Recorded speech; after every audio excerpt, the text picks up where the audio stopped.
Hello, hello, hello. How's everybody doing?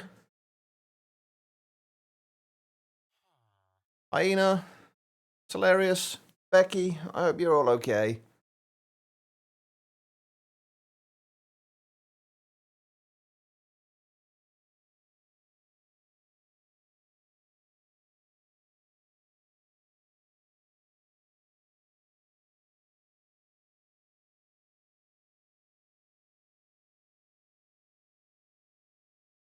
No idea, Hyena.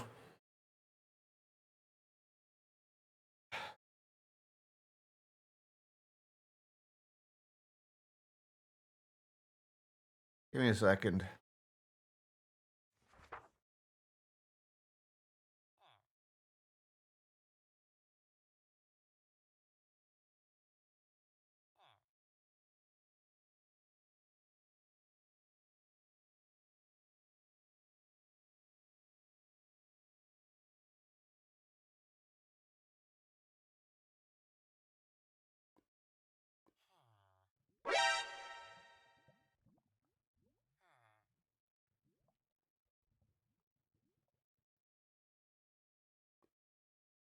You can't time out the redeem when somebody has claimed it a certain amount of times, but you can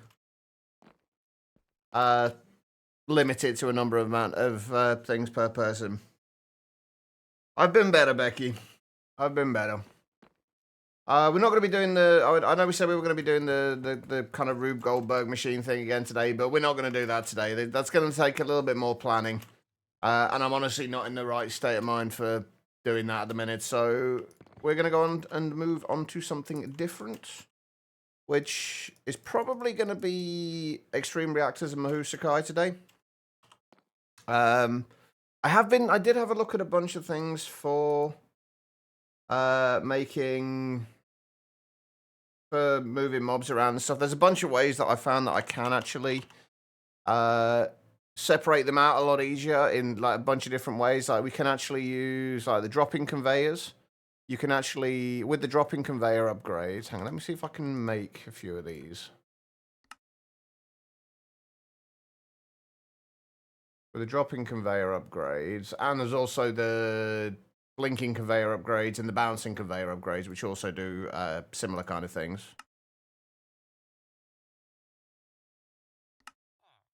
But with these, you can get them to... Let me see if I can find a place to set these up. Basically, you can set up... Oh, for fuck's sake. These are really difficult to place when you're not placing them on anything.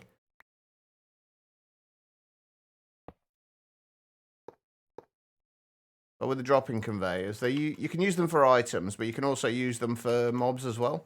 If you put a mob in there with... inside a mob imprisonment tool... So say we use a zombie, for example... And then put a zombie on there.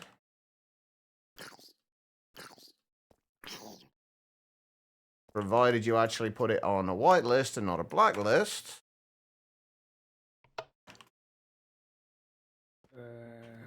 You can drop mobs through the conveyors. You can also use the blinking upgrades as well. So that's one thing that we can do. I was also playing around with integrated dynamics, and we can use that for detecting specific mobs and stuff like that as well. So that was one of the things we can do that I had a look at, but honestly just not in the mood for doing it today. So that'll probably come next week. It'll give me time to do a little bit more planning for it as well. Yeah, what we were trying to do yesterday, Sarge, hang on, let me go over there and show you. We're going to be everything that we have got over here already, by the way, is getting torn down and rebuilt. But basically, we were making an area, a thing, so we could spawn mobs in here, push them off, and then separate them all out in various different ways. And then move them around in just like random ways. Absolutely no reason for it whatsoever. And then just eventually deposit them at the bottom with like all in their own separate little cages. So we're going to do that, but we're going to do it in a slightly different way, I think, next time. So anyway, I wanted to have a look at both Mahou, Tsukai and Extreme Reactors today. Probably starting with Mahou Tsukai because we need to get something set up for... Basically, we just want to get something simple set up for generating a Mahou. Which we're going to be using... I find my book for this. Boundary of Drain Life. We're going to basically be making a bunch of these.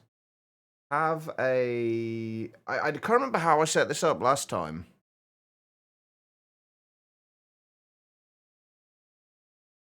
Sounds like a good plan, Becky.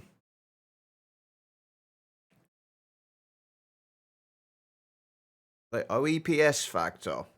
What's that, Sarge? Yeah, the Boundary of Drain Life slowly drains health from nearby mobs in a range of 10 for every health drained. Health, hunger, or mana is restored to the caster in that order, according to the caster's needs. So basically, we need to... It calls it Mahou. It's basically mana, so we're just going to... Oh, right. I get what you mean, Sarge. Yeah, it drains 5 mana from the caster every second, provided you are... It will basically, it will use mana when you're casting... when it's casting the spell, which basically drains your mana, and also you also regain mana as well at the same time. So it's basically a way of building up the amount of mana you have. No, you're all good, Sarge. You're all good. I'm usually quite good at kind of discerning what people are meaning. I apparently failed at that today. That's on me. Right, okay, so we are I didn't mean to do that. We're probably going to need another hyperbox. We're going to end up with so many of these hyperboxes. But they're actually quite... I don't generally tend to use them, but they're actually quite good for just, like, little random setups for things. Like, especially just testing things out and things that you don't really want to have around your main base. Alright, so we'll start moving some of this stuff out the way. Right, so this is going to be... Mahou generator. I've fucking I misspelt it. And I don't think we can change the names of these either. I think we can rename it in an anvil, but I don't think we can rename the dimension now. I might have to just create a new one.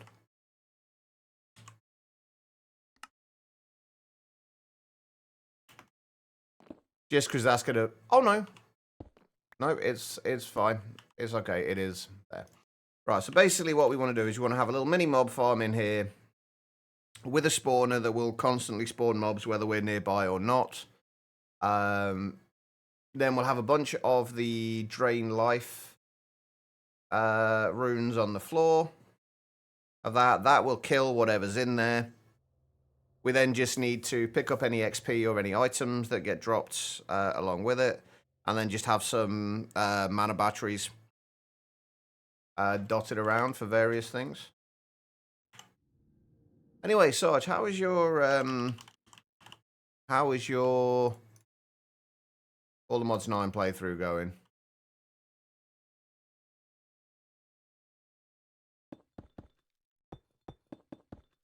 And we want to do it as like a 9x9. So wait, where's the center? There.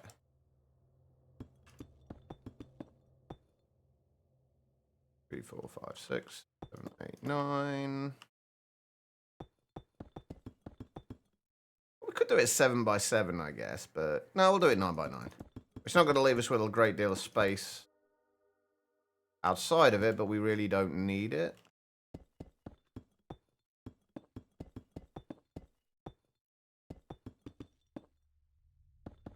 I just got to hope I'm remembering correctly how this works.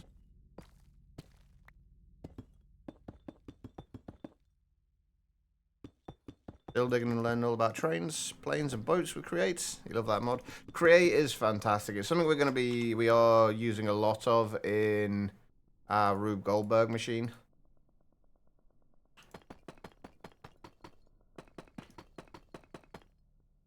Or we will be using a lot of.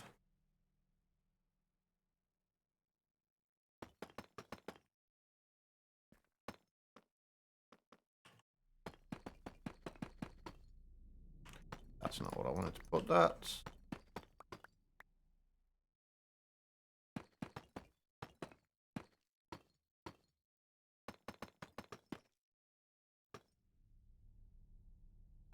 Right, so I need more deep slate.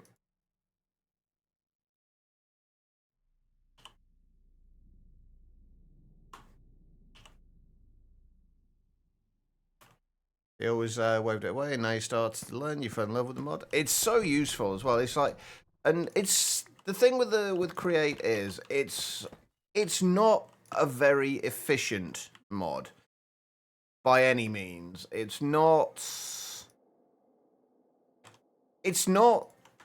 good at doing things quickly or efficiently, but what it is good at is making things really kind of visually appealing to look at.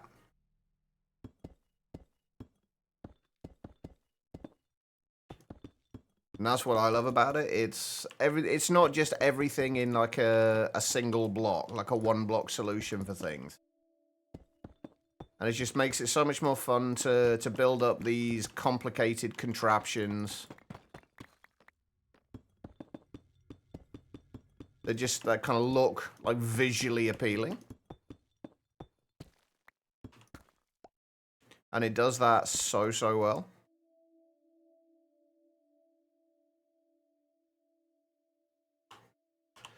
But the downside of it is, A, it gets massively overused in way too many mod packs, and it's generally not used in an overly interesting way when it is used. So it's kind of started to get a little bit more kind of, not hate, but people are getting a little tired of Create being in everything and being used in the same ways all the time. A little bit hyena, not a huge amount.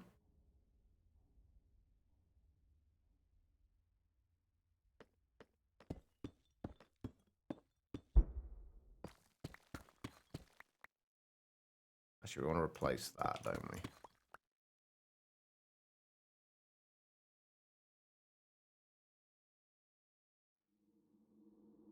Right, what do we want to put in here, though?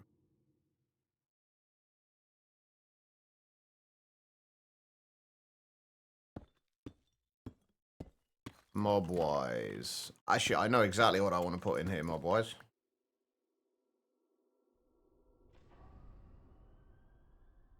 Oh, that would be really interesting, Sarge. I would love to see that, actually.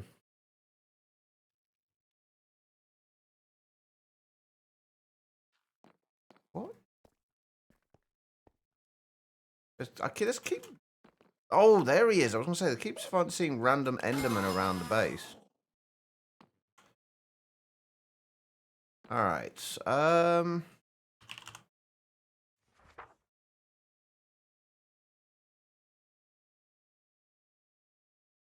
what I want is actually a wandering trader.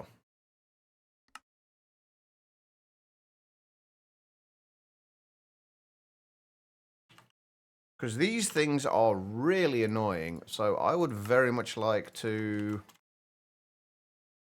not have to deal with them. The problem is, now that we need a wandering trader, it's not actually going to spawn.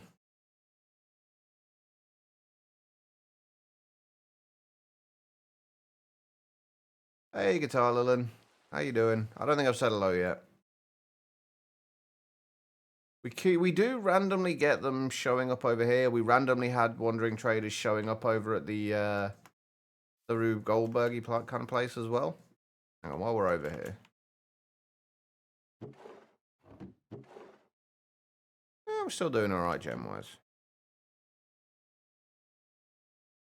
Right, I need a wandering trader. And I know they will spawn up here, but we just kind of... The only problem is we just kind of need to wait.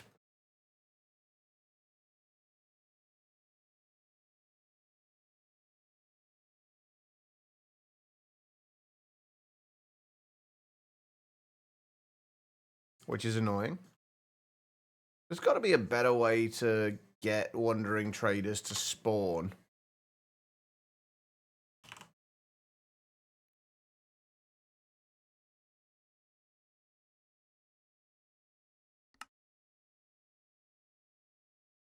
Right, since we actually need one right now, let's put that down there. We do have one of the trapped ones over here, but it only seems to occasionally work.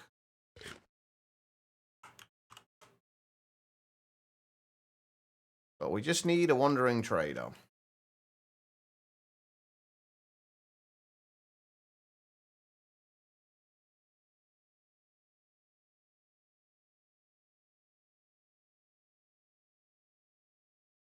Yeah, as long as we can keep mobs spawning quickly enough, we can...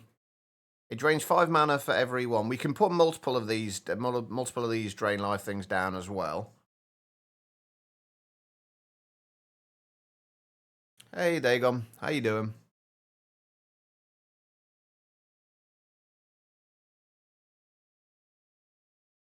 But we just need... Well, we don't strictly speaking need a wandering trader. I would just like a wandering trader. Just because they're really annoying, and knowing that they're going to be constantly dying is just going to be really satisfying. Good. I've been better, Dagon. I'm glad you're doing alright, though. Come on, wandering trader. While we're waiting for him, the other thing I want to look at today, we're going to do this a little bit later on, is it extreme reactors, or it's bigger reactors now, isn't it? No, it is extreme reactors. I never remember which way it is, whether the older versions were extreme and the newer versions bigger, or vice versa. I want to look at these basically because I haven't done the turbines in a very long time, or really properly played around with extreme reactors for a very long time, so I'd kind of like to delve a little bit further into it. We might need to get a source of uranium. Oh, actually, good point.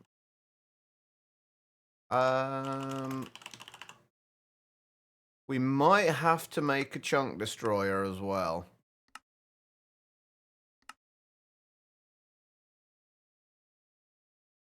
Probably not hyena, no.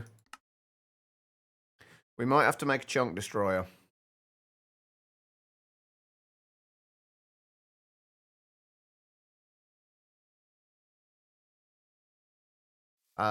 Just for resource gathering. Actually, let's see if we can do that as well.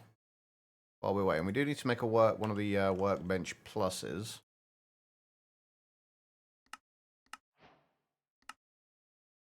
Sarge, if you're still here and this is something you haven't found yet, you'll love this thing. Have you actually got a chunk destroyer?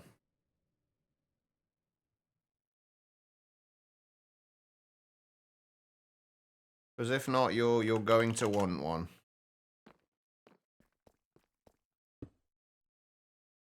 Right, I think we need to give this thing power as well. Do I have a...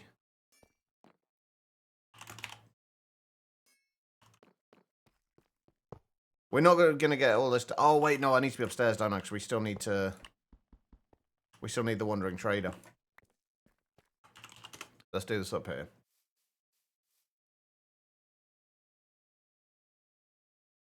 What does a chunk destroyer do?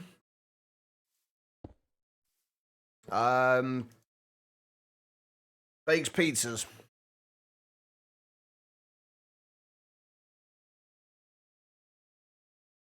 Oh, you'll like this. I'm hoping we can actually get everything done. Right, how many do we need of these? We need 3 quarry pluses for this. So we need a stack and a half of diamond, stack and a half of gold, and 3 stacks of iron.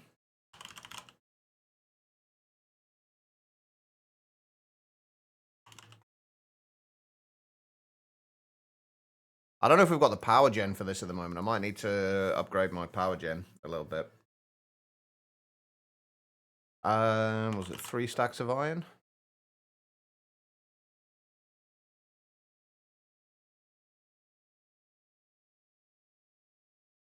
And 48 redstone and 12 ender pearls.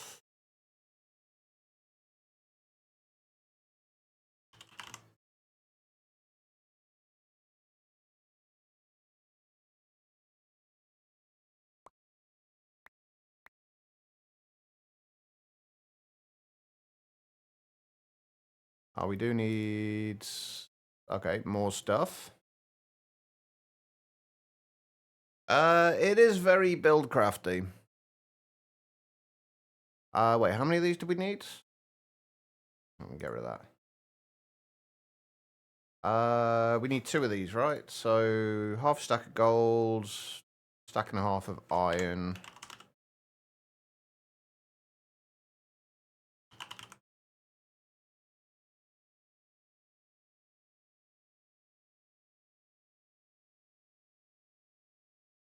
Two stacks of redstone, 1,024 glass.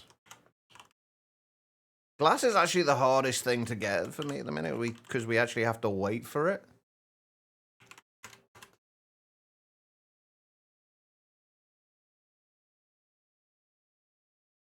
Oh, actually, now that we've got our setup, our basic setup at least for Industrial 4 going, we can make cobble. What the hell are they called? Material stoneworks factories.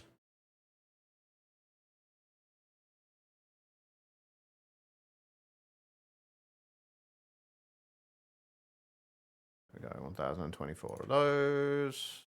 Oh, Jesus. Okay, that's going to be the biggest problem. We need 160 cacti. Oh, never mind.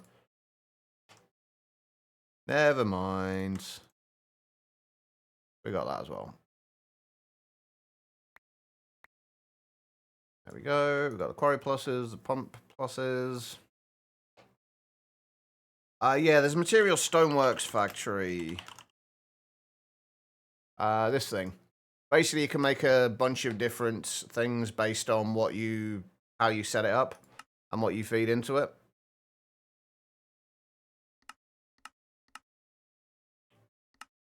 You can also make obsidian, deep slate, andesite, all sorts of other stuff.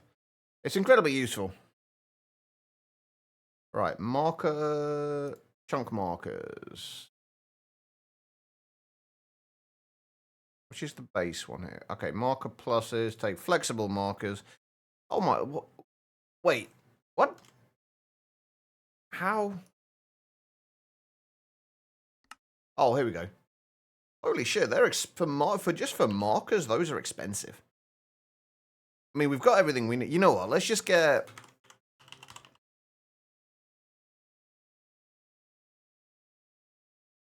Let's just make this a little easier.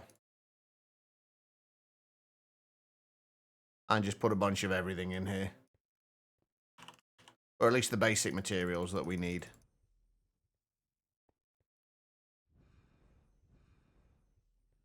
I swear to God, as soon as you need one of these frickin' things, they're nowhere to be seen.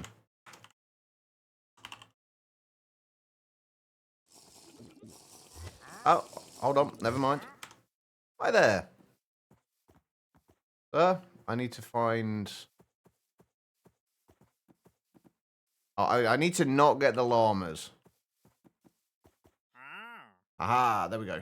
Wandering trader, perfect. Alright, we can do that again once we're done with the quarry then.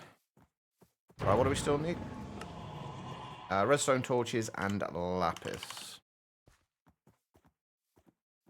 I take it you've got a cold again, Guitar Lilin.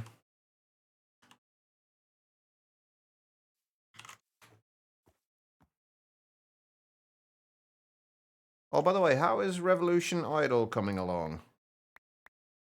I mean, we just needed 3 of them, right? Yeah. How is...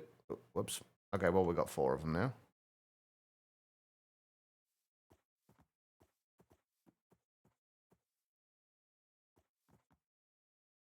Uh, 8 blocks of diamond, 8 blocks of emerald.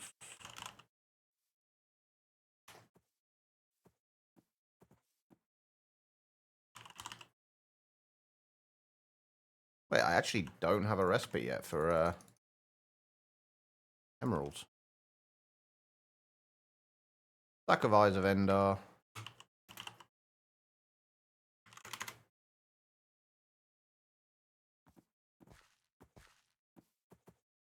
Two nether stars. I really need to up my production of nether stars. And a dragon head.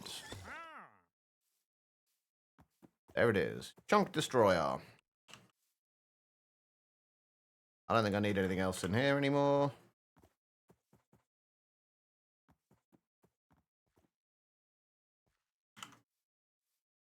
Oh, crap. Wrong place.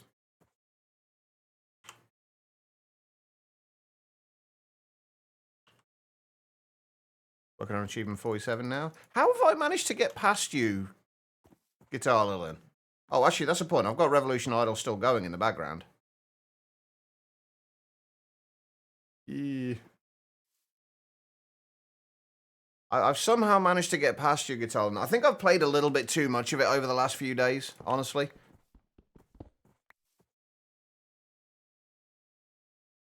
Right, Chunk Destroyer and Workbench Plus. We can get rid of that. Right, now we need to enchant this. I can't remember if we enchant this in... with an anvil, or if we enchant this with another method. Okay, we can't put efficiency 9 on it. I know we can put efficiency on it.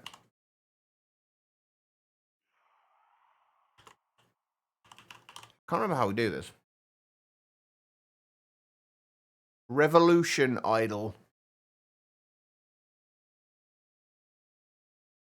Is it the enchantment mover we need? Or the... I can't remember how this works. Shit.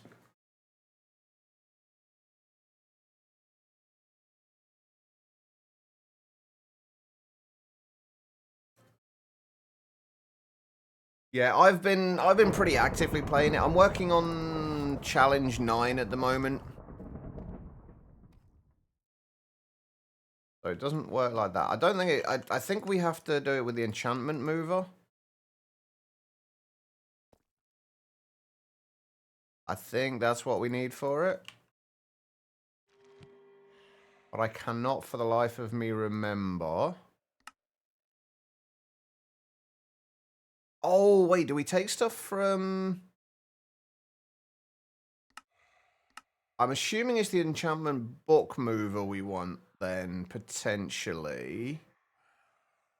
Or book enchantment mover or enchantment mover. I don't know which one we need. Let's try making both of them. Fuck it, why not? Yeah, it's free on Steam. There are some in-app purchases, but honestly, I've not seen anything from the in-app purchases that have made me think, oh, I really need that. So far, everything's been nice and easy to do. Right, so we want... I think it is the book enchantment move. Oh, it is. I think it's the book enchantment mover we need, but we need to make 4 of the enchantment movers first. We need 2 stacks of diamond, half a stack of gold. This is going to take a little while, by the way, to do. Wait, hang on. What was it? Yeah, 2 stacks of diamond and half a stack of gold. Half stack of redstone.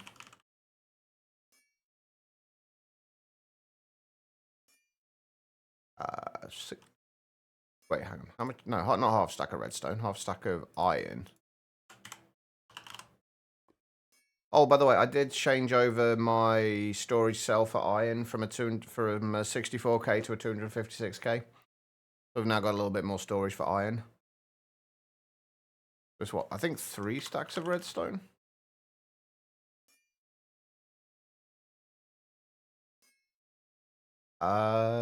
Three stacks of wait, no. 4 stacks of obsidian.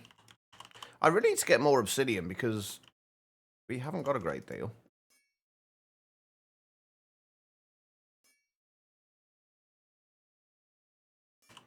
4 stacks of obsidian, 8 anvils, and 8 ender pearls.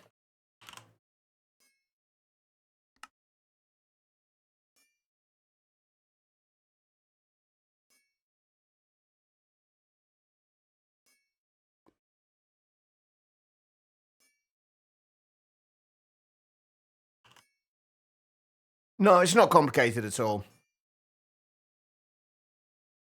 If you ever played Antimatter Dimensions, it's very similar to that. Just kind of skinned slightly differently. 8 beacons. Do I have any beacons? I don't have any beacons.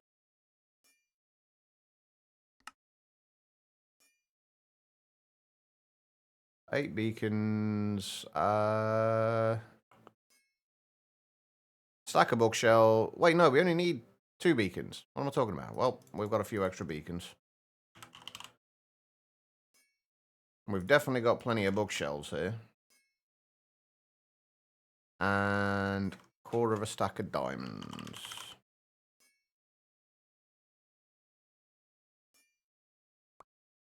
Right, how... I remember if this needs power. It does. So yeah, I think we put Chunk Destroyer in there.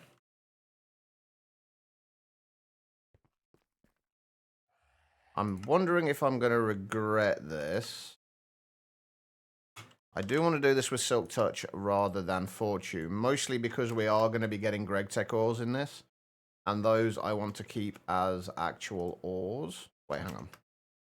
Let me put these on the same book. Can I put these on the same book? And still apply them? Efficiency and Silk Touch.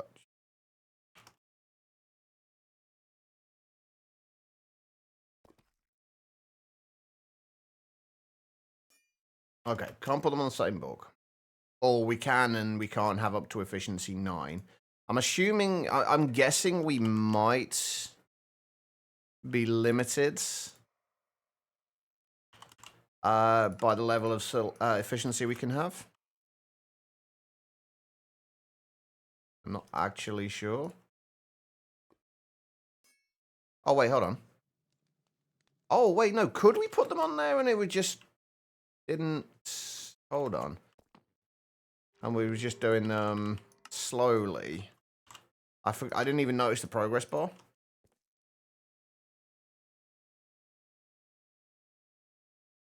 Yeah, that's one of the things I really like about it. It doesn't throw everything at you all at once. Oh, no, it does work.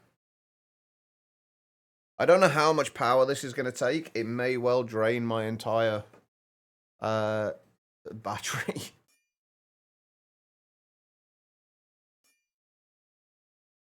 Which wouldn't be great, but... Yeah, I've got mine running at the... Hang on, let me show you. Mine's running at the background, in the background at the minute. I'm doing challenge... Where is it? Challenge 9. The last of the challenges to do, for the moment at least. But it's taking forever because there's like not a huge amount more I can do right now. It's just slowly building up various things.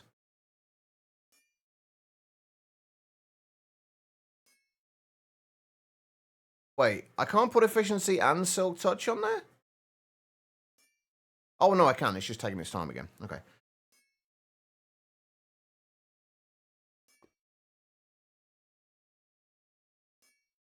Yeah, this run has been going for like an hour and 15 minutes, and it's still only at like 80% towards to infinity.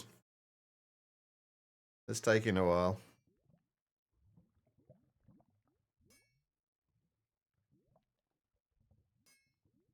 There we go. Right. Okay.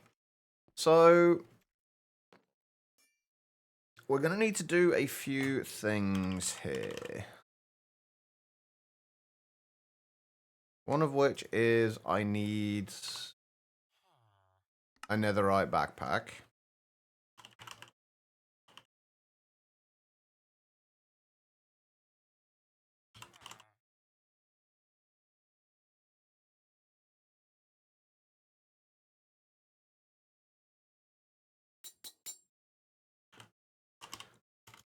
with a couple of stack upgrades.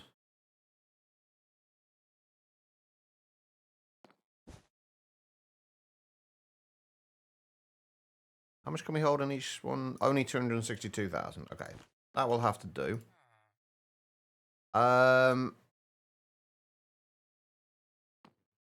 What we might want to do as well is grab a netherite barrel. Get a couple of stack upgrades in there as well. Just to put stuff in while we're testing this out.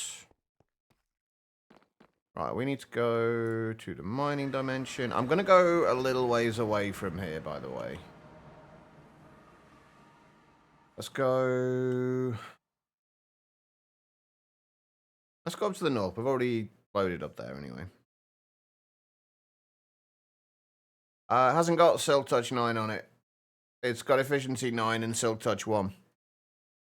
You just started Revolution Idle. Enjoy, Dagon. Right, let's go over a ways away from here. And we're going to do this on a single chunk to begin with.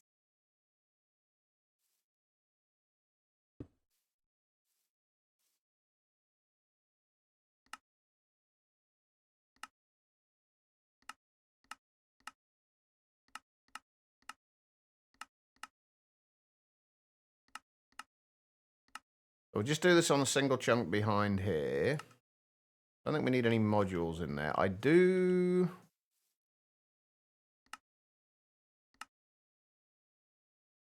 want to move this back a little way, though. There.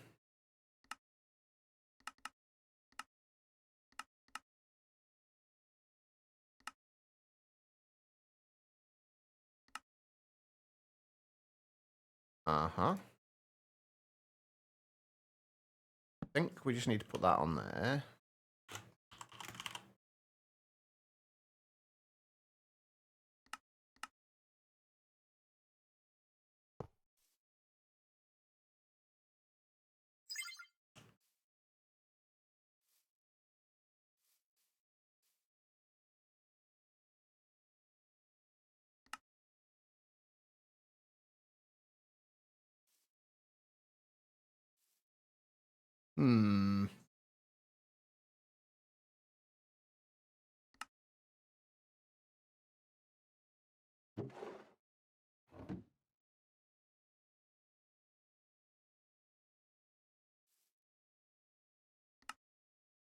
Why are you... You cleared the stuff on the surface, but not...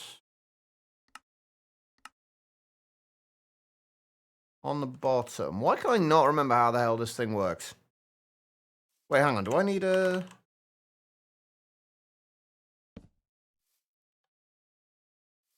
No. Why can I not remember how this thing works?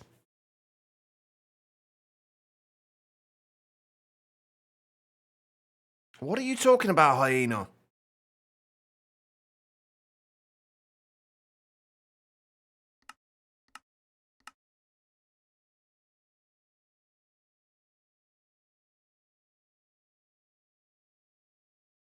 Well, these are the modules that there are. I just can't... I've never actually looked... I haven't actually looked at them for a while, but...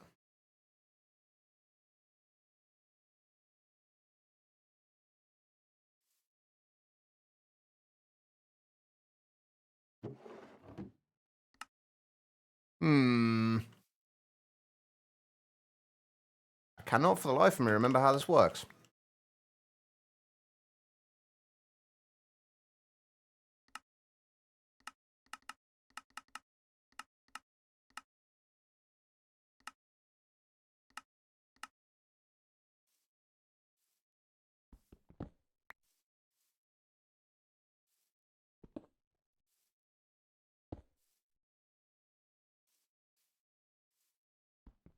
Okay, hold on. Let's try moving it over here.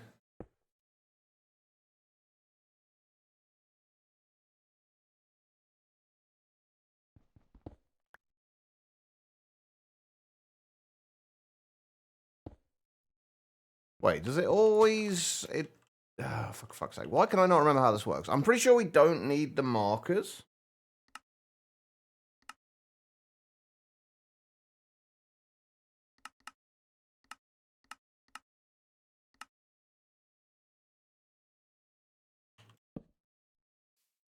I'm wondering if it is something to do with the efficiency 9 on it.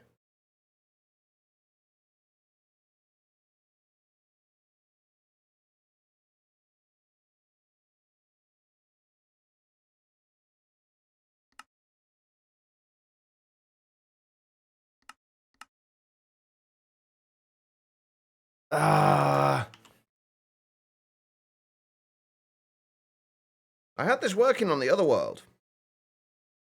I can't for the life of me remember now how the hell I got it working. Or how it works. Hold on.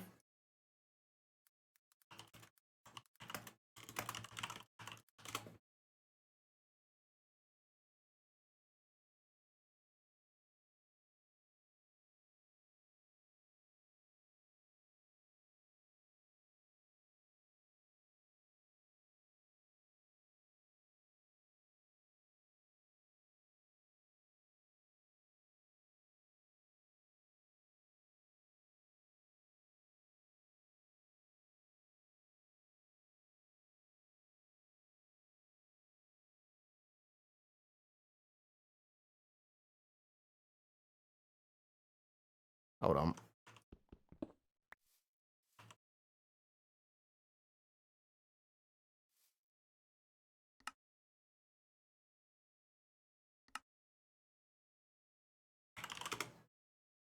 Apparently, unbreaking lowers the energy cost for it.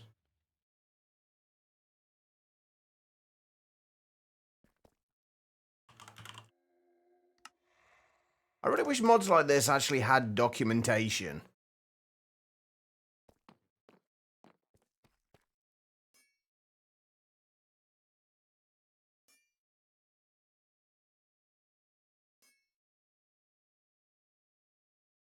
There is a status checker, though.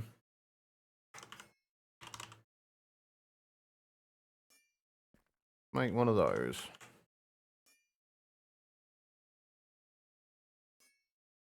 Wait, I've lost it. There it is.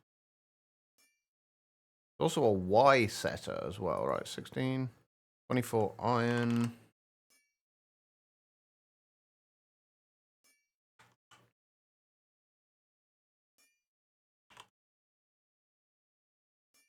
I swear I didn't have this much trouble last time I did this.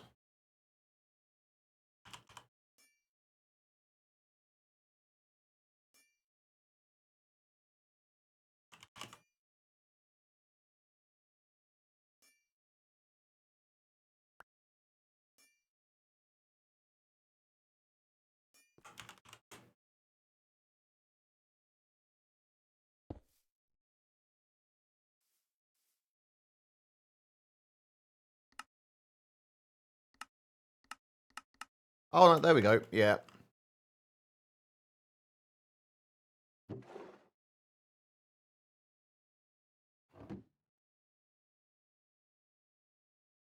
There we go.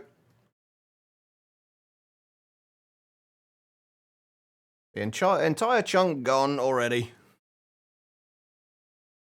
Are you still here, Sarge?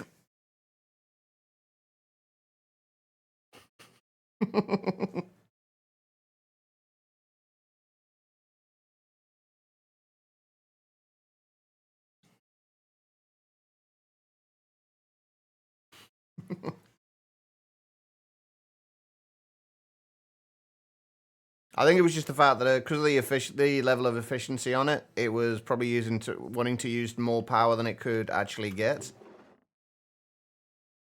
There we go.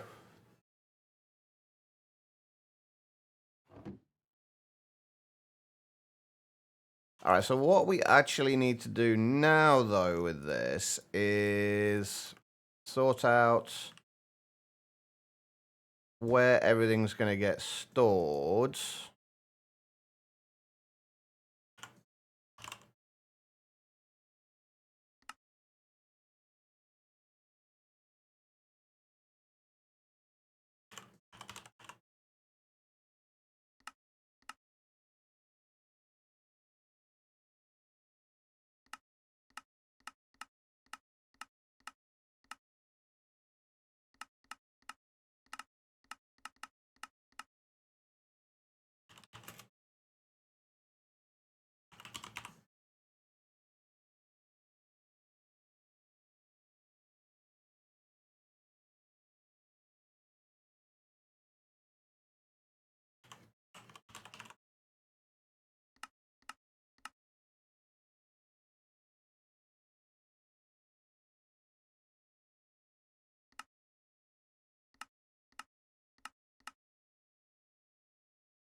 Right, so Greg Tech stuff should go into there. Everything else should go into wherever we've got them in these. And anything that's not in either of those shouldn't go anywhere.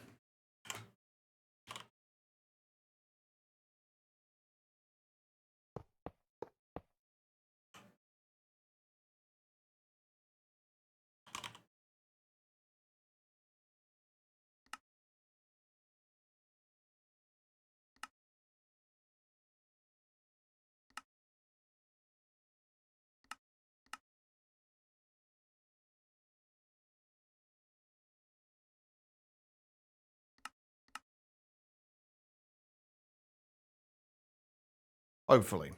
Although I'm probably about to fill at least one of these backpacks up with random shit that we don't want to be in there.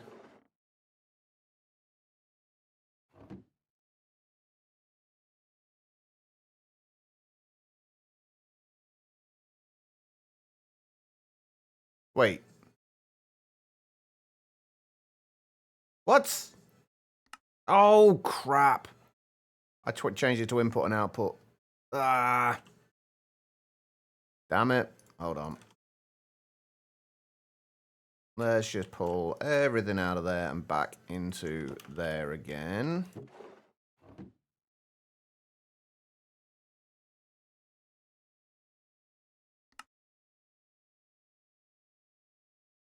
you place a tank on top? Yeah, you should be able to. Yeah, in the dock.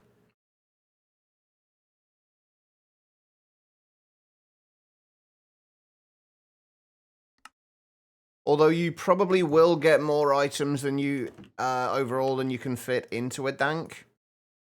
Especially if you do it in the mining dimension where you got all the Greg Tech ores as well. Crap. Hold on.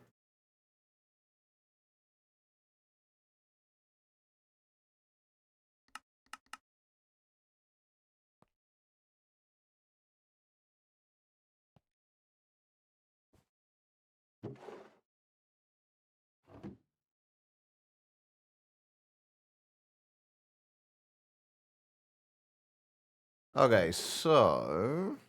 Wait, where is... Why is the Greg Tech stuff not going into there?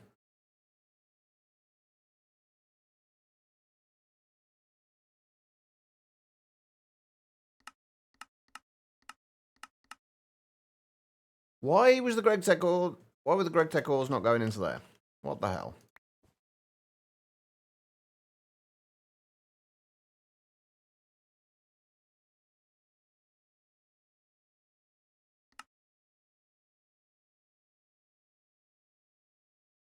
Oh, I know why, because I'm a fucking moron.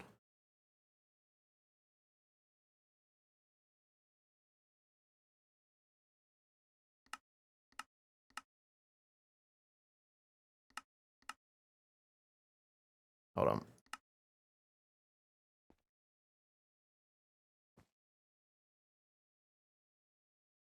Yeah, that's what I wanted to... The only reason I didn't do that, Sarge, is because danks are kind of broken.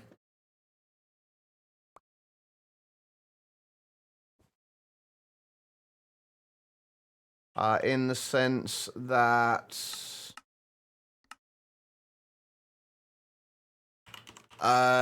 when you pull the items out, like if you want to store an item in there, it won't leave an item in there, if that makes sense. I'll show you what I mean in a second. There we go, right, there's all the correct tech ores going in there. Basically, with the danks,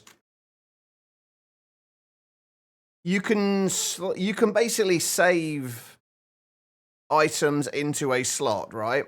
And if you pick items up, they will go into that slot. Whereas if you take all of the items out, even though there's like a ghost item there, throw them on the ground, there's a ghost item there, you will expect these to be picked up by the dank, but they don't.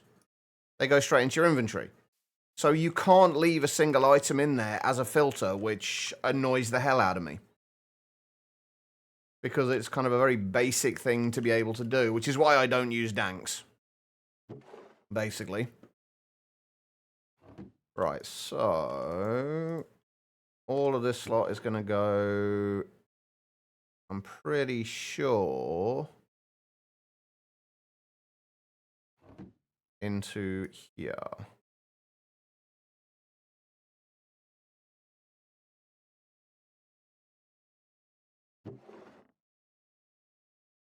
I get that, but the thing, like the reason, the thing that I wanted to do with the danks, and the thing that does not work and will not work no matter what you do, is I wanted to be able to have it so I could take a dank out with me, have one back at where all my ore processing was, and be able to just go out, mine, and then as I mine, everything gets processed back at the... It doesn't get stored, it gets processed straight away. But I can't do that because as soon as all the items get pulled out of the dank, even though there's a filter slot there for it, it won't pick anything more up in that dank. So for the use case that I wanted it for, it's useless. It does not work as it's supposed to. And it's annoying as hell.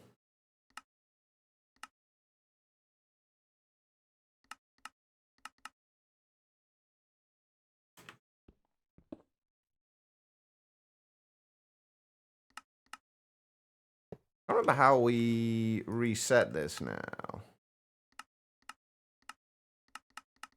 I think I actually just need to break it and move it. But yeah, the general gist of it is that it does not work as it should do. Which, to me, like, when mods like that have, like, just buggy interactions like that, and are buggy in general in the way they work, I won't use them. Especially if there's an alternative. So I choose not to use danks for that reason. It's just... They just don't work properly, is the general gist of it. They do not work properly. They work in specific scenarios, but just not in every scenario. And not in the scenario that I needed it for.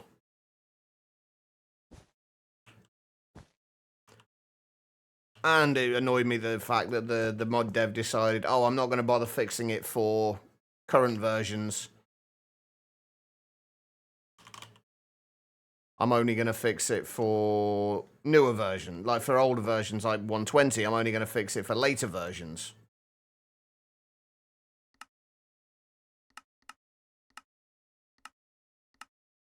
There we go. Right, if we do that on a 3x3 chunk area, let's see how long this takes. Hold on. Give it some power.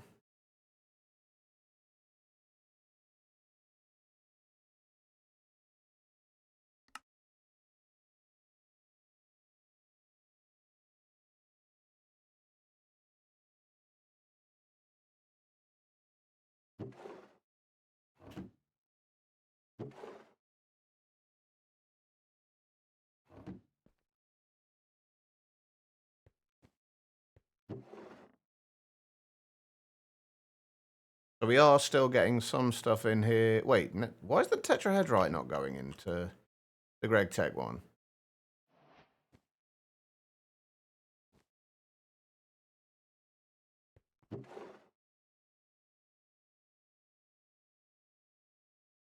Why are the Greg Tech ores not going into the Greg Tech backpack?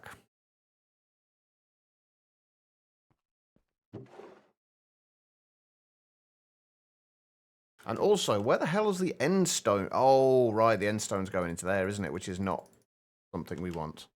Shit. Well, I guess we'll deal with that later.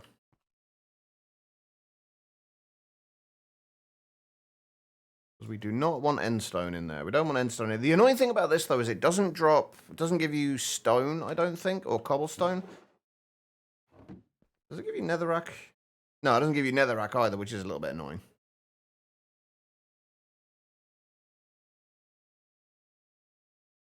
Yeah, I guess having a dank on a quarry like this is going to be kind of okay, but... Why are the Greg Tech ores not being extracted?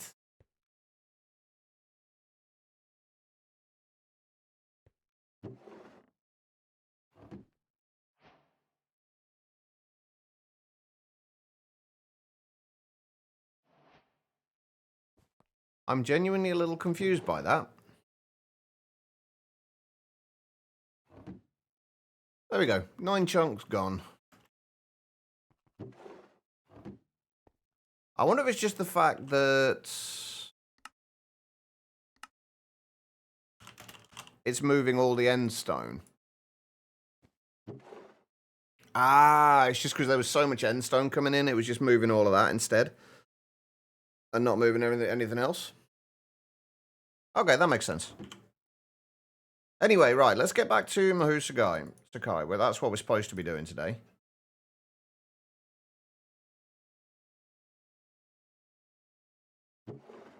I do still need to go through the rest of this, make sure this all has a place.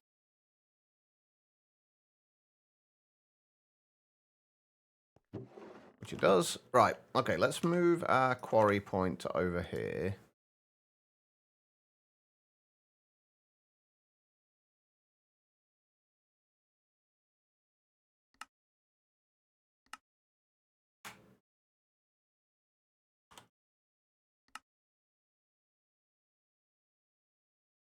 And then we'll grab all of these.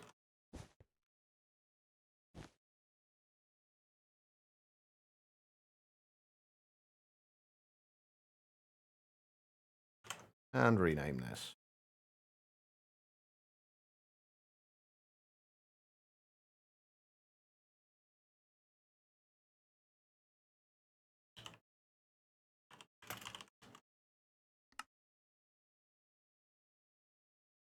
I think for the time being, we're going to leave that in there. All right. Mahou Tsukai. Let's go and get ourselves a Wandering Trader spawn egg.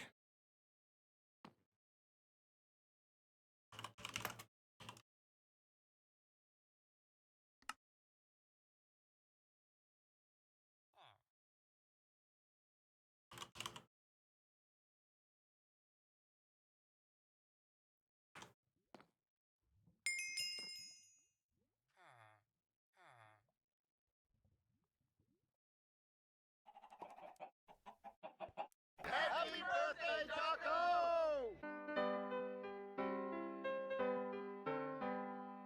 Right, we need to find a decent spawner, though. That's the only problem right now.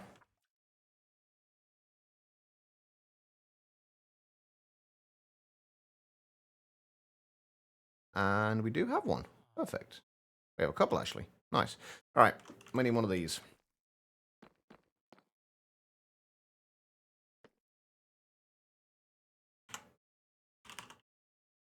Also, going to need a comparator.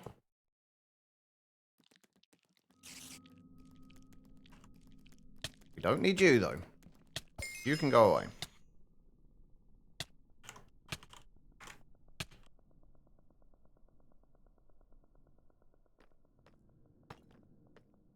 Alright, so that will spawn us wandering traders. I don't know if we can... I don't think we can speed this up any more than this either. I think it's already as low as it can go. We do need to change the spawn range, though.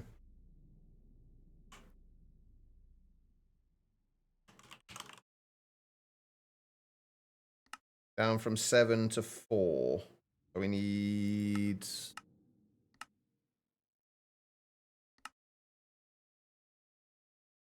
blaze rods.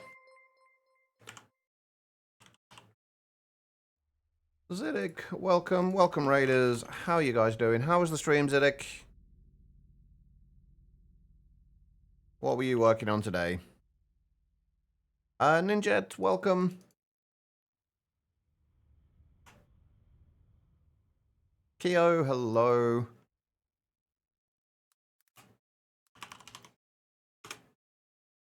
Hey, Bio. How you doing? Alright, but welcome everyone who's just joining us. For those who are already here, if you're not already following Ziddick, you already know what to do by now. Go fix that. Ziddick's awesome. He streams before me in the mornings. So you have no excuse not to go over there. But for those who are just joining us, we are currently playing all the mods now, and we're just finding creative ways. Well, I say creative ways. We're trying to kill wandering traders because they're annoying. So we're using them to generate mana for us, or Mahou, I guess. You'll be better in 52 minutes. I'm assuming you finish work in 52 minutes? Trying to finish up your underground rail walkway from mansion to tower. They can sort the village out and move villages. Nice. Nice, Bio. I wish you a speedy 52 minutes then. Right, I do need to make some ethereal glass. Which we currently only have 16. I don't think we need to make this in any way dark. It's not really going to matter since it's only wandering traders, and I'm pretty sure they don't need a specific light level. They just need a situation where they can be as annoying as possible when they do spawn.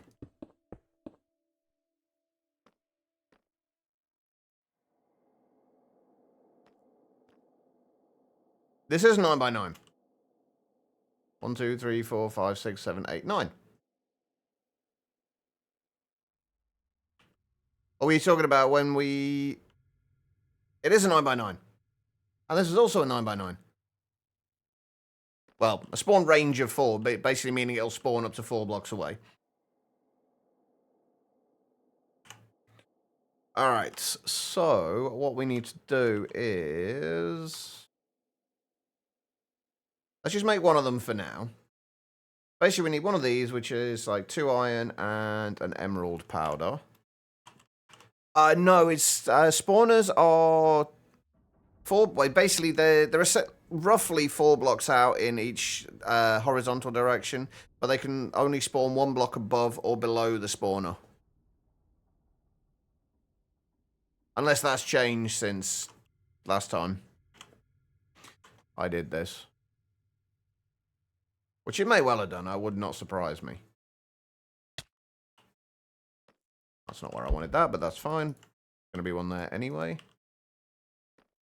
There we go. Right, so let's just test this out quickly.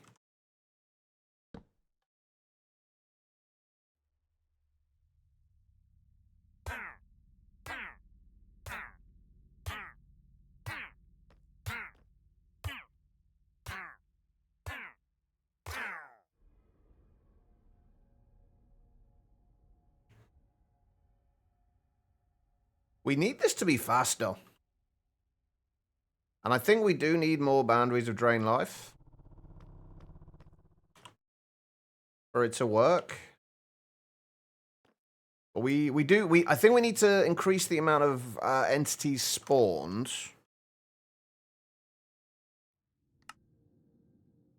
Which we need gas tiers for.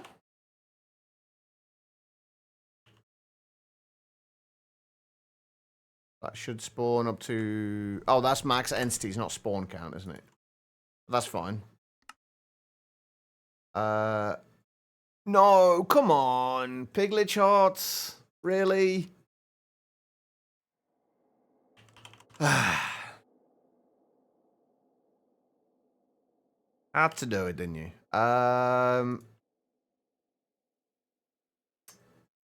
That's actually kind of annoying.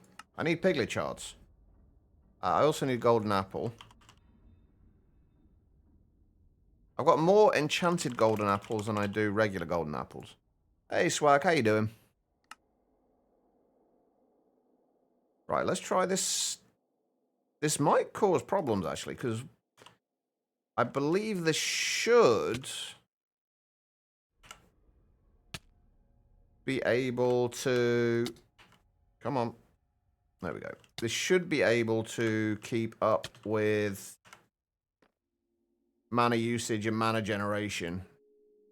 I might need to get some Gaiuses as well, or Gaiuses, however the hell you pronounce it. Haven't you get good news from the bank about a bonus? Let's hope so.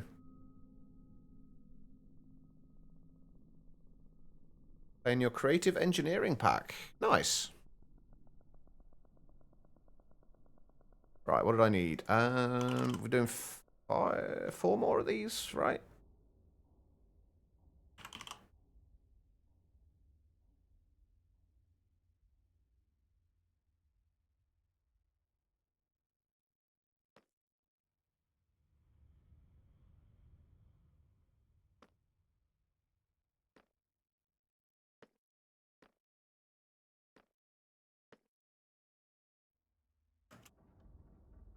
I do need more of these things to spawn, though.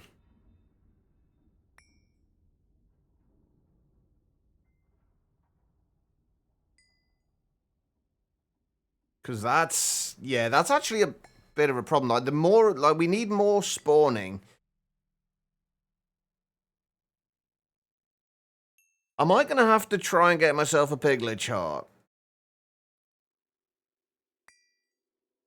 Do the piglitches break blocks?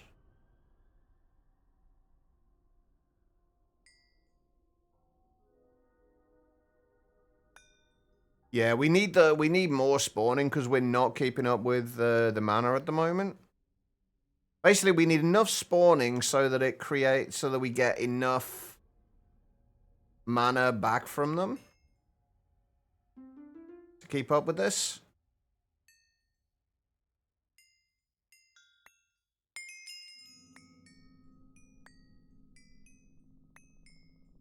Which, if we have more spawning, we can do. The whole point of this, by the way, is so that we can start to build up more Mahou. Or mana. Whatever you want to actually call it. We could always add more spawners in here as well, to be fair. Which we might well need to do, because we're not going to keep up otherwise. When it's only spawning this quickly.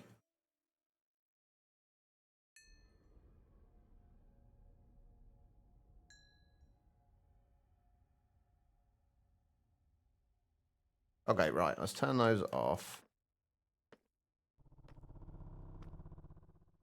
Kill you.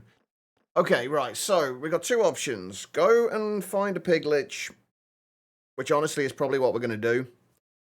If they don't break blocks, we'll just put it in a containment jar. I mean, even if they break blocks, we can probably put it in a containment jar and get piglet charts that way. We don't even need to kill it. Which is good, because they have a ridiculous amount of health, and we haven't got a decent sword yet. Although we should be able to start on the apotheosis stuff soon. I did find I was getting a lot more God-forged pearls now. From my Drigme farm. But let's go over to... Let's go and find a piglet. Grab a containment jar. Grab one of those. Grab a ritual brazier. I'm hoping that our armor is actually going to hold up enough to... for this to for us to get in there and deal with all the mobs and hopefully not die. Better got started in your first episodes. Flat World is a fun challenge. Getting clay is going to be a fun challenge. How would you get clay? I can't. Can you make clay with create? Oh, I'm assuming you have a way to make clay. Also, does anybody know the structure name for the...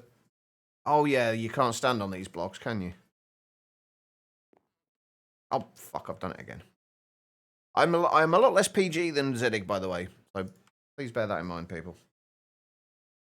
Right, does anybody know what the name of the structure is? I'm assuming it's the Ancient Pyramid.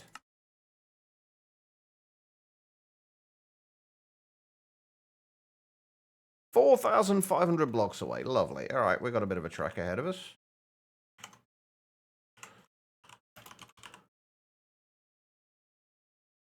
I don't even know if we can pick them up in the mob imprisonment tools, actually, but we'll find out soon enough.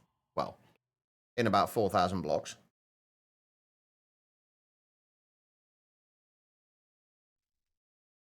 Milling dripstone. Ah, okay. Nice.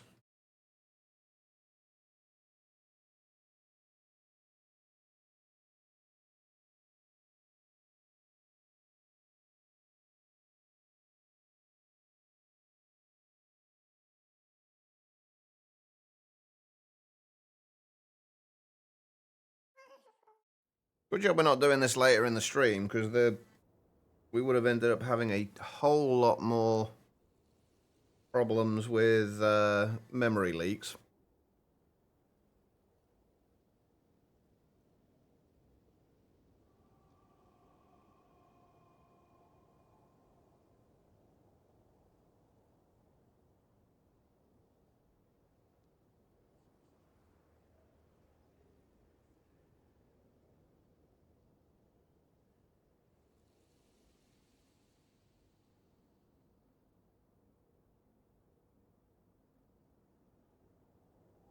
All right, let's hope this is the right place. I might have to turn the volume down a little bit as well, because I remember these places being quite loud.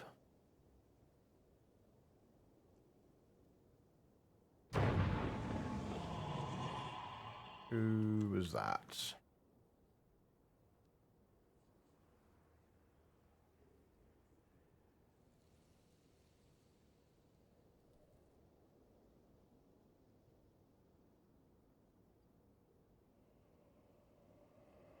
The light sky blob without the danger of falling to your doom. It's always nice to avoid that danger. Oh, wait a minute. Do I need... I think one of my familiars gives me knockback resistance. I think it's the Brigme? Oh, no, it's the Amethyst Golem. Oh, he's gone. He'll be back. Oh, I've just realised I can't play Grounded anymore. Oh, that's one thing I'm gutted about. I used to play Grounded on... Oh, they were just outside. Okay, never mind. This is going to be easy. Come on. How much health do they have again? 9,999. All right. You are coming with me. Yeah, I used to play Grounded on Game Pass. But because I got rid of Game Pass because I couldn't really afford to keep it, I can't anymore. Right, sir. Let's just go down here. Put that down there. I'm hoping he's close enough here. He is. Nice. Let's put a waypoint over here as well, just so we can get back here if we need to.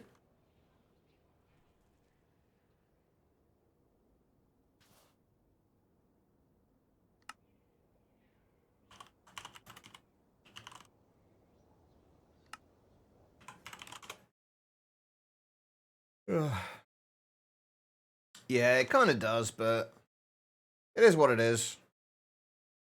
I'd rather, honestly, as much as I would love to play some of the games that were on Game Pass, I'd rather save the money and be able to actually afford to eat. Feels like a better option, honestly. Alright. Well, let's go and put the Piglich in here. Does the Piglich make any noises?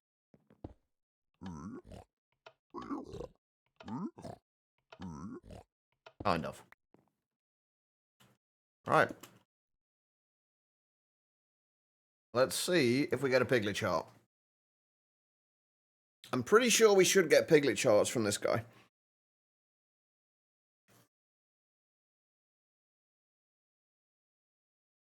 Got a yellow heart. Wait, what are we up to bonus-wise now? We need to increase the bonus on this.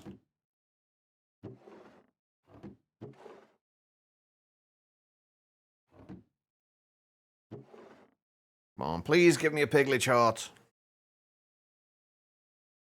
We just need a few so we can increase the amount of spawns.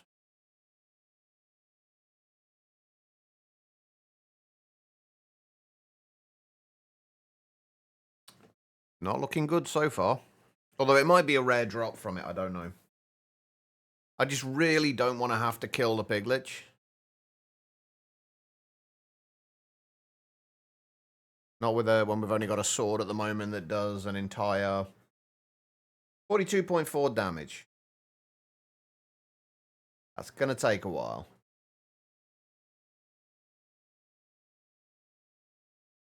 Come on. I know you can do it. I'm pretty sure I got Piglet charts out of the other on my old world. Not 100% certain, but like reasonably sure.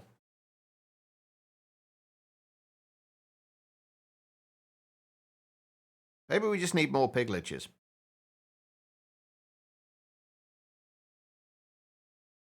I mean, that's easy enough.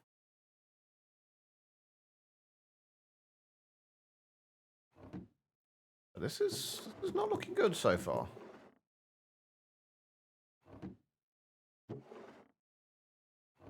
Right, we'll give it one more or two more lots of loot coming in. If we don't get a Piglet chart, I'm going to be gutted. I don't actually know how many we need to kill for the data model either. I'm guessing it's at least like 2 or 3. Hey, there we go. Piglet charts. Don't even need to kill the Piglich. Beautiful. All right.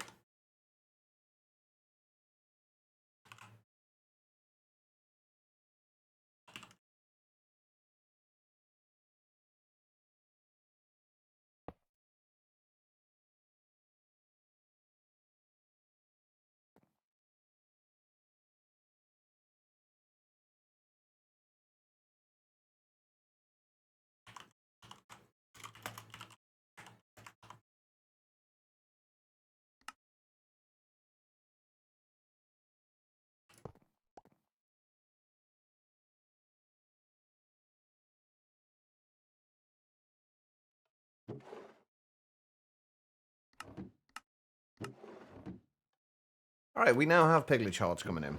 I do think I want to go back and get another couple of Pigliches though.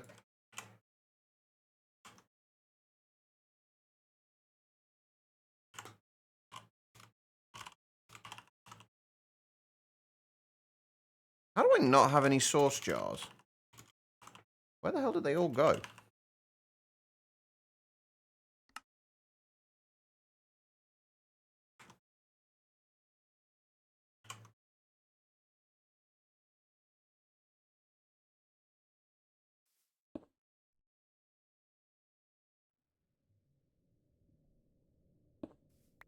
I'll take that with us just in case. We need one of those. We'll get 2 more. I sort of remember seeing at least 2 more Pigliches on the side of that tower.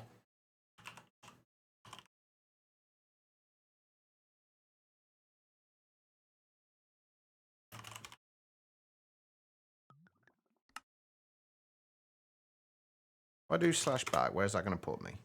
Ah, perfect.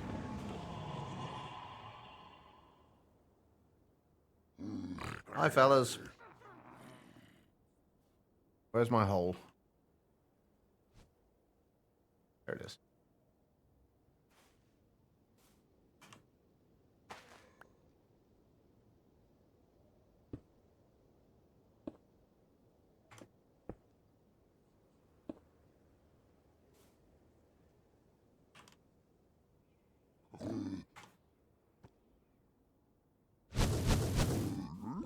Stop firing shit at me. There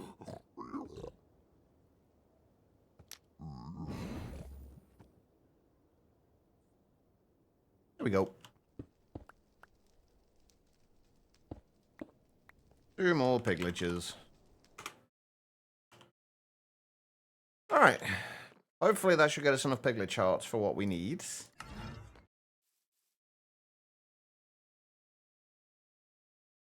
Although we are starting to get memory leaks already, which is not good. Do these actually add to the bonus if you have more than one of a thing there? So 37. So we were at 37 before. Give it a minute to update.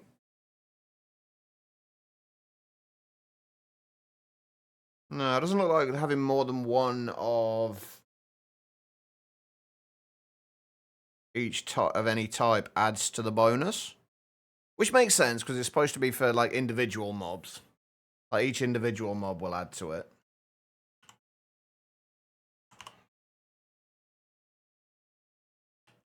Right. Let's see.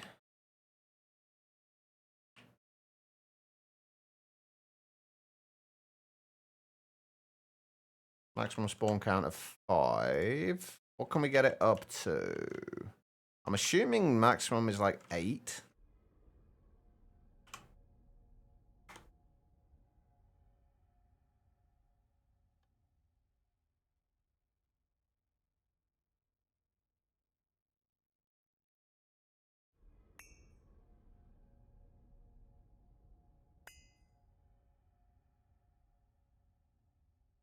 Yeah, there we go. Pretty much keeping up now.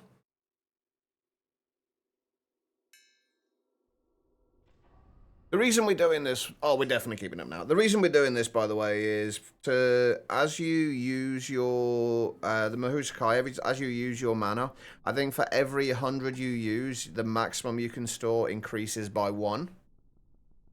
And what this does is, provided you're at full health and hunger, this will restore mana while also draining it.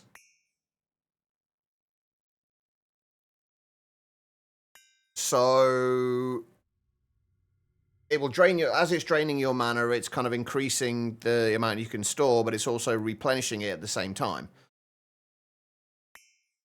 The only thing is we need to sort something out in terms of...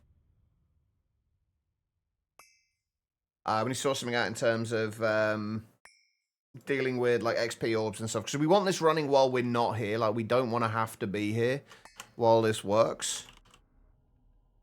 So if we grab a backpack... Not that backpack, though. Let's make another one. Or we can just use this one, I guess. Although I would like to make it netherite. Actually, no, these can't store a huge amount of XP, can they?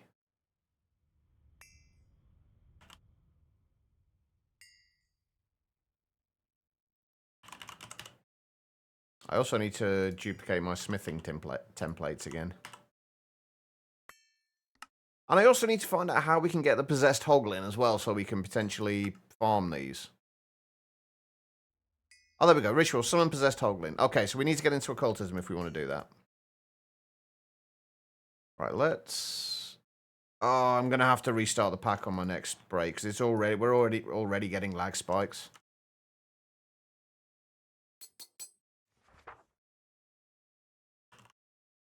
Which is not ideal.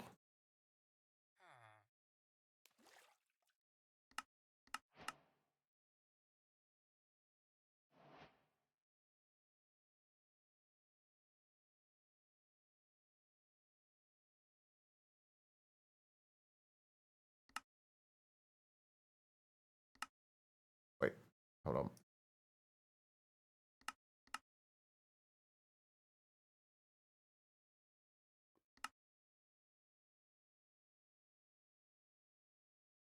I don't actually know if we. I don't know if we actually need the XP pump or not. I don't think we do.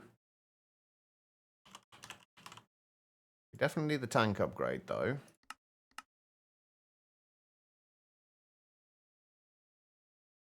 Basically, what we want to do is we want to use this to.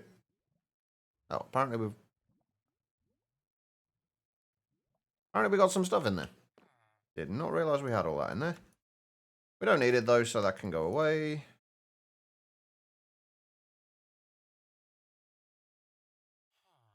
Don't need that in there. We do want that. We do want that. No.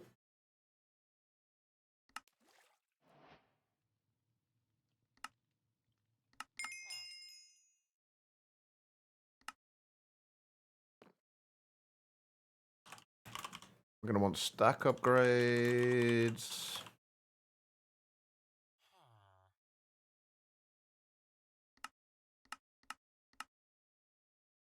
We're going to want magnet upgrades, I think, anyway.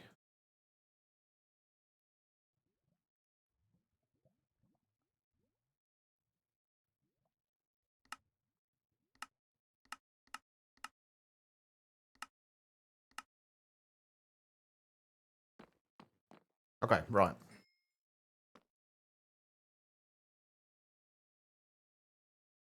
If we put that down there.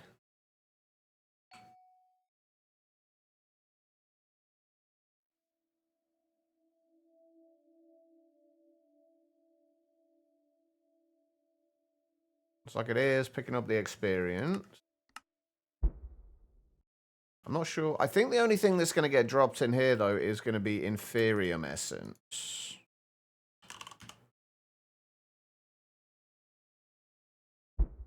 If we pick up Inferium Essence, we'll also get a Void upgrade in here as well. Which we haven't got a recipe for the backpacks yet.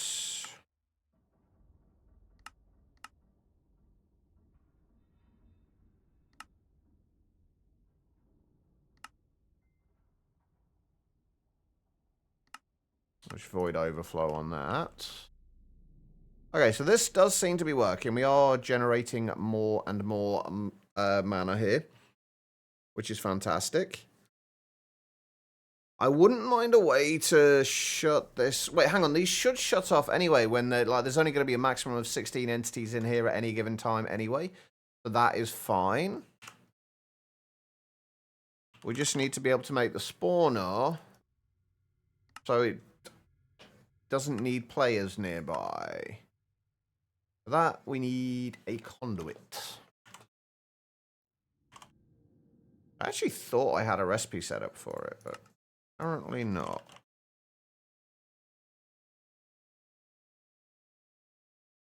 Do I have Nautilus shells? I have 20. That is not a huge amount.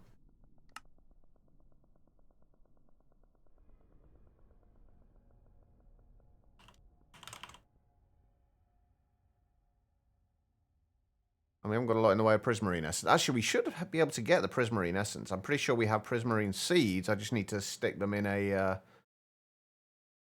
photogenic insulator. Same with most of this lot as well. We should be able to do easily enough.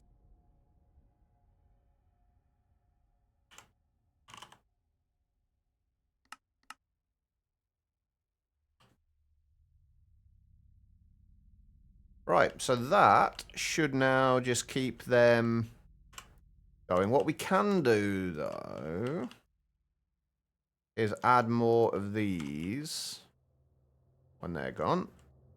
What we can do is add more of these. If we add another, what, 3, 6, 12, 16 of them?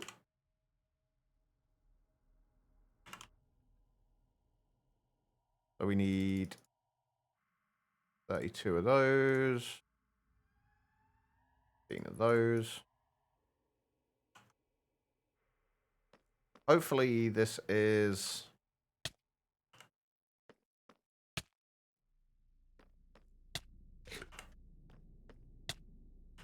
still going to be enough. Or we're still going to be able to keep up with this. We can all. The good thing about these is, though, if we're using more mana than we're gaining for whatever reason, we can always turn some of them off.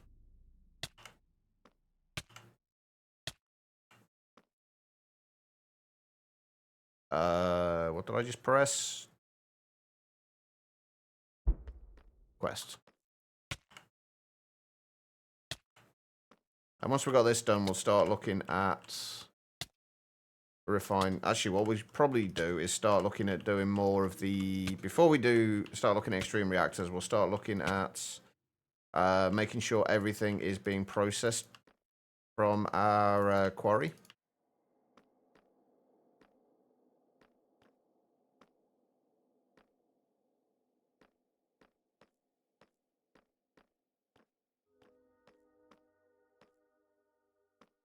There we go, right, and then...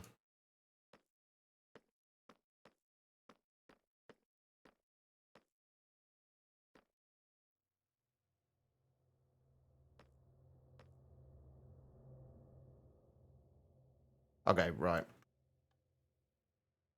We can only have a few of these on at the moment because we're apparently not... haven't got enough Mahou stored up to run all of them. Which we should have, because we've got a bunch stored in there.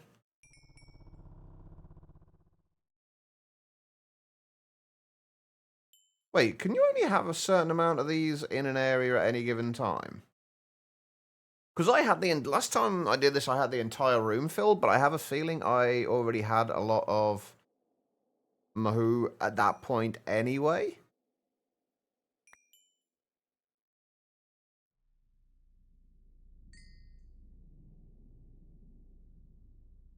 But it keeps shutting them off.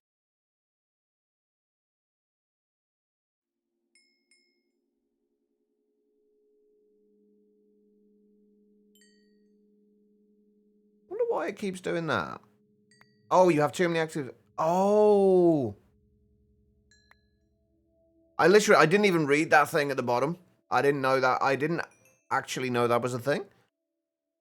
I'm pretty sure they changed that. Because that was not a thing before. I had like an entire room filled with these all working. Right, so how many can we have? I can't see because these guys are in the way. 1, 2, 3, 4, 5, 6, 7, 8, 9, 10 by the looks of it. Yeah, it looks like we can only have 10. Well, that's annoying. Can we move these with a cardboard box? I'd be surprised, but... I'm wondering if we can, like, spread them out a little bit more. But apparently you can move them with a cardboard box.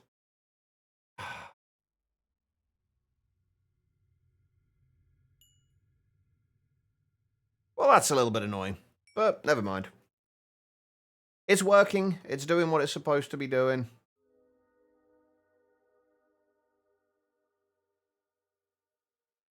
Right, that should just generate Mahou for us over time then. Okay. Oh, lag spikes again. Wonderful. All right. So let's start looking at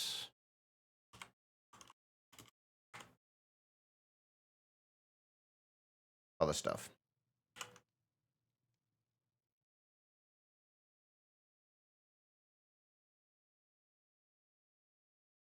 By other stuff, I mean our all processing setup. Which we started a while ago, but never really finished. Basically this.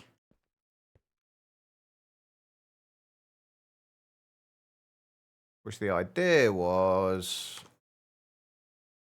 I remember, which side do we need to put these on?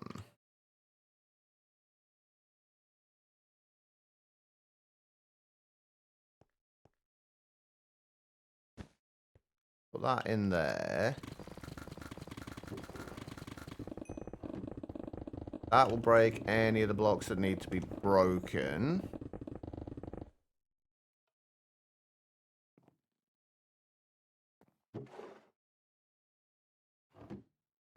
I need to figure out what I'm going to do with the, like, just the raw stuff.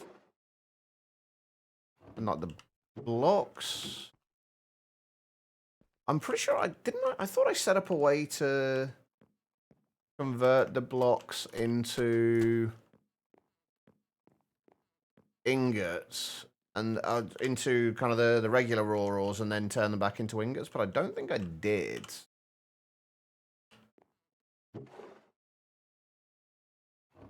Okay, right. So this is basically pulling anything from here and putting it into here.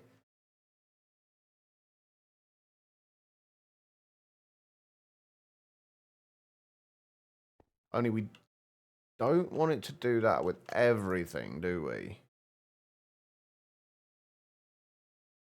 Oh, wait, no. I think if I remember rightly, if I set that on there, that will basically smelt anything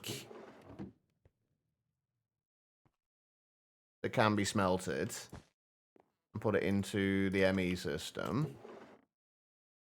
And then the ore blocks will get placed in there. I still need to do something with the blocks of raw ore.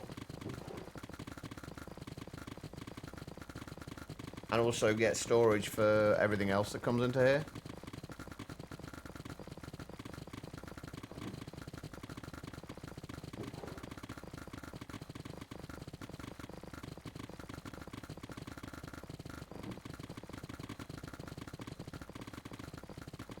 That should just go through everything in there. But things like resonating ore and the kind of the raw blocks. How do we want to go about sorting these out? Basically, what we want to be able to do is put these into somewhere and take them out as the raw chunks. Since we're only storing ingots, we're not storing them as blocks because we're not using external storage for this. I think we need to. Do we need to smelt the? I think we're going to leave the resonating ores as resonating ores for now.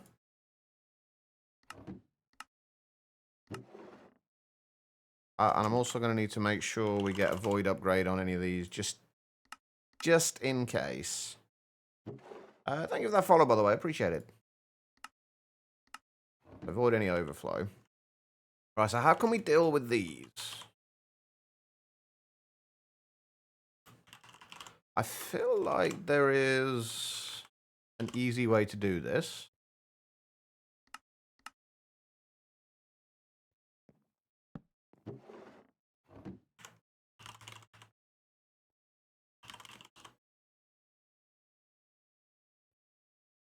Is it compaction or is it compression upgrade? I can't remember. Yeah, there we go. So if we put that in there and then take that out of there, the problem is that we can then take the raw versions out, but if we put more than one thing into here at once, we're not going to be able to take it all out. Hey Ray, and welcome back, Becky. So I don't think that's going to be the answer here.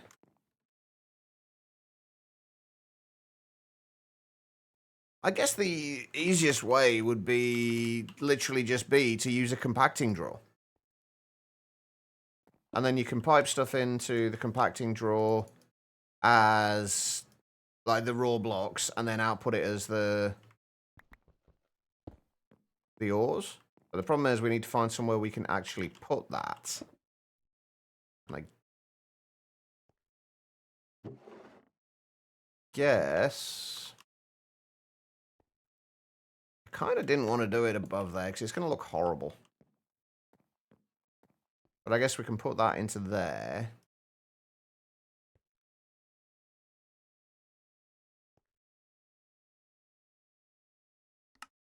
And right, how are we doing this with...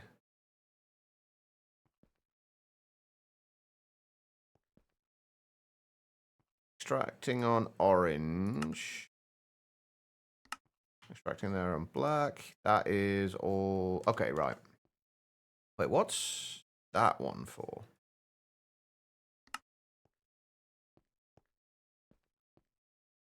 What's extracting on red? Ah, that's extracting on red. Okay, so that's basically taking everything from the furnace and putting it back into there. Okay, right, so if we do an item card on there, can we... I guess we're going to have to do this with a tag filter again and do this like a tag for each of them. Otherwise, like we could do them as storage blocks, but I wish they had a better like tagging system for the like raw ores storage, like the raw ores compacted versions. Because they're just in there as storage blocks, but there are so many things that have the storage blocks. I can't remember what do we need. What do we need as the prefix for this? Yeah, like all the like storage blocks, like any blocks of anything, like any of the cone blocks, anything like that. I think there's a few other things like ender pearls have like a storage. Yeah, the ender pearl blocks have a storage variant of them.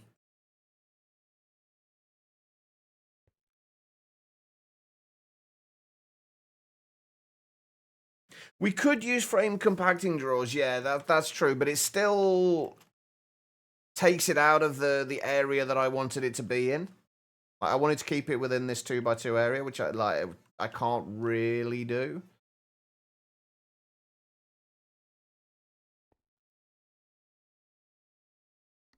As always with these things, it's not that I can't do it, it's just that I can't do it in a way that I'm happy with.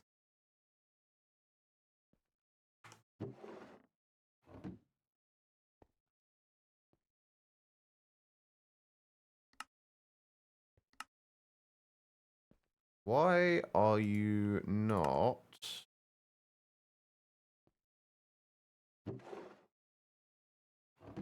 pulling those out of there?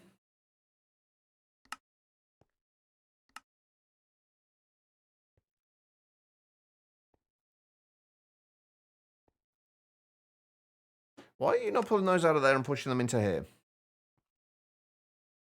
Why am I being an idiot?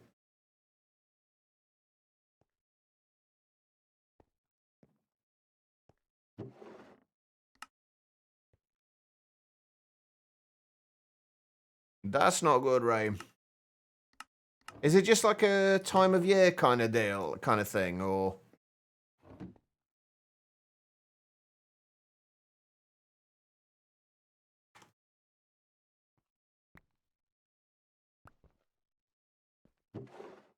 Oh, it won't...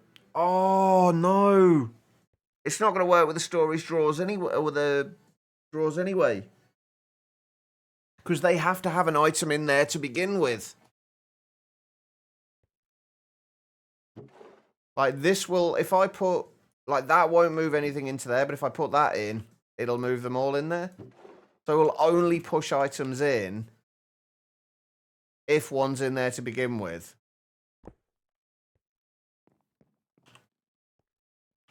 Oh, that sucks. Okay, how are we going to fix that up then?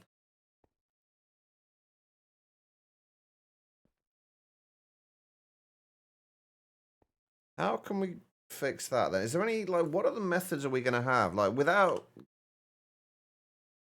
setting up, like, a crafting setup for each of the different things?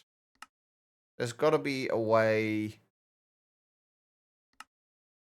we can uncompress them.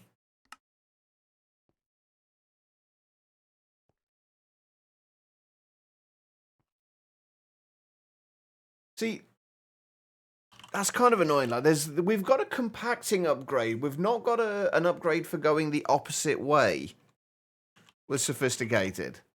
Like, unless there's one that I don't know about. Like, there's a compacting upgrade, but there's no decompression upgrade.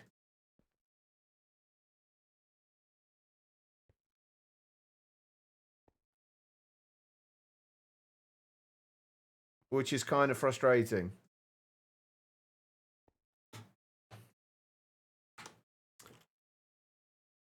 How are we going to do this?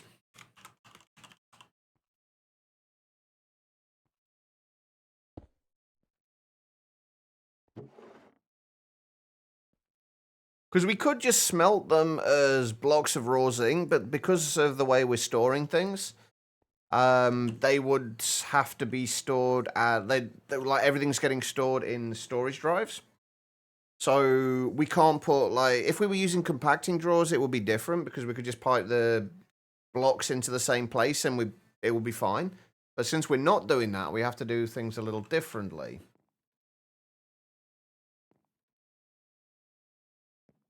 How can we do this? Oh god, these guys again. Get out of here.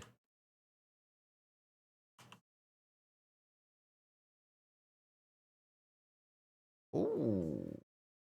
Is that working? Wait, why is that? Oh, shit. I know why that's not working. Hang on, I just realized our Mahou generation isn't working. And I know why. Because we do need to still chunk load those. You can, but the problem is you can't do it because it's not just this block, it's all of the different blocks. All of the different kind of variants of them. So you've got like a whole bunch of different ones, including any of like any other ones that we may or may not find in block form. So we'd need to make sure the crafter could do all of them. And with the ones that we have here, it definitely can. But if there's any, because we can use a tier 3 RF Tools crafter. But if there's any more than 8 recipes, we'd have to use a second crafter. Which I don't want to do if I can help it. This would just be so much easier if there was a decompression upgrade. Like, why is there not a decompression upgrade? I'm pretty sure the compacting ones don't do anything.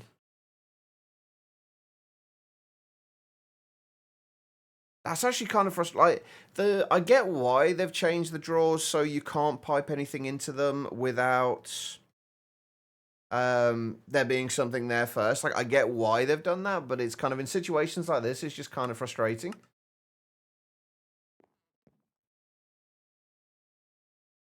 I'm trying to find like a single block solution for this, for any of it.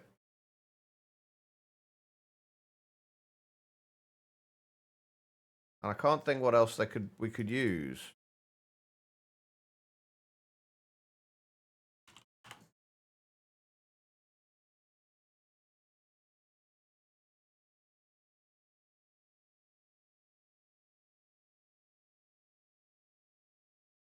I mean, it may be that there is only ever going to be 8 items. Like 8 things that we're going to need to decompact. But I don't know that, and I'd like it to be future-proof as well. I don't want to get to a point later on and then realize, oh shit, I've now got to change this as well. And, like, fix it again. I'd rather get it right now. I think the compression upgrade might be the way to go, but we might have to do it in like a limited barrel. I don't know if that would work how I want it to work though.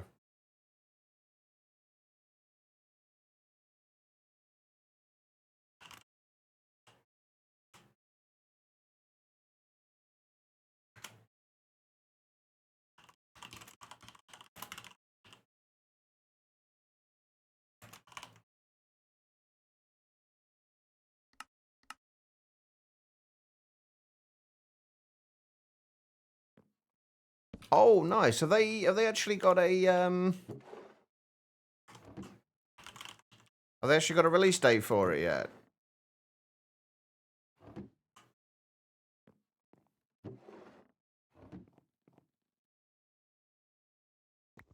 That might work. I think this might work. We want to make it into a larger barrel though, just to be on the safe side. I actually had a look at We Harvest Shadows the other day to see if there was a. Like, I think it was actually earlier today to see if there was a release date yet, but I didn't see. I didn't see it. I still said that like coming soon. I think.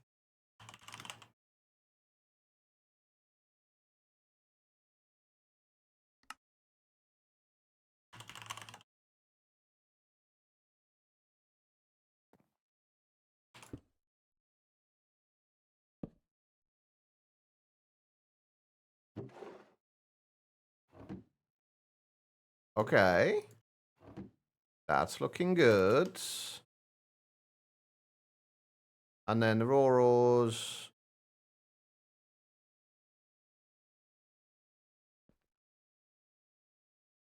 We then extract from here on orange as well.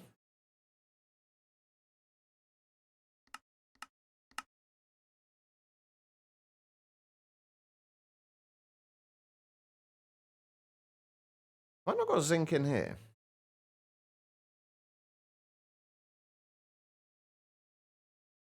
Yeah, I've got zinc in there. Why is that not working?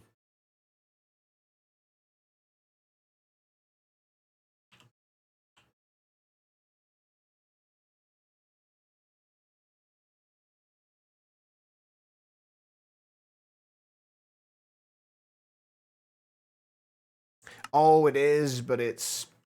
I need to filter this as well, don't I?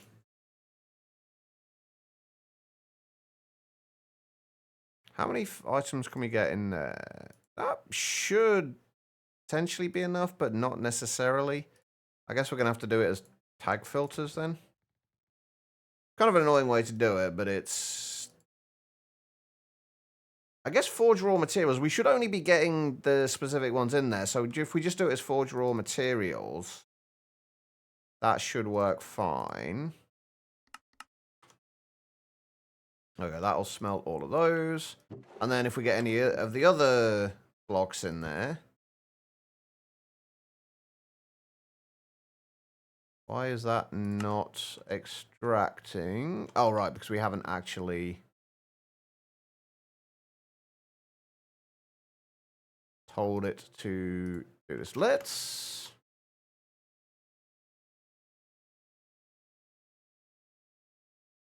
Should we just try doing this as storage blocks?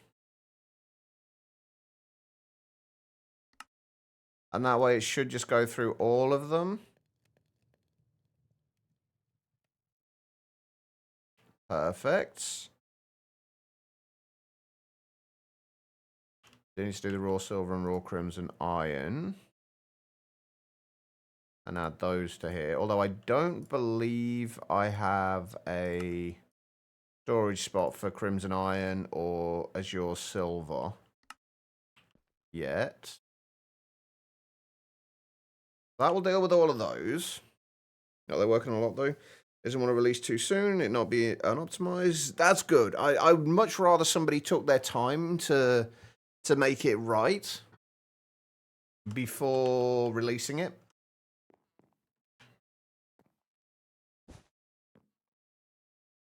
Right, so that will take care of those. We still need to do storage spaces for like everything else in here as well. For things like, I need to get storage drives for dark gems, for bort. Actually, finally found a use for bort the other day and what it's actually used for.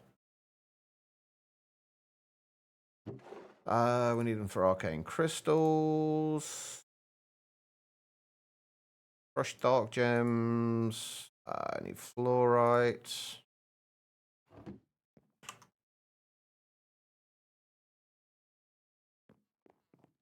Right, let's get all this stuff sorted out.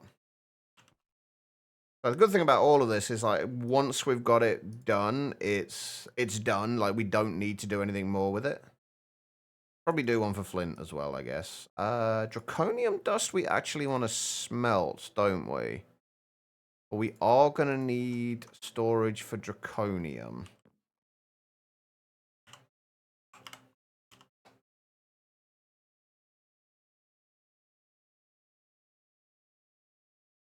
Oh, wait, I need destruction cards as well.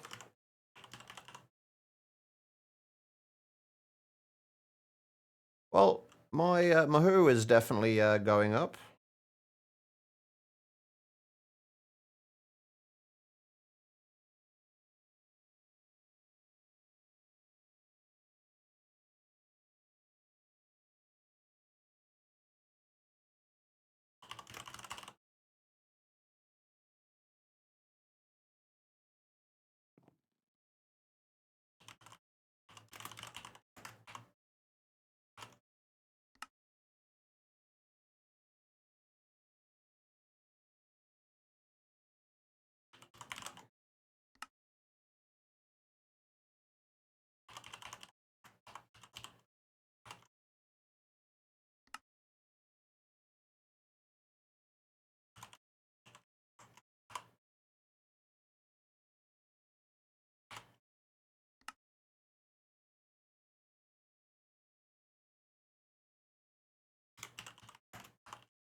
All right.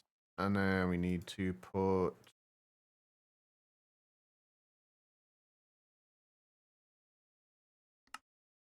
draconium in there. That will store the draconium for us.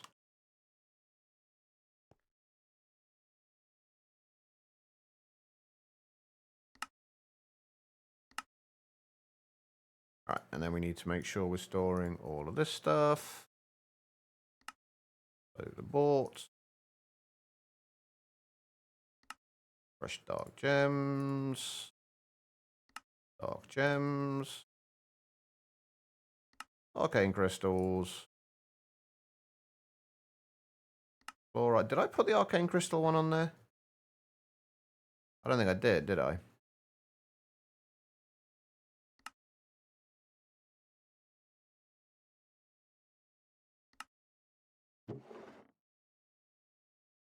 There we go. That's all that being stored. I don't know what we're doing with the resonating ore yet, so that's just going to stay in there. Right. All the excess stuff's been taken out of there. We need to do ones for niter. I don't know why we've got 2 slots for niter, but there we go. Niter, dimensional shard ore. I know we've already got quartz.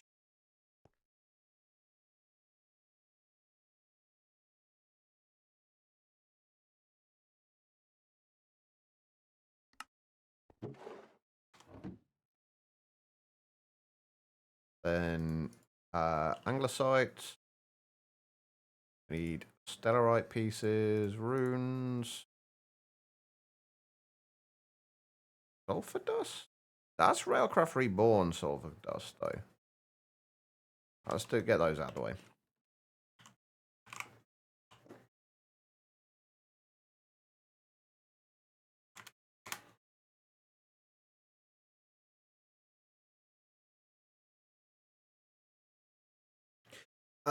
Technically, yes, but no. Basically, this is a separate ME system where all my storage drives are. It is hooked up to storage buses on here, on these drives. So as we toss stuff into the system, it goes into these, into the drives. And this is on just on a separate system. So it just allows me to, because we're storing everything in drives, it just allows us to easily see what we've got drives for and where everything is.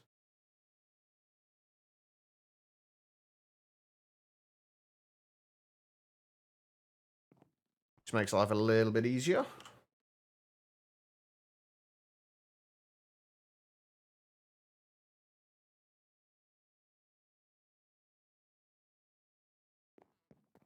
What else do we have in here to store? I really want to have a look at Theurgy. I keep seeing it and I've never used it before. They say the bonus is deposited the next business day. Just has to pay the first payment. Ask the first payment of rent Monday with a late fee. Well, hopefully you don't have to have the late fee. That's pretty much what it is, Bobo. Hey, it works. I don't know, I've really grown to love the whole not using external storage thing, though. It's a little bit more complicated at times to set things up, but I feel it's like it's a lot neater.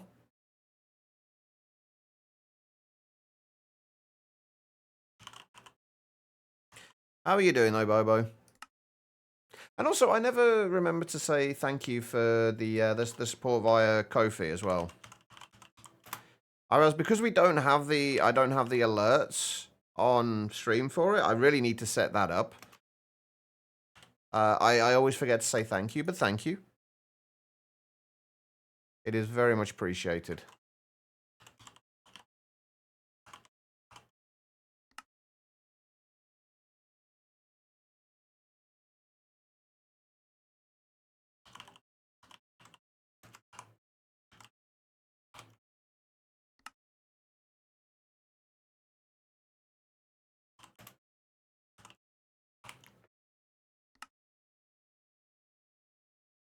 Alright, sulfur dust.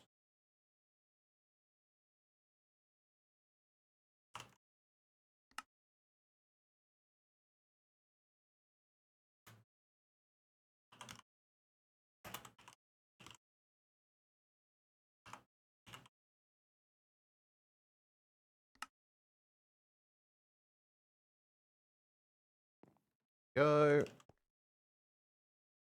So one thing I love about systems like this is that like you can set like once you've set them up, you can like once everything's sorted out, you can pretty much just leave them to do their thing and like not have to think about them again.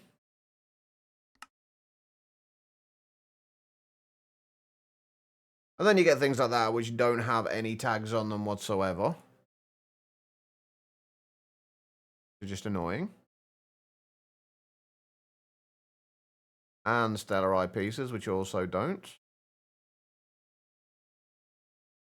Seriously? The runes don't either?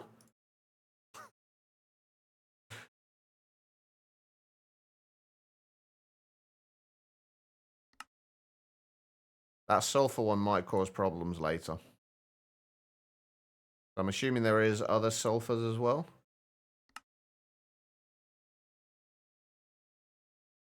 But yeah, that's the reason I have these, for the ones that don't actually have tags attached to them. Oh, raw uraninite. Do I have a uraninite one?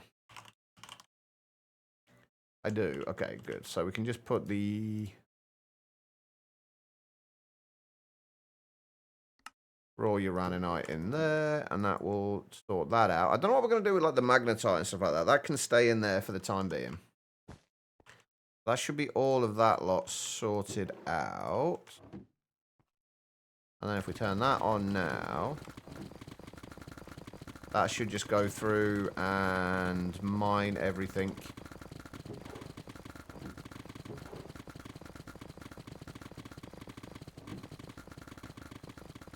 And just sort out all our ores. Hopefully this will not cause us any problems. I really hope it doesn't. Oh, wait. Hold on. That shouldn't be in there.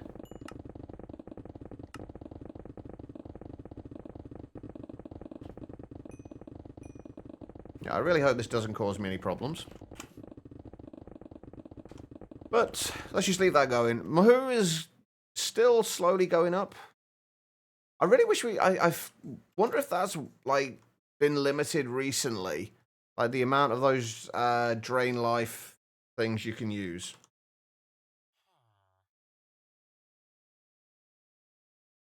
Because that's going to slow things down a little bit. What we do want to do, though, is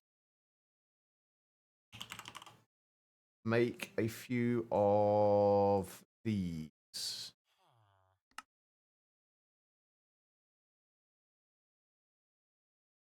And find somewhere to put them for the time being. Which I guess here will do for now.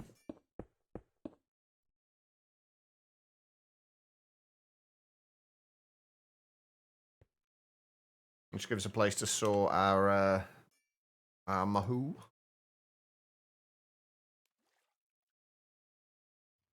Okay, right. Next thing, extreme reactors. I keep clicking on the wrong things. That's not where I want it to be. Right, I'm moving that out of the way so I don't accidentally click on it again. Is that still working? No, it's stopped working. After I've broken and replaced it, I think I need to go into it for it to actually continue to work.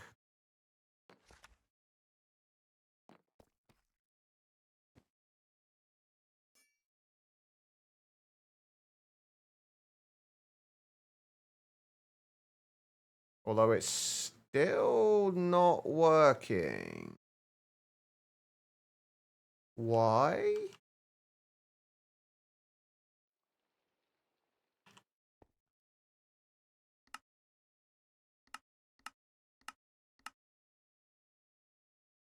We're farming Mahou from them. Basically, these, actually, I'm gonna turn this off for a second. Basically, these things are boundaries of drain life. Well, they will use a certain amount of your, Mahou or mana to run. But as they kill mobs, they will... as they kill mobs, they will generate more mana. And if you look at the numbers on the top left, that's your amount of mana that you can store on you. That number will go up the more it's used. So the more mana you use, the more you can store. So I think for every 100 mana you use, you can store one more. So basically what this is doing is it's using mana, so it's helping us to increase our kind of mana cap. But it's also killing mobs as well, which is generating mana. So it's kind of perpetually running and just generating more mana for us. Or it will be if it actually decides to stay chunk loaded. And we're also getting the experience and a little bit of inferior essence from it as well, but I'm a little concerned though that since I moved that, it's... Oh no, it's working. It's going okay now. All right. Money doesn't come in until... Ouch. Yeah, the only reason for using Wandering Traders was simply because I can't stand Wandering Traders, so I figured I'd put them through a little bit of misery. They kind of deserve it, let's be honest. Is this thing still going as well? It is. Oh, I found out why the slimes keep spawning out here, by the way, as well.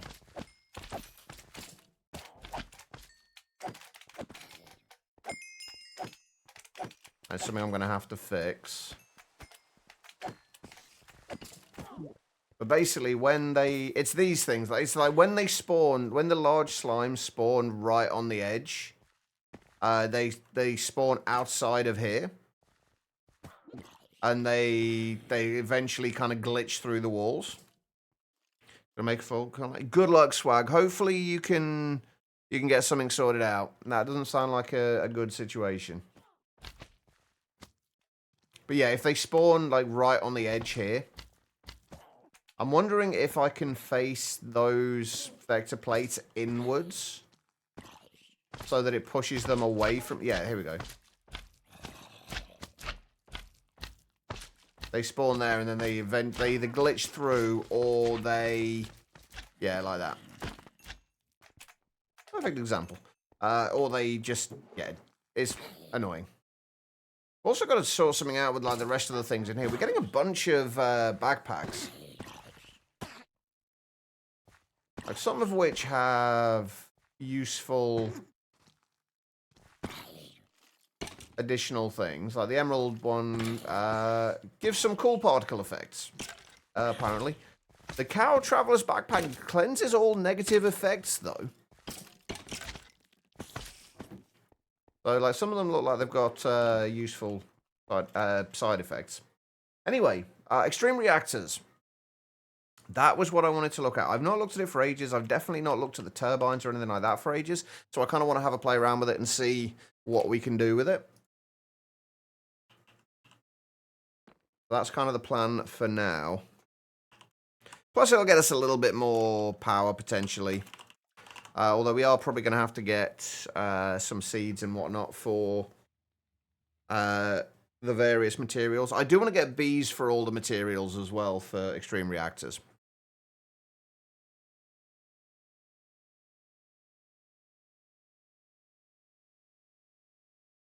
I mean, hopefully that works, Swag. It sucks that you have to pay a late fee, though.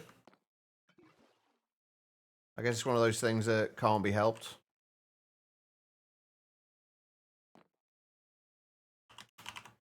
We're slowly getting Godforged Pearls as well. Oh, and Pickly Charts. Okay, cool, right.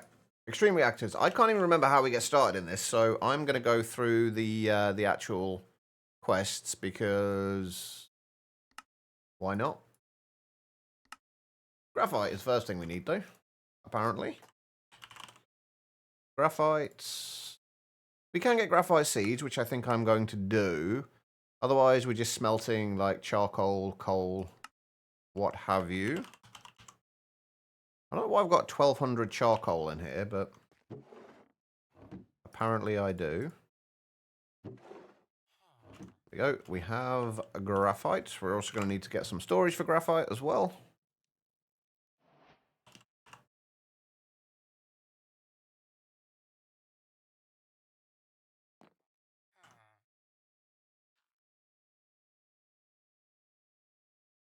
That's not what needs to be named.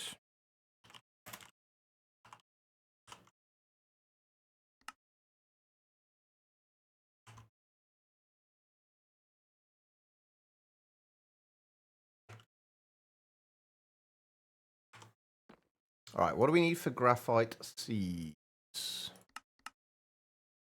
Blocks of graphite.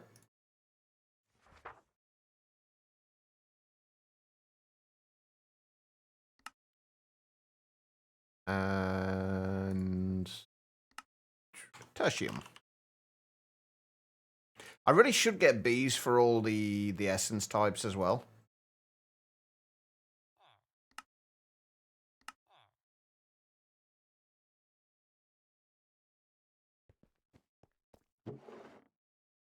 And probably move this setup at some point.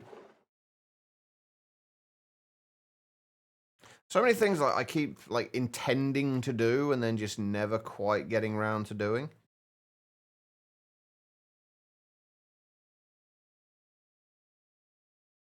Like I also wanted to get some ME cables going up, like up through these and across here, so we can stick display screens, like in the floor along here and along the kind of the roof bit across there, just so we know what's actually being made in each of these things.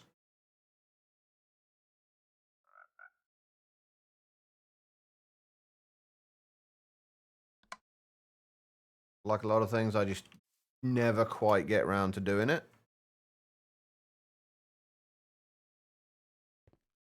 All right. So we have graphite.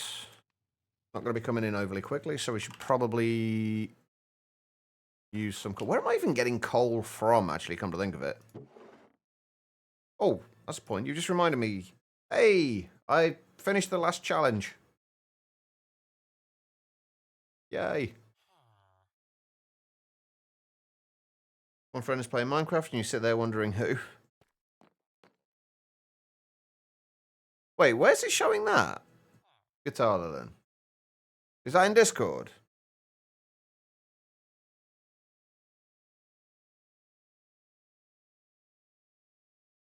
GT and all the mods 10? No, it's not, unfortunately. They have modern industrialization. Oh, the Xbox game? Oh, right. I didn't even realize that showed Minecraft in there. All right, so we've got graphite. From there, we need basic building blocks of the reactors here. Let's go and get a By the way, I reached my first point of not having enough processing power, like enough crafting storage in here. I can't craft 64K drives. I don't have enough crafting storage. So when we start running into those problems more frequently, I will actually get around to fixing it, but as long as you pay rent in whole by the 15th, it should be okay. Is that okay as in no late fees as well? Because that'd be awesome. Foregoing. Pause and evoke. Create. And there we go. That'll do. Right. Hey, that's awesome. Are you going to be able to get the money by then? Are you still going to be okay with that? All right. So we need reactor casing, right? I think we've got to start with the basic ones. Oh shit, we're also going to have to make some material stoneworks factories as well. We should probably do that now, honestly.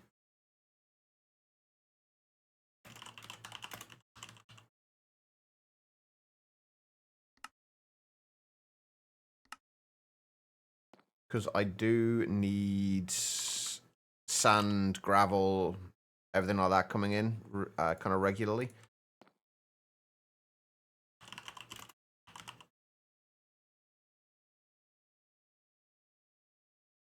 So all of that is fine. I still need to get the... Oh, there's so much I need to do. I still need to get the plastic bees sorted out as well. There's so much to do. There's always more to do as well.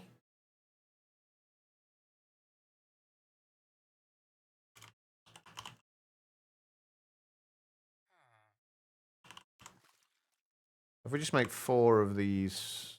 Ah, we're missing pink slime. Ah, yeah, there we go. We do get water as a byproduct from these. So that's something I'm going to need to fix in a moment.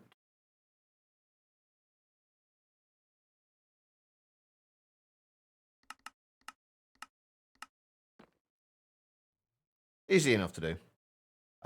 Should be fine. Some will be a bit tight, but you'll manage somehow. I hope so.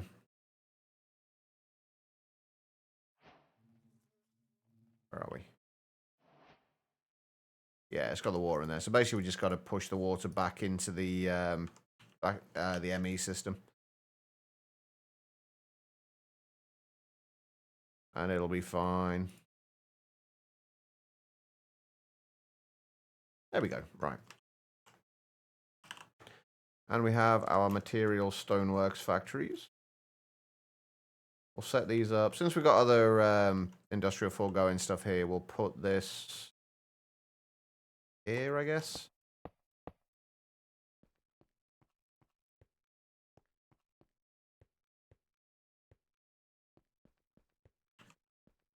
Okay, so we don't need a cobble gen. Actually, we do need the cobble gem because we need that for that. And we need to crush that. That should give it...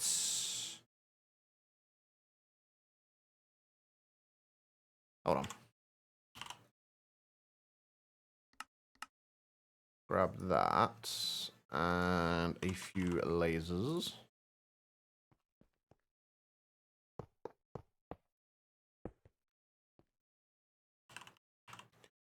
Grab an interface.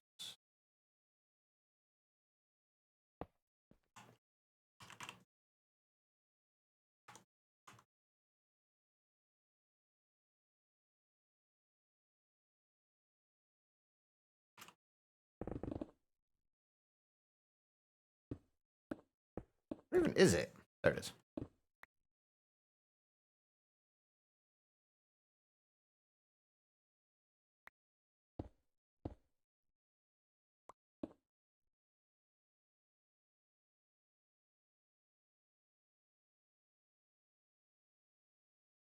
By the way, I don't know if any of you watch like kind of any of the Hermitcraft members or any of the other kind of like more vanilla-ish Minecraft content creators. But I know a few of them started a series of a thing called Impossible Minecraft recently. I don't know if anybody has seen that or not. It looks so much fun though. If you haven't seen it, I suggest checking it out. I've got no idea, Hyena. It might be, it might not be. We will find out eventually. Seen Green's episode? It's absolutely hilarious. Green is the one person who's trying to play it in a smart way so far, from what I've seen. But it's just like, it's absolutely ridiculous. I check it out, Bobo. It's so funny. It's absolutely hilarious watching it. And I can't. I watched the. Started watching the like kind of the guy who made it. Was it Mr. Mackenstein or something like that? I can't remember exactly what his name is. But he's got a video of him creating it. And oh my god, the stuff that people can do with vanilla Minecraft and data packs now is just insane. I can't wait to try it out.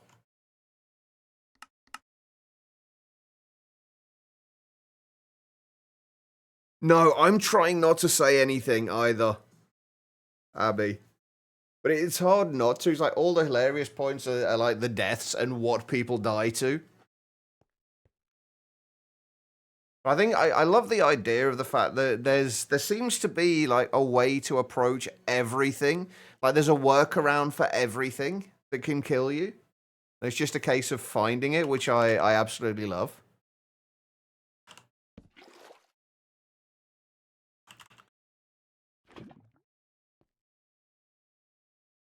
Right, so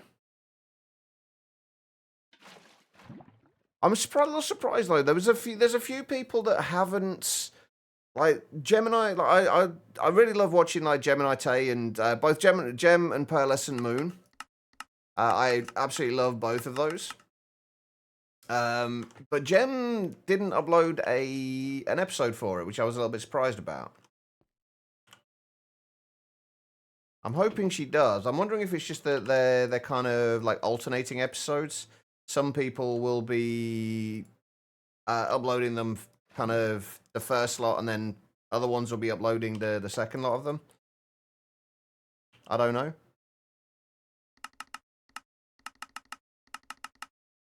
Right, we need to do that. And then that, and that should give us sand. Perfect. What else do we want to get from these?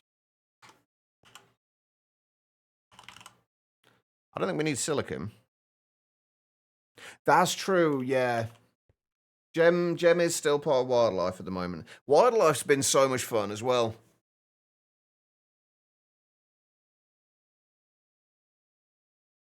I have no idea, Abby, honestly.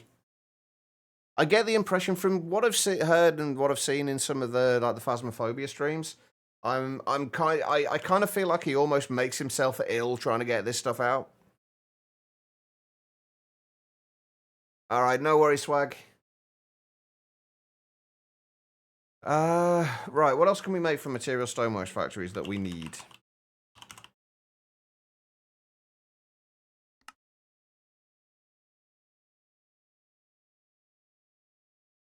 Egg spread sandwiches for breakfast on Saturday? Sounds good. We don't need rock wool, we don't need slag bricks.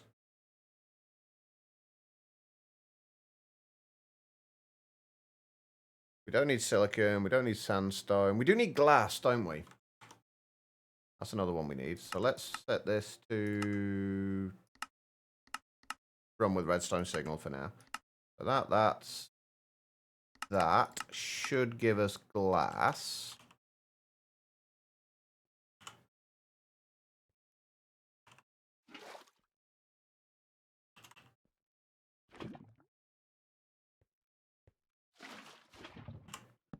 I can kind of understand why somebody like Green would do that. Like, it is, at the end of the day, it is his lively, like it's his business and he wants it to work, so you kind of put the effort in to make it work. Yeah, there we go. So we get glass from there. I think we just want to do obsidian on the bottom. On the last one. Do we want to do obsidian, or do we want... Is there anything else we can make with this that we need? If not, then... a netherrack, maybe? We definitely need a lot of netherrack later on, but... does netherrack use up the lava? Yeah, it uses up both the water and the lava, and these guys are spawning again. No, that's true. That is true. Oh, I see. Running away, eh? You yellow bastard! Alright, enjoy the lurk swag. I appreciate it, man. Is there actually anything else we need here? I think stone or just stone, I think we'll do. We go with stone on the last one.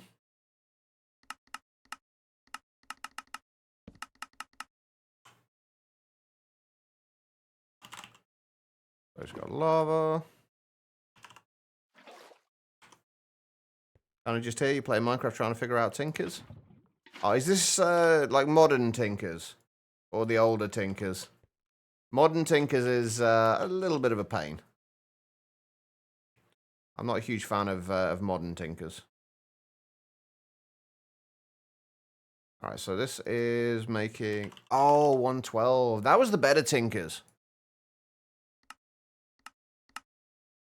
I much preferred tinkers back in 112.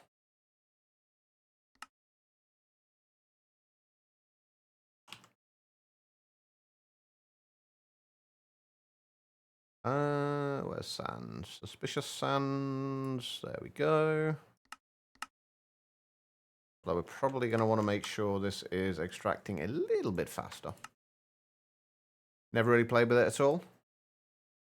Are you relatively new to modded then, Abby? Or have you been playing for a little while, just never really played with tinkers? And you're not new to, and you've never played with tinkers? That actually quite kind of surprises me a little bit. Like, tinkers was always one of those mods that was like a staple in every pack. In terms of tools. It's kind of interesting to find somebody who's not really played with it that much.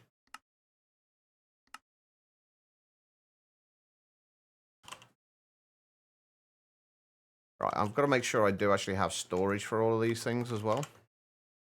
Before we start continuously piping them. Oh god, I've lost my...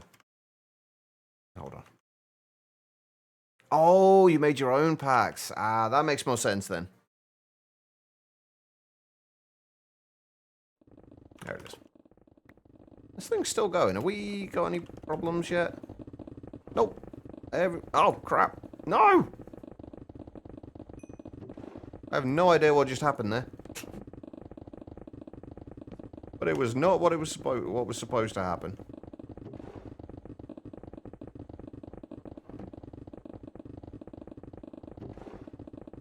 Yeah, alright. Right, okay, so we need to find out, do we have one for... we don't have one for gravel yet. I'm pretty sure we don't have one for sand. Oh no, we do have one for sand. Glass? No, only glass bottles. What else we got? Regular stone, right?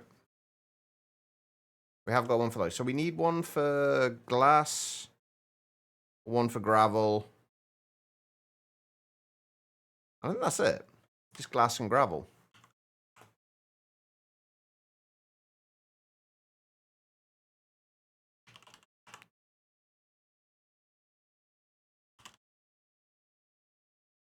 I can find the glass. There it is.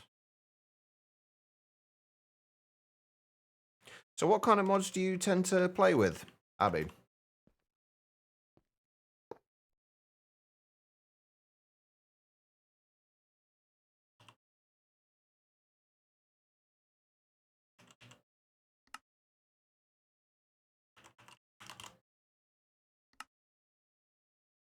How's our Mahou doing? Up to 1600 already. That's not bad.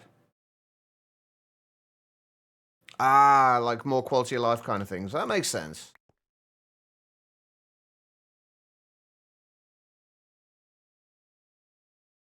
I kind of wish I could go back to playing vanilla again. I kind of miss having the patience for it. Okay, right, so we should have a bunch of stuff there that we need now. So we need reactor casings. I also need to go and take a break at some point. And reactor glass.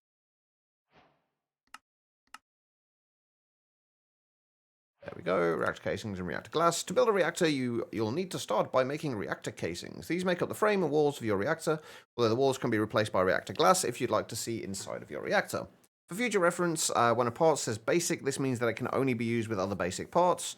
The basic parts can also only be used to build smaller reactors, as it has a certain size limit. Keep this in mind.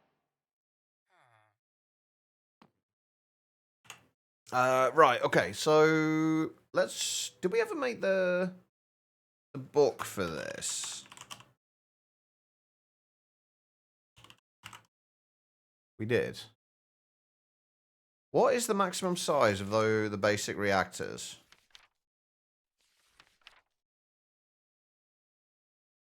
Does it say anywhere? Alright, we're not going to build the first reactor.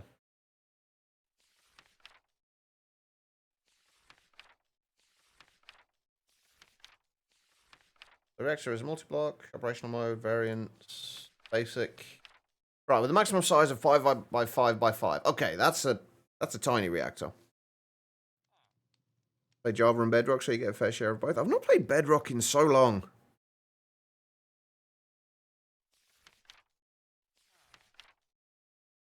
And then there's reinforced. Okay, right. So, do we want to make... we should probably make the basic reactor to begin with, then. I guess. What else do we need? Reactor control rods and reactor fuel rods.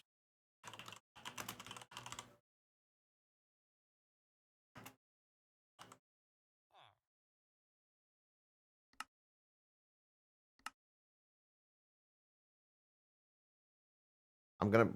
You know what? We may as well just make recipes for all this stuff to begin with.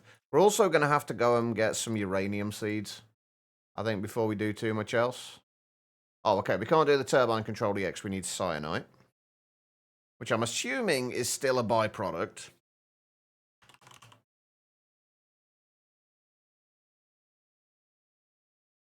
Right, before we go any further, let's get some uranium seeds made, if we can. Need 4 uranium, 4 Imperium, and Prosperity Seed Base.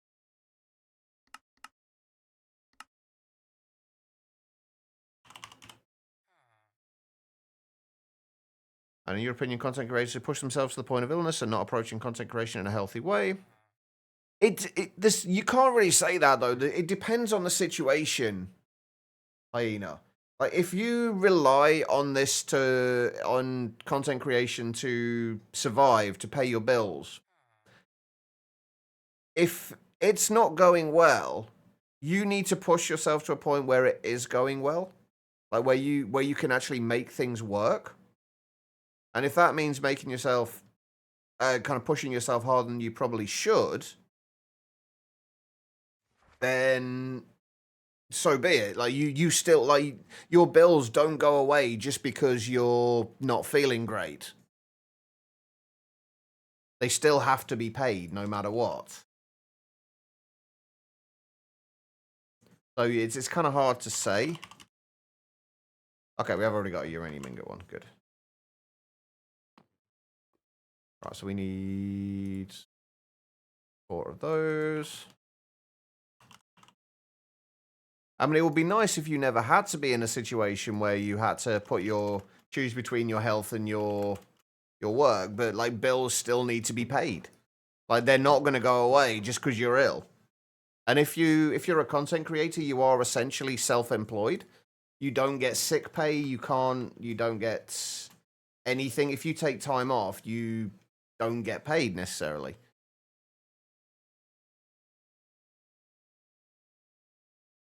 So it's like content creation is rough. And I can say that from experience.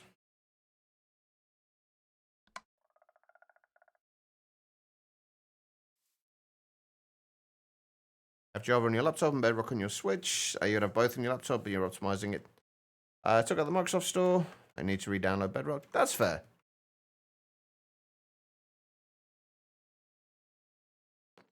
All right, so we've got uranium seeds. I think on that note, I'm going to go and take a short break because I do need to go and get another cup of tea. So if you guys have been sat down for a little while yourselves, I do suggest you do the same thing. Just get up, wander around, use the bathroom, whatever you got to do. Don't go too far though, because I will be back in just a couple of minutes, and hopefully we can get our first reactors set up and actually get a little bit more progress into extreme reactors. Before we go though, I'm actually gonna clear some of my mana out of there. Alright guys, I'll be back in a few minutes. I am going to run some ads during the break, but these will only ever be ran during the break, so you won't miss anything. I will be right back.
All right, everybody, I'm back. Thank you all for sticking around during that break.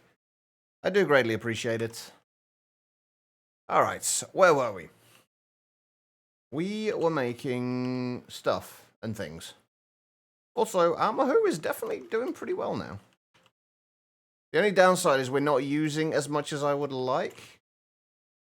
If we could have had more of those drain life things, would have been a little better. I guess we could make multiple of those farms, but really don't want to do that. Anyway, right, where were we? Reactor control rod. Hang on, what was it we need to make? Reactor control rods and reactor fuel rods.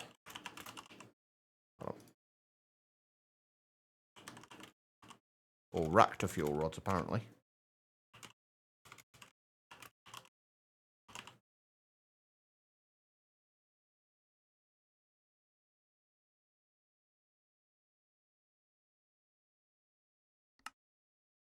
Oh shit, you know what? I never actually set up the input for...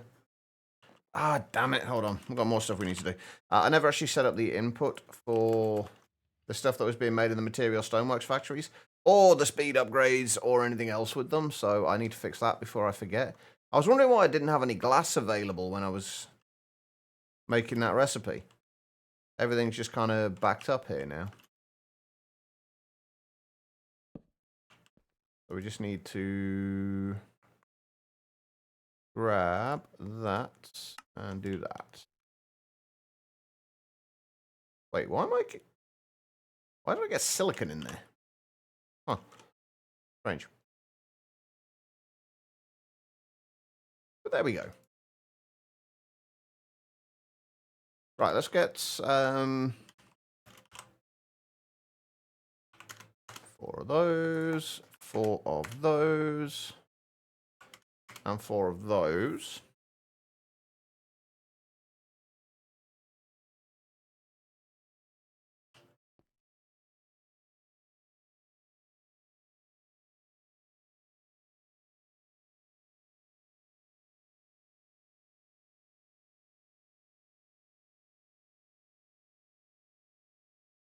There we go, right. That should get us some stuff in a little bit slowly, but it should be building up over time at least, which is nice. Okay, right. So we needed fuel rods, and we needed a control rod. Could potentially use... it might be an idea to play around with computer craft for looking at interacting with these. Right, let's read these as well, just because I haven't done this in so long. All right, every reactor needs reactor control rods and fuel rods. These control how fuel is inserted into the reactor. Control rods are placed on the top face of the reactor. You can also have more than one per reactor, but you must have at least one. Typically, the more you have, the more fuel the reactor can use and burn. That can mean more overall power, but at the cost of higher burn rates, depending on the setup of your reactor. For every control rod, you'll need enough fuel rods to extend to the base of the reactor. For example, if your reactor is 5 blocks tall, you'll need 3 fuel rods extending from each control rod. If you right-click on a control rod, you can control how much fuel is burned in the reactor by inserting or retracting the fuel rods. The further that you extend the rods, the less the fuel will be burned. Alright, and then we also need a reactor controller. Oh, one thing, for anybody who's playing all the mods 10, is it a different dev? Or is it at least a different person doing the quests? Because I've noticed so many like kind of spelling and grammatical errors in the quests that I just haven't seen in the All the Mods 9 ones. I'm just wondering if it's somebody different doing it. Right, okay. The reactor control is the heart of the reactor. When a reactor is formed, you can right-click the terminal to open up the reactor interface. Depending on if it is a passively cooled or an actively cooled reactor, the interface will change. Passively cooled reactors are used to produce power directly by burning fuel. Actively cooled reactors use the heat created to vaporize the coolant, which is then sent into a turbine to create power. In the interface of a passive reactor, you can see and toggle the status and waste ejection. You'll also see the temps, how much FE per tick the reactor is producing, and how much fuel the reactor is burning per tick. Beautiful. I randomly got a cat spawn egg as a... Oh, we went looking for cats last stream and took ages trying to find one. Now it's giving me a cat spawn egg. Typical. Right, to extract power or items from your reactor or even input fuel, you'll need these required blocks. The power tap provides a way for you to tap into the power that a passive reactor makes. You can attach pipes and cables to extract the power from it. The access ports are required for every reactor and allows you to both input fuel from the reactor or extract waste. It's usually a good idea to have 2 per reactor, 1 for each job. So what do we need? The power tap and we need the access port.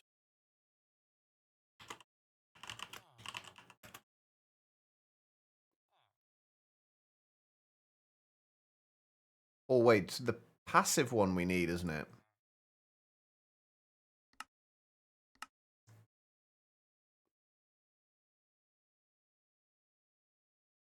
Let's do a recipe for the actively cooled one as well, though.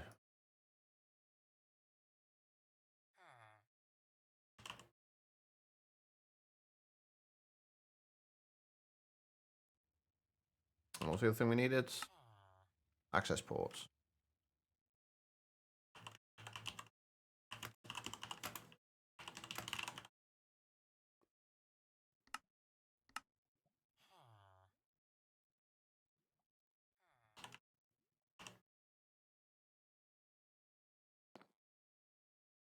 Alright, so...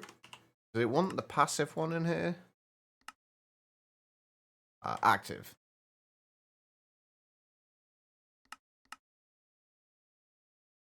That, and we're going to need a couple of those as well.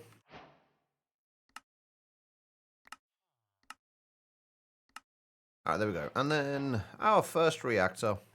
We're going to build the smallest passive reactor possible. No, we're not. We're going to build a slightly bigger one. We're going to do the 5x5x5. The requirements for the crest are the exact amounts for what you'll need to build one. Build this. You start by building a 3x3x3. We know this anyway. But we are going to build a 5x5x5 one, which means we're going to need how many reactor casings? 25 on the top, 25 on the bottom. Plus, I think it's 16 on each layer. So 16 times, so 48. So 98 minus 1, 2, 3. 98 minus 5, so like 93 or something like that. Something along those lines.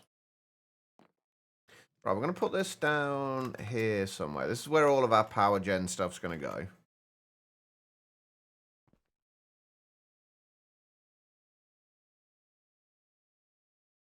Try not to cross chunk borders, though.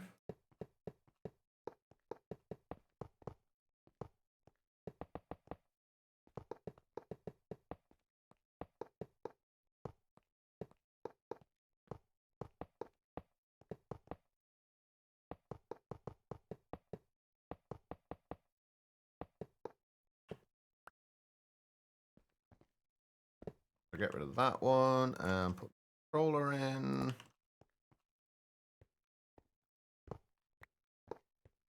Then we'll do the access port to the side. And we'll do the power tap at the back.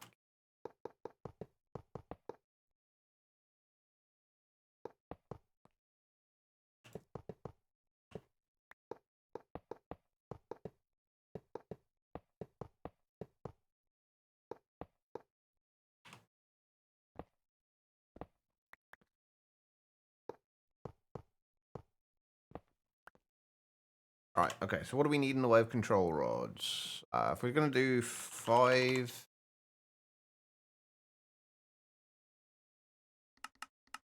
need 4 more of those. And 5 times 3, 15. So we need 14 fuel rods.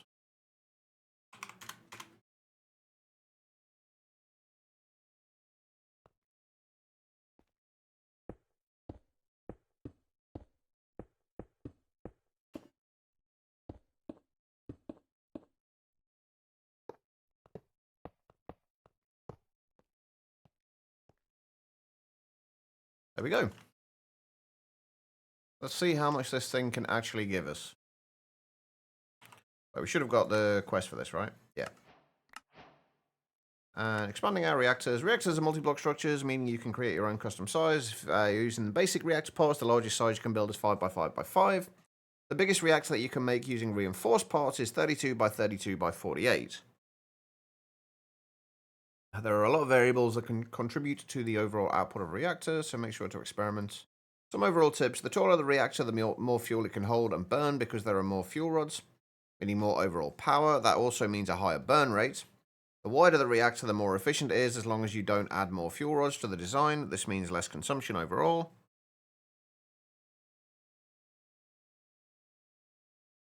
And that's it. Alright, what else have we got? Fueling up reactor. To insert fuel into the reactor, you'll need to pick one of the sides. That has a reactor solid access port. And pump in uranium from an inventory. The easiest way to do this is to use something like storage drawers, or even just a chest with an item pipe connected at the top, like the image shown below. Well, I got some toast. Right, so if we do inlet and then that as outlet.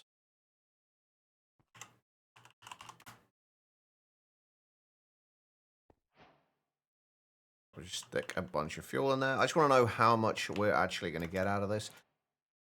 First of all, let's just try it.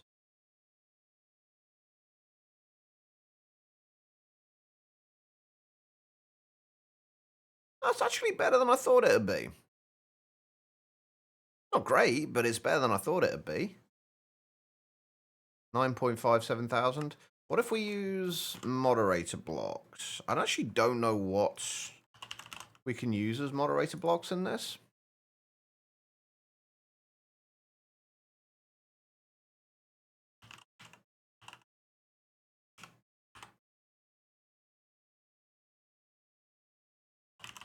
Do they have any tags?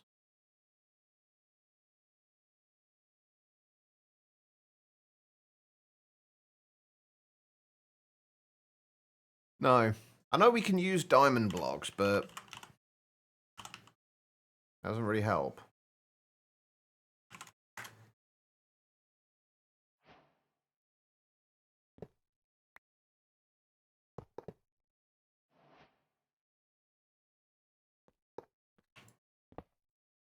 One thing I did always find with these, like there just wasn't enough documentation. Which, unsurprisingly, as anyone who's been here a while knows, is one of my pet peeves. Right, it's 19.7 thousand.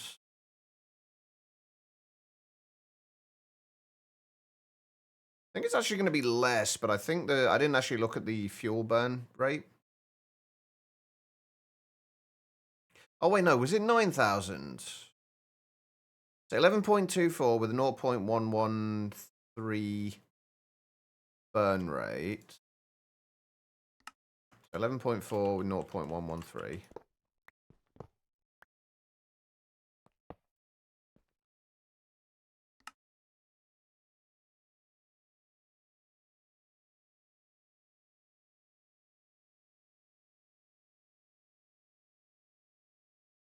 Oh, yeah, they definitely help.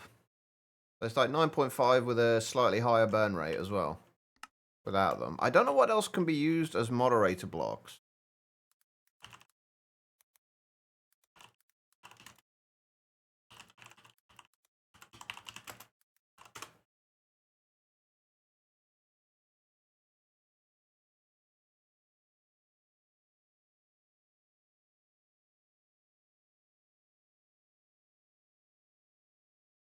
What did you go with? What did you go with in the end?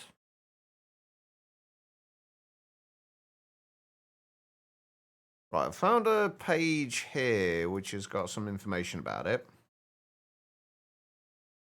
Reactor moderators, commonly incorrectly referred to as reactor coolants, are materials placed inside of a reactor during construction. When a reactor is in operation, a moderator may change the way the reactor performs, depending on its properties. The below information is accurate for bigger reactors 0.5 and 0.6, 117 to 1.19, or earlier versions. Simulation changes in 0.7x. Oh, okay, so this isn't accurate anymore. Wonderful.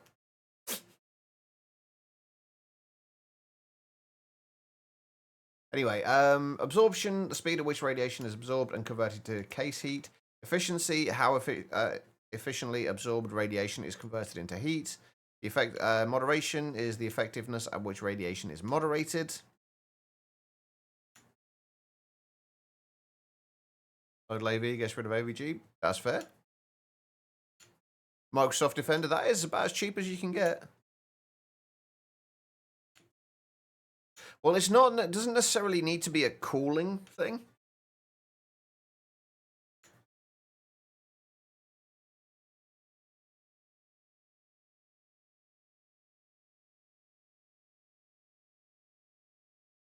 Hang on, can we? It says.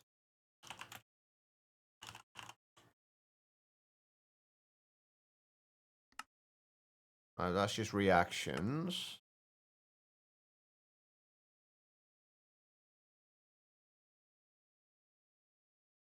I don't know if there's anything that can show us what the moderator block, like what the properties are of these.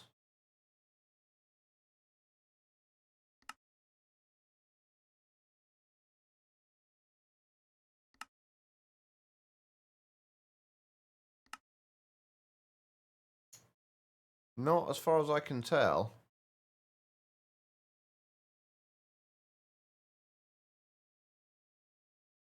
We just continue to use diamond blocks, I guess. Like, we're not going to be like using this reactor for anything like in terms of like actual power generation anyway, but we're going to make a considerably larger one in a moment.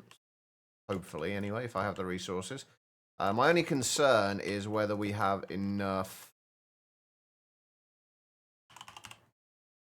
or whether we're making enough uranium to actually keep up with it.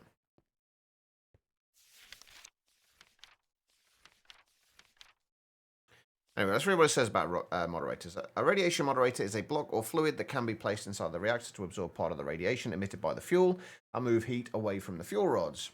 A particular moderator could convert radiation to heat more or less efficiently than another one, or could absorb more radiation than others, or it could conduct heat way better than its companions.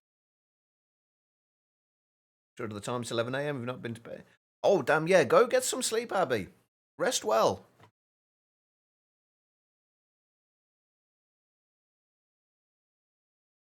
Right. Right, a particular moderator could convert radiation to heat more or less efficiently than another one, or could absorb more radiation than others, or it could conduct heat way more or way better than its companions, or it could be dirt cheap, but extremely inefficient all around, like air. For example, it works, but barely. Usually a rare block or fluid, or one particularly expensive to craft, has better stats than a common or cheap one. Extreme Reactors registers by default a score of vanilla and modded blocks fluids as moderators. Other mods or mod packs can add their own moderators or modify or remove the default ones. Only valid moderators can be placed inside the reactors. Invalid moderators will prevent the reactor multi-block from forming. Blocks and fluids, check the buckets that can be used as moderators are marked with a special tooltip that you can see if you want to spoil yourself and you have enabled the advanced tooltips feature. That's great, except you can't search advanced tooltips. So we can't look for moderator, for example. How long will I be streaming? Not sure, honestly. Probably for at least a few more hours.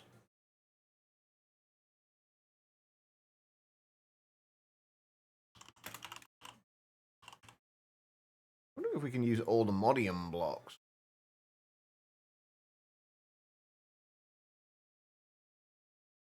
We can. Hold on. Hold, please.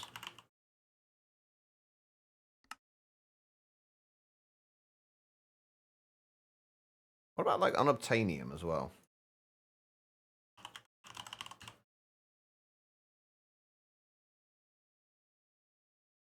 That can be used too. Hold on. Let's see. Rest well, Abby. Hopefully you get some good sleep.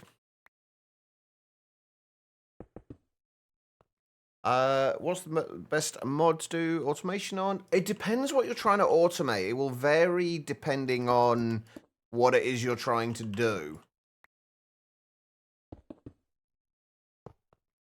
There's generally not a single... crafting automation. I mean, if you've already got a digital storage set up, so something like refined storage or applied energistics, those are generally the best way to do things. So using pattern providers and molecular assemblers for applied energistics and crafters for refined storage. Otherwise, one of the better options are the RF Tools crafters, if I can find them. The RF Tools crafters are generally very good for, depending on what the craft is. If it's something like, say you've got a mystical agriculture farm, these are quite nice to pipe in the essences and turn them into their final products and then pipe them back out again. So something like the crafters are a good idea if you're not using something like refined storage or applied energistics. But like most situations, it is very situational. Toko, hello. Right, let's see if that makes any difference. It's definitely taken the... it's kind of slightly taken the burn rate down. Not much of a benefit, though.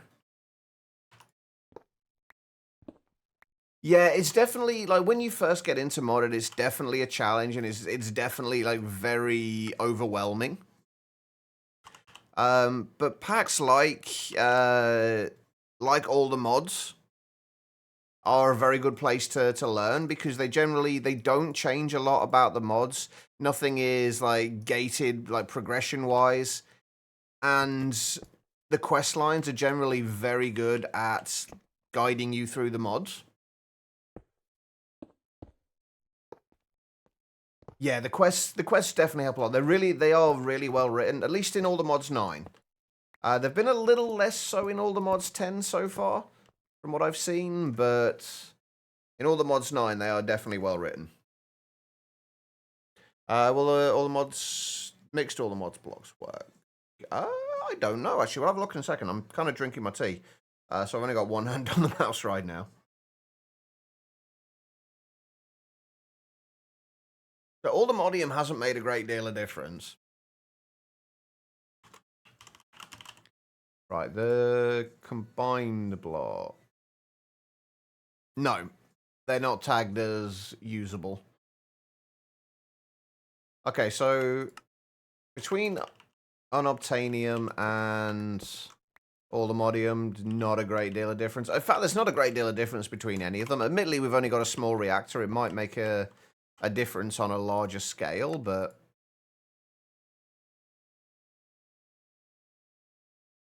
we'll see. What are we doing? Just playing around with extreme reactors at the minute. I've not played with it since like 1.12, really. Yeah, it will generate energy. It's not going to generate a lot, but I'm just kind of curious how much we can get out of it. Yeah, the mixed blocks aren't used for too many things. They are used in the ATM Star, I believe. Yeah, they're used in the ATM Star. And you can use the alloys as well, I believe, to make like the axes and the paxels and whatnot. So yeah, they have uses, but not too many of them. At least not that I've found. Right, anyway, that's the basic reactor. We're probably not going to be, like I say, we're probably not going to be using this. Also, I'm starting to get really laggy. I would really like to get rid of that thing on there as well. Ah, it's gone. Okay. Right, why are we lagging so much? Oh, we're not anymore. Now that that message is gone, we are no longer lagging. Strange. Anyway, right, that will generate some power for us. I guess we could make a flux plug and stick it on there, or we may as well get a little bit of power out of it. It should also eventually make cyanite for us, which is something we are going to need. Eventually. If we turn that on, that'll just give us an entire another 20,000 FE per tick. You're not good at building, but you really want to improve? Honestly, by the way, just to be clear, I did not build the whole of this thing. This was a structure that we found, and we're just kind of remodeling it. As far as building is concerned, though, like the one thing that helped me the most was basically just practice. Like most things, is just practice. Find a structure that you like. I prefer to kind of use like real life things as reference. So just like find a structure that you like, find something that you like the look of, and then try and recreate it in Minecraft. And going through that process and find that you find like little kind of hacks, I guess, for making certain shapes and things like that, and making and kind of learning to make smaller details out of like larger blocks. And it's just a case of like finding those tips and tricks, and also looking at other YouTubers, other content creators that do build a lot. People like Scar, Grian, who else has been building a lot? Pearlescent Moon, Gemini Tay, all like absolutely amazing builders. And finding they're mostly vanilla builders, but like the general kind of like building process is the same between modded and vanilla. But it's a lot of it is just down to practice, like finding something that you like the look of, and then building it. Even if you just go into creative, just kind of build it and like kind of mess around with it until you get something that you like, and slowly over time you build up like essentially like a library of techniques for building certain things, and it just gets easier with time.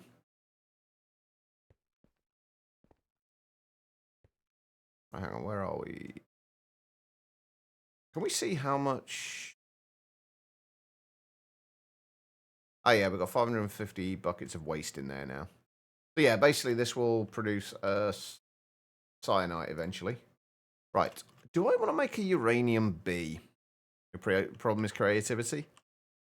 It's not an easy thing to overcome, I have to admit, but it's worth taking the time to practice it. Like if you really want to build, it's worth taking the time to practice and finding those inspirations, those things that make you think, oh, I'd love to build that in Minecraft. I used to spend a lot of time, I haven't done it for a while, but I used to spend a lot of time just going through Pinterest, looking through various things like kind of like medieval architecture or kind of fantasy buildings, fantasy factories, like all like these random different things, and then just storing a whole bunch of things on Pinterest to just go back through later and just look through for inspiration. It's one of those things that like it takes time. It takes time to kind of improve and to get to a stage that you're happy with. But it's worth it in the long run. It's worth taking the time to do. Do that all the time for all sorts of things. You're a very creative person as it is, Motoko. So it doesn't surprise me in the slightest that you do that.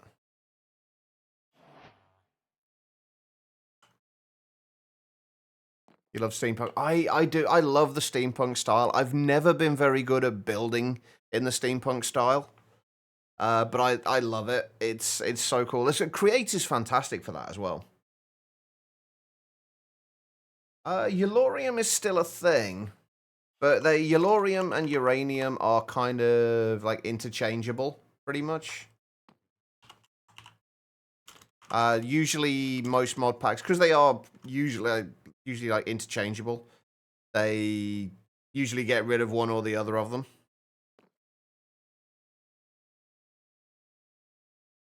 Right, I want to see if I can make a uranium B. Anything we can do to get more uranium. Because we are gonna need like a ton of uranium. Simply because... Wait, is there a uranium B?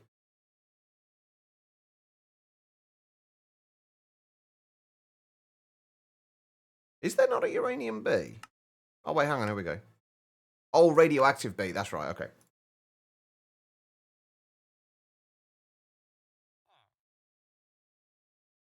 It kind of does, but to do it, I always feel like to do it well, it takes a little bit more effort. And it's something I've never managed to, I've never managed to quite get it right, especially in Minecraft. I've never quite managed to get it right. I need bees. Oh shit, I forgot these guys were in here. I need bees. Just like regular old bees. Okay, well, we haven't got any regular old bees. Do I have any sturdy bee cages? I do. Oh, hold on, never mind. We have 2 bees right here. I'm assuming we can breed these.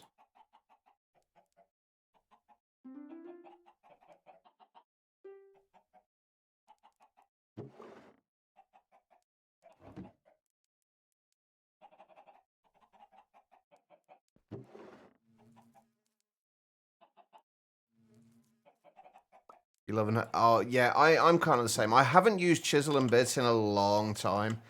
I feel like it allows for a ton of creativity. But at the same time, I also feel like it kind of loses a little bit. You lose a little bit of creativity as well. You can spend so long working on one little detail. And just kind of, you like over detail things.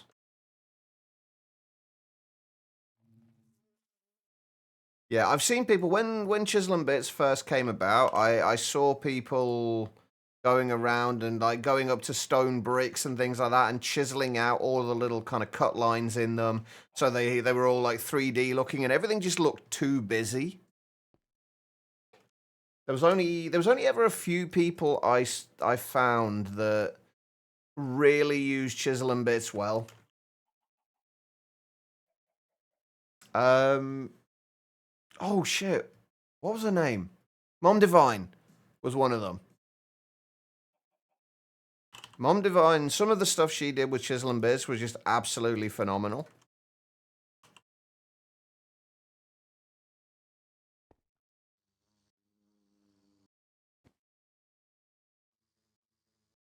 There we go. We have our Creebies. Yeah. That's kind of why I stopped using Chisel and Bits. It was so easy to get caught up in it, and then you'd over detail things, and then they would just look terrible.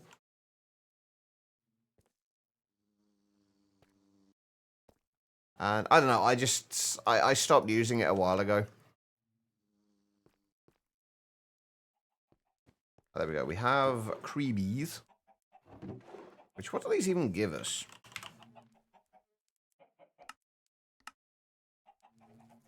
Powdery combs. Oh, gunpowder. We don't really need those. But we do, however... Actually, we haven't got a lot of gunpowder, come to think of it. We do, however, need... let me just put these in here. We do, however, need one of them in order to breed a radioactive bee. We need one of those. those, and we need an iron bee. Where have my redstone bees gone?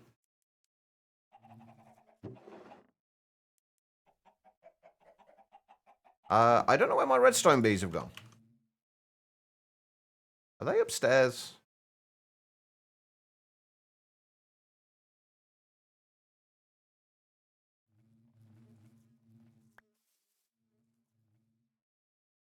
Yep. Whoops. Well, on the plus side, if we ever need redstone bee spawn eggs, we're kinda sorted. We have like 6 stacks of them. 6 stacks of redstone bee genes. I forgot they were there. Whoops.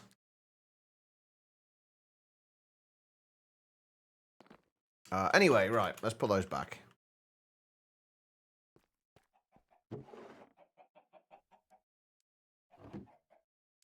Right. Wait, no! Ah! I don't want a Uraninite bee.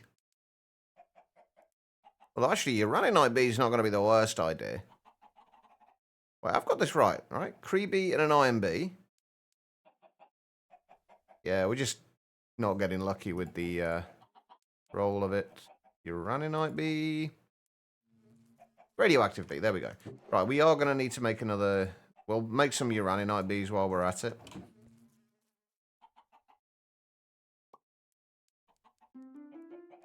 Not that we need them for anything, really, but...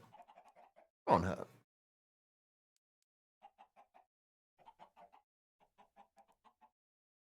Okay, right.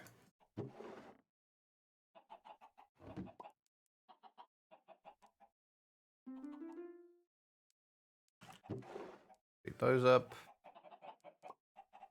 I'm assuming uraninite, the radioactive bees take uranium.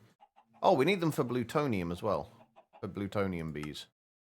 Because the idea is going to be that we will use all of the... We'll make all of the bees for extreme reactors as well. What's... but yeah, it looks like just like any block of uranium.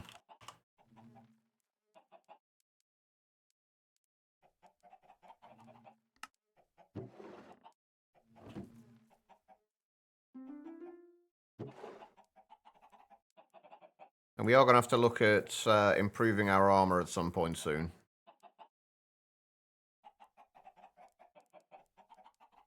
Mostly just by adding apotheosis affixes to it.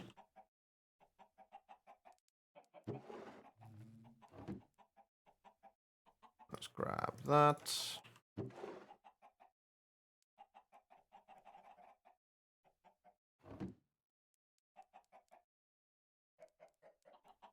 No, we're not going to bother. I was going to say we'll do the Uraninite bee, but we'll do that later. All right.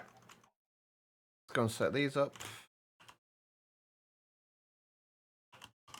I need to start getting things set up for making more of the productivity upgrades.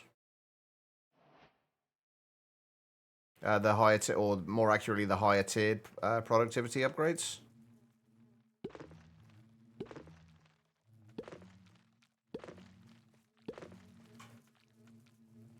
I haven't sorted out the automation for all of that yet.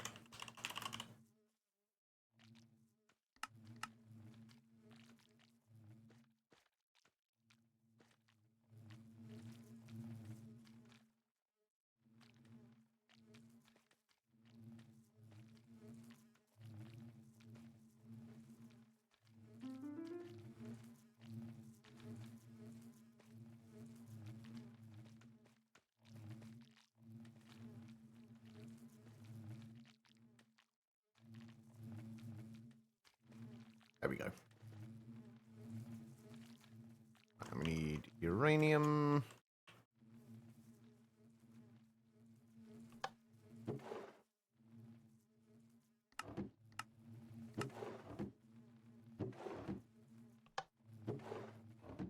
Right, there we go. That should get us some uranium.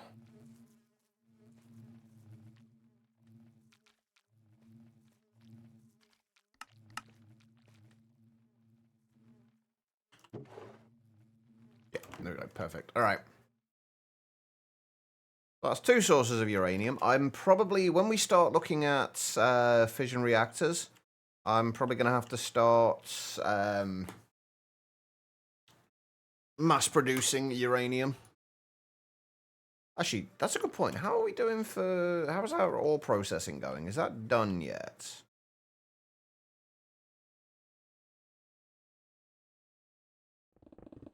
Nope. Still going. Not too far off, though.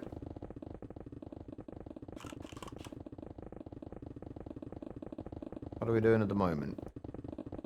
Oh, shit! Hold on. I forgot about that. We've still got all the end stone in here. Whoops.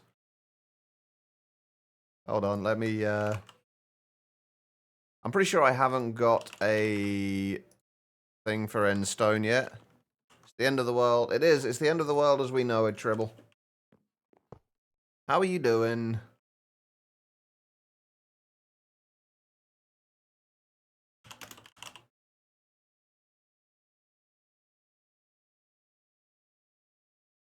Actually, let's make sure we don't have an end stone one already. We do not.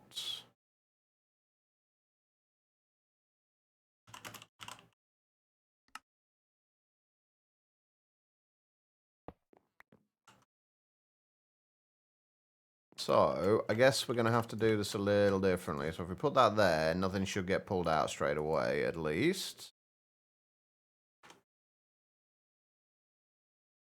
What we want to do is...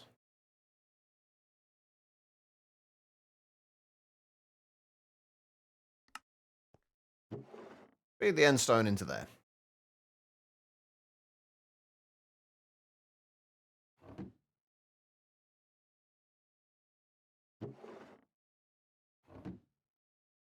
Which it will very slowly take out of there, and then we can put the rest of this stuff through. Home now, I'm working on thawing out. Nice, hope you do. I'm doing alright. I'm doing okay. Been better, been worse.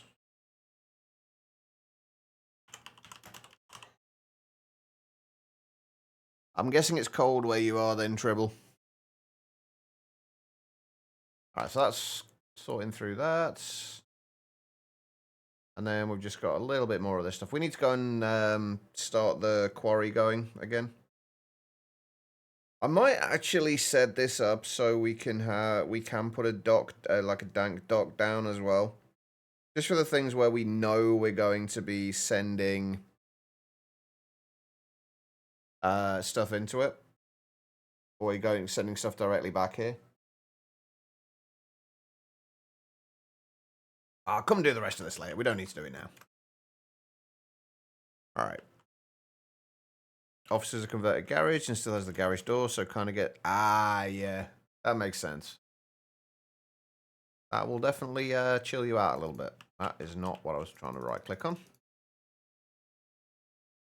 There we go. Right, okay. Let's get back to our extreme reactors. Right, so from there, we need cyanites. Wait, what do we need for the reinforced reactor stuff? Do we actually need cyanide for any of that? No. No. No. Okay, no, it doesn't look like we do. Okay, right. Let's make some recipes. Reinforced reactor controller. Reinforced reactor casings. How are we doing for graphite now, anyway? I don't actually know. Oh, we're already up to 2K. That's not too bad. Reinforced reactor glass. Reinforced reactor fuel rods. Reinforced reactor control rods. Hang on, have we got glass coming in now? Yeah. Yeah, reinforced solid access ports. Reactor fuel injection port. Okay, I don't know. I feel like we're probably going to need that for something, but I don't know what. Forge energy power tap of the reinforced variety. That's the active. I'm going to need a passive as well, because I do want to make a turbine, because I haven't made one in so freaking long. Forge energy charging port. No idea what that is. Reactor redstone port, reactor computer. I want to make one of these as well, because I do want to start looking at seeing if we can do stuff with computer craft. Active. Oh, well, this will do now. If we need anything more, we'll sort the rest out then. This should be enough to get us a reactor made.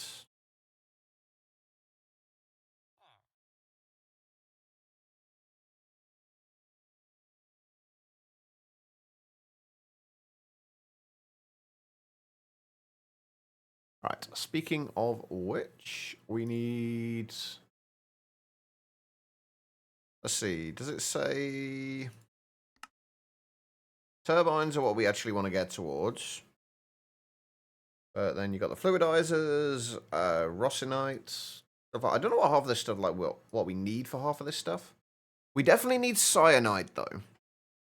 So we need like 18 ingots of cyanide. Which I'm on completely the wrong floor here.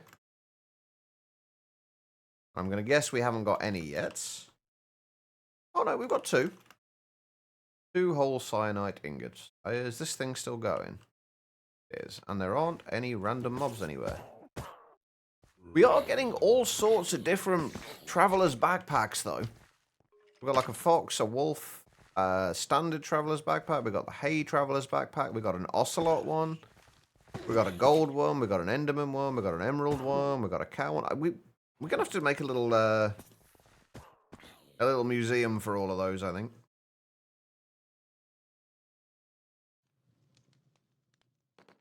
Okay, right. How big are we going to want to do this reactor? And are we going to want to do it as... Hang on, dealing with waste. When the reactor burns up fuel, it creates waste or a reactant that you'll want to extract. That is what the other solid access port is for. Make sure to set its output to then pipe it into some type of storage. Okay. And then building an actively cooled reactor. Reactors can also be used to heat up coolants like water to create vapor like steam. To do this, you'll need to build a reinforced reactor. This is built in the same way that you built your 3x3x3 reactor, but all the parts will need to be reinforced reactor parts instead. I'd also suggest on it being bigger than a 3x3x3. To input a coolant, you'll need a forged fluid port. This will port in any fluids like water into the reactor. This will also be used to export water vapor created in the reactor. If you want, you can create a mechanism fluid port to convert the fluid steam into the mechanism gas steam instead. Oh, okay. I didn't realize that was a thing. We don't need it, but that's good to know. Right, let's see. How much space have we... We've got plenty of space down here. Like, how big do we want to make a reactor? We're going to probably get rid of this one. And then, how much space have we got here? Like, 1, 2, 3, 4, 5, 6, 7, 8, 9. If we do, like, a 9x9 external reactor, like, I'm not bothered about making this, like, a max size reactor or anything like that, because we're not really using this for power. As such, if we want to do that, we'll probably make one in the, like, the mining dimension just to see how things work. Or I guess we could... No, let's do a 13x13x13 one. Fuck it, why not? If we've got enough stuff for it. So let me find something to mark this out with. Let's use skystone, why not? So if we set this up, so 1, 2, 3, 4, 5, 6, 7, 8, 9, 10, 11, 12, 13... 2, 3, 4, 5, 6, 7, 8, 9, 10, 11, 12, 13.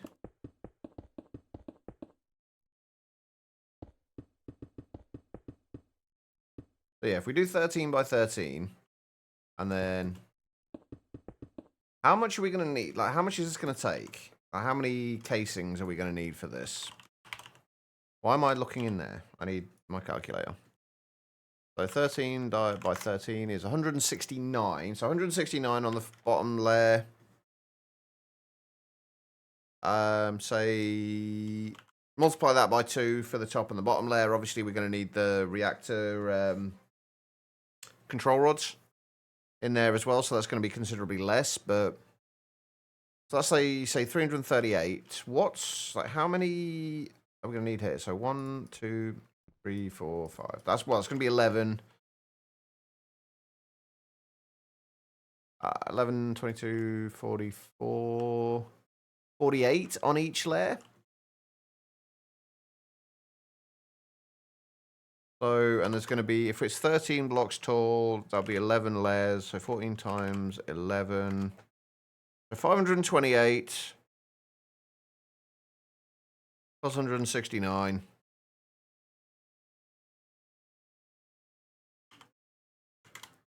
697. So 697 blocks in total. But then we need to take stuff out for what? The controller. So one less for the controller.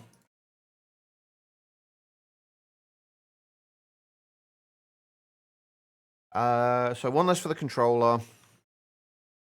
2 less for the solid input ports. 1 for the power tap. 2 more for if we have fluid input and output. I'll take it down to 691. And then if we have this in the usual kind of checkerboard pattern, just with 1 block of space between the outside.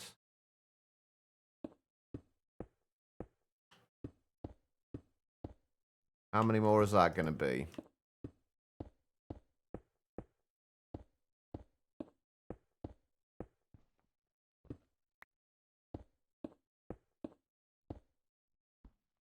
I don't think I'm going to have enough graphite for this, you know.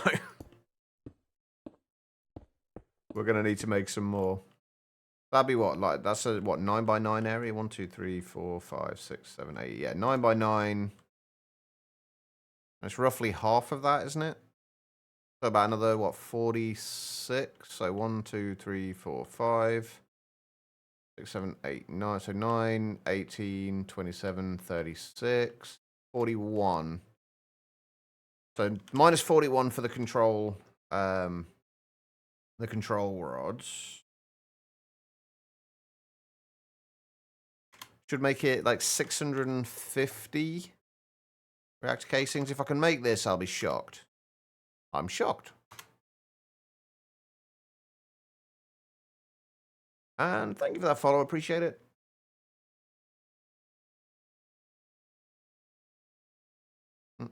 There we go.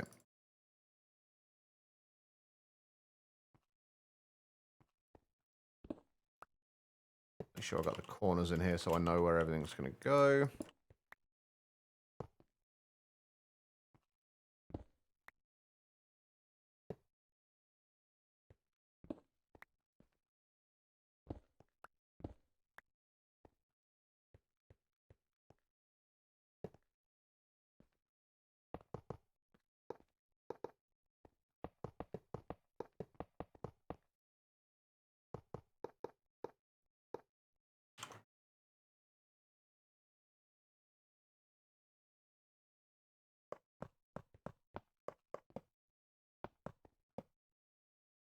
I'll honestly be kind of surprised if we have enough, if we're making enough uranium to keep up with running this thing anyway.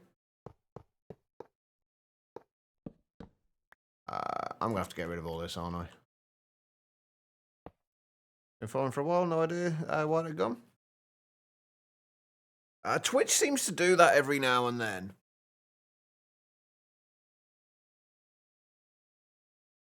It'll just like randomly unfollow you from somebody.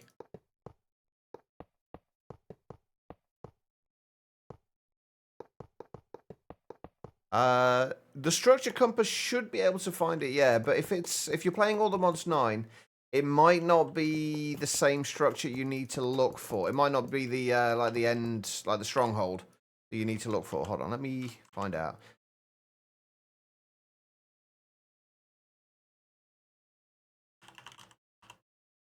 Come on. Yeah, I think it's these, the better strongholds stronghold that you need to search for.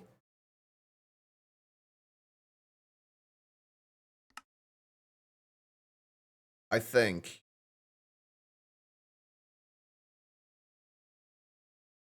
Yeah, there we go. Because it replaces the... Also, don't use Eyes of Ender either. They don't work. Eyes of Ender tend to lead you... I used Eyes of Ender in All the Mods 8 as well, and like Eyes of Ender just ended up leading me on this merry journey around about like several thousand blocks. Possibly tens of thousands of blocks. And it just kept leading me further and further away, and then it turned out there was a stronghold like literally 100 blocks from my base.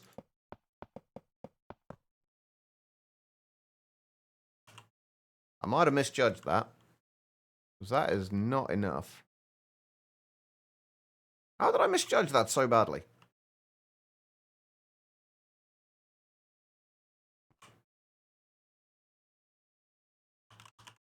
Right, let's make... we're looking controller. 1, 2, 3, 4, 5, 6. That should be the sensor.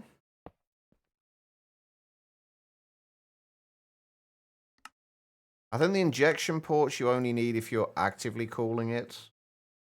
Or is it passively cooling it? I can never remember which ones are the actively cooled and which ones are the passively cooled. You'd think I would be able to remember that by now. Well, hopefully it helps you find it. Don't thank me too quickly. Wait till you've actually found it first. I might be completely wrong. It would not be the first time. Wait, was it passive or active that I wanted? Active. Okay.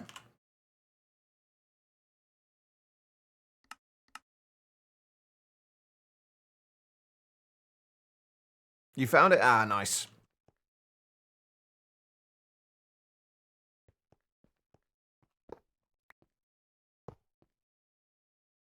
$300 blocks from you.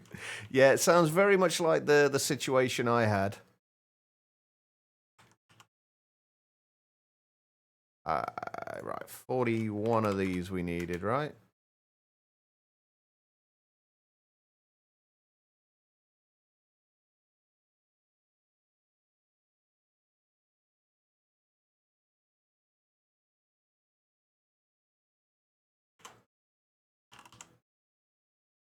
Oh, wait, hold on. The fuel rod's going to be, what, 41 times 11?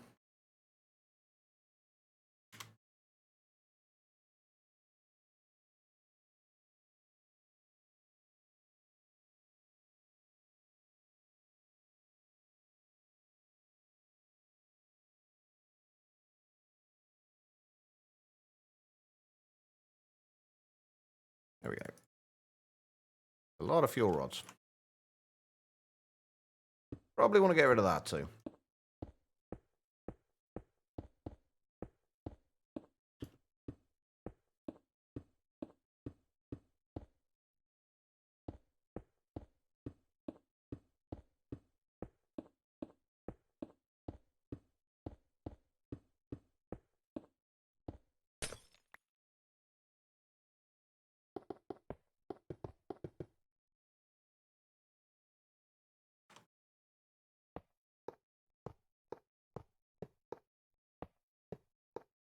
Right, and I guess we're going to use diamond blocks as moderator blocks. I have no idea how many of those we're going to need, though. Lots would be my guess. If we just make 512 of them for now.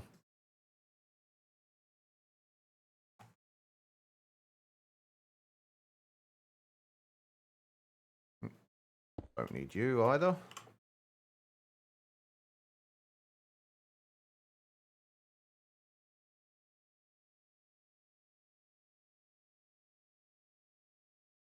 have no idea if this is going to be enough or not.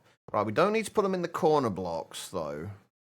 Or in these blocks. They only need... Actually, no, they do need to be on those blocks, just not in the corner ones. Because it's only blocks that are on one of the cardinal directions from the fuel rods.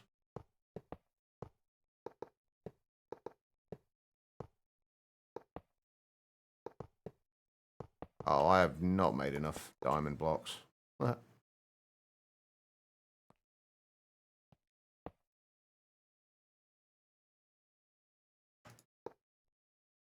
Actually, could I possibly do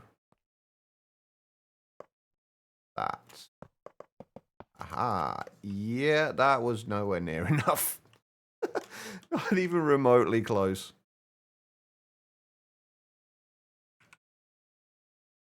Let's just do another 512.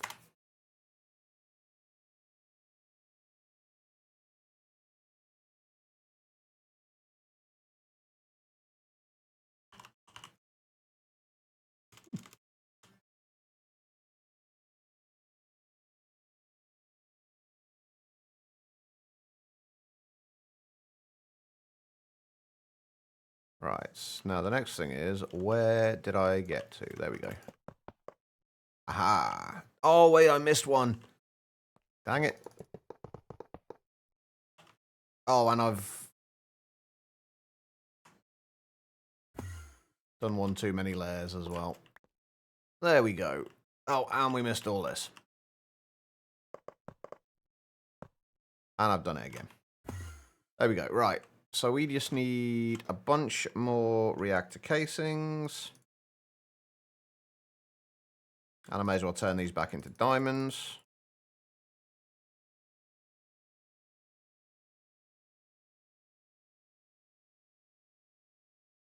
And put that away before I forget. And that's...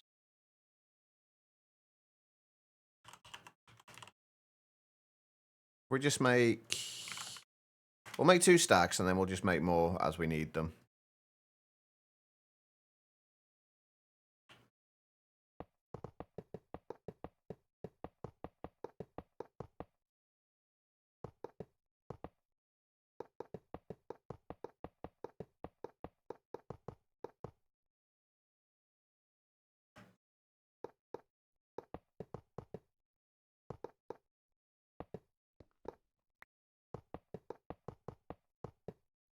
This is where I finish building it and it tells me there's something wrong with it. And I have to tear the whole thing down again. Usually the case.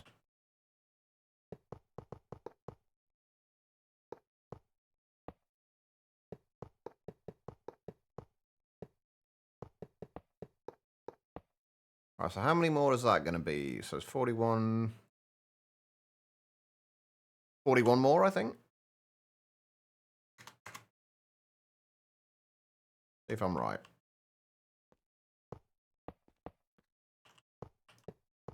Should have 3 left over if I was. I'm probably not going to be, but you never know. Stranger things.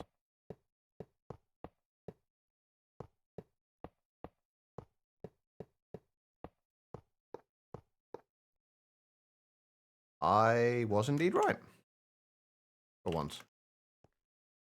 There we go. We have a big-ass reactor. Let's just fill this with a bunch of uranium. That can be inlet, that can be the outputs.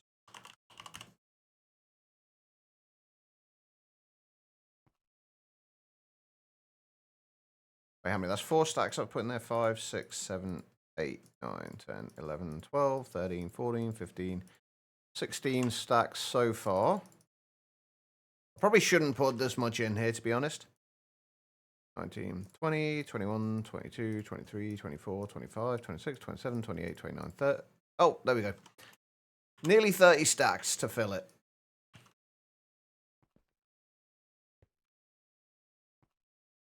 Right. Steal that from there. Turn that off. All right, let's see. How much are we expecting to get out of this thing? Bear in mind, we're currently actively cooling it.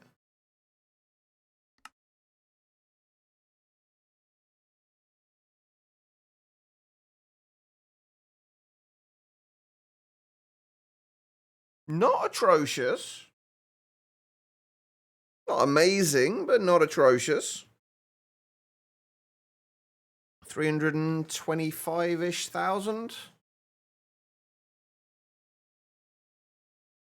It's burning through fuel like nobody's business though. No, thankfully the bigger reactors cannot, or the extreme reactors rather, cannot explode.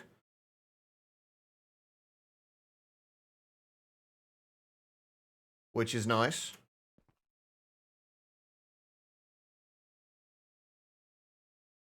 Good thing about this though, the good thing about like a slightly higher burn rate as well is that we get cyanite a lot quicker, and then we can get a cyanite B.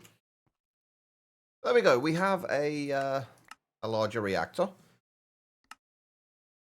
You want to make a quest for having a chocolate mining bee, but you don't seem to be able to get it to take in any cage or spawn egg. Oh, is this an MBT data thing issue again? Guitar Lolin.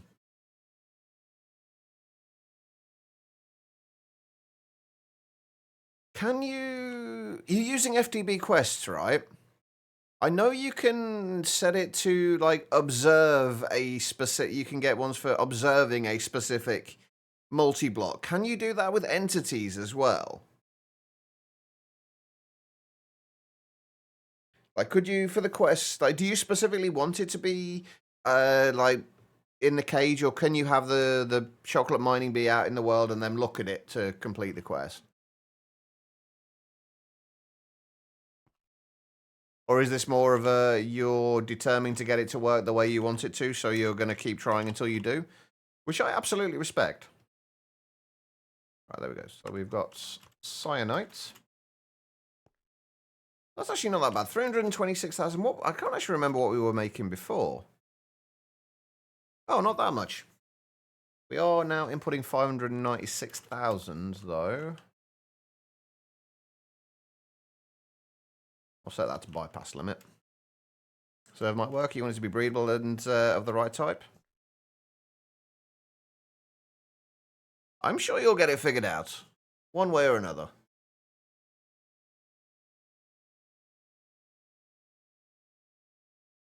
Right, so what's next? We have a big-ass reactor. Right, so reprocess. We've also got to reprocess our waste. I mean, this is what we need to get to, the insanite. We need this in order to make the ATM star. But I do want to go through this, like the actively cooled reactor. Reactors can also be used to heat up coolants like water to create vapor like steam. To do this, you'll need to build a reinforced reactor. Blah, blah, blah. We've already read all that. So we do need the reinforced reactor casings and the active forge fluid port. So we need that, and then we've got to make turbine housings, which take... Oh, we do need cyanite before we can do this, though. So we did want to get a cyanite B. Setting up optional tree for breeding all the bees. Ah, okay. Can these... I'm pretty sure these can breed amongst themselves as well. So we just need 18 cyanite, and then we can make 2 of those. All right, 2 more cyanite. 1 more cyanide. Come on. I know you're not going to take long.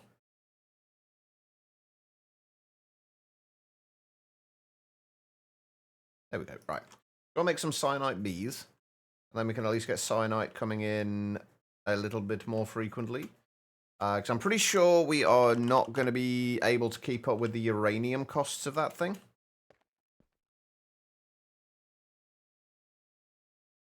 Right, so we need 2 radioactive bees.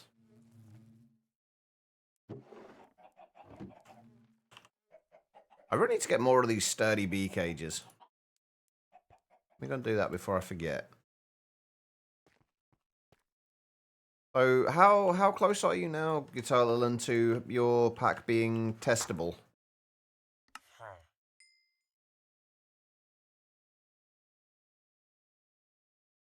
Is it 1-to-1 ratio converting uranium to cyanide? I believe so, yeah. It's essentially just like the spent fuel of it, I guess.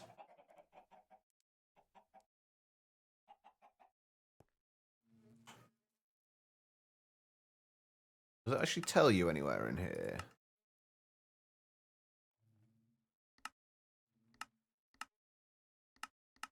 Does not actually tell you anywhere in here, though. Still, oh wait! Don't tell me it generated with no portal in there. I know. Whenever you get the inspiration to write the quest descriptions.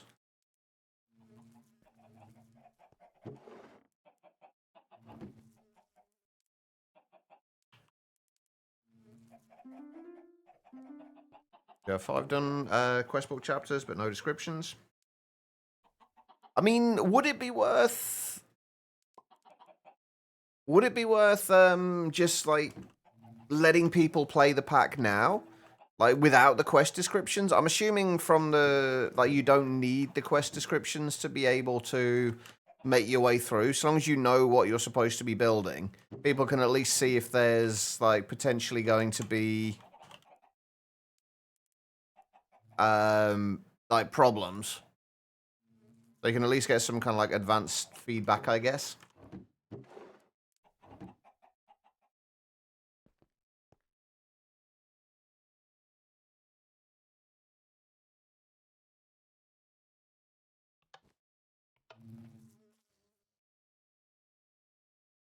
Oh right, yeah.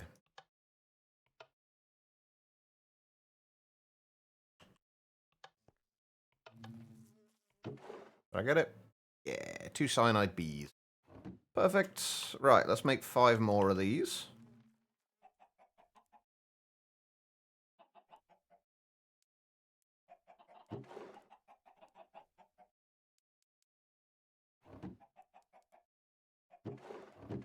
And put these guys back in here. Right, while we're waiting on that, let me have a look at what we need for the next set of productivity upgrades. Oh, they're actually really easy to do.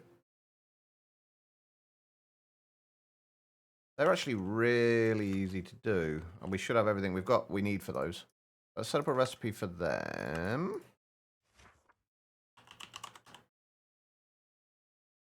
That's the tier. What about the next tier? Oh, they're easy to do as well. Okay, well, that's nice and easy. Right, if I can make 3 of the gamma productivity ones. The good thing about the gamma productivity, sorry, 4 of the gamma productivity ones, because they also work as a simulator upgrade. So if we get 4 of those, how much is that going to cost us in terms of 128 draconic chunks? That's 100, whatever 128 times 9 is. Yeah, 1,152 of the things that make those draconic chunks. Which is how many per? 288 per. That's actually really not that bad. That's really not that bad at all. Why are we a donut, Becky? Why are we a floppy donut at that? Takes a bit more experience.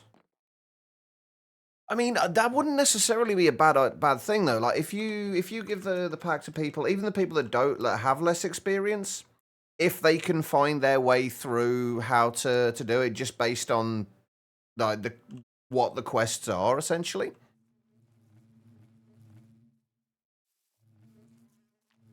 Observing works? Nice. There we go. So, right, we can get rid of all of the beta ones and go up to the gamma ones. That should make a lot more of the draconic stuff. We've only got 9,412 at the moment. I'm going to put 4 of those gamma productivity ones in the uranium B as well.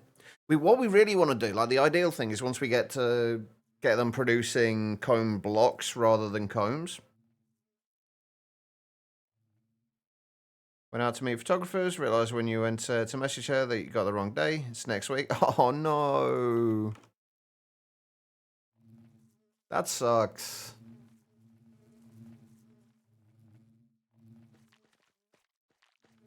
There we go. That should get us a little bit more in the way of combs. Just take your time making and writing the quests. Yeah. It's not something you want to rush. That's for certain. Right, so... Oh, we're going to need a storage cell for cyanite as well.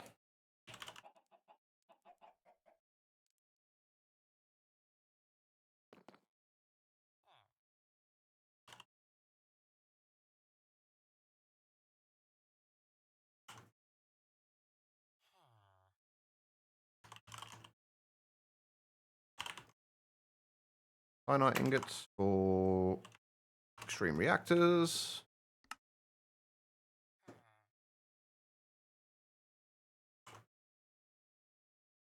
Oh, wait, no, I do need another block of cyanite, don't I? Shit. I need... Please tell me we've got another 9 in here now.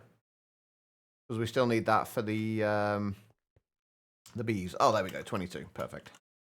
That will do. Alright, cool. Mum got a good giggle out of it. You had a brew together before grabbing... So there you go. So definitely not a total loss then.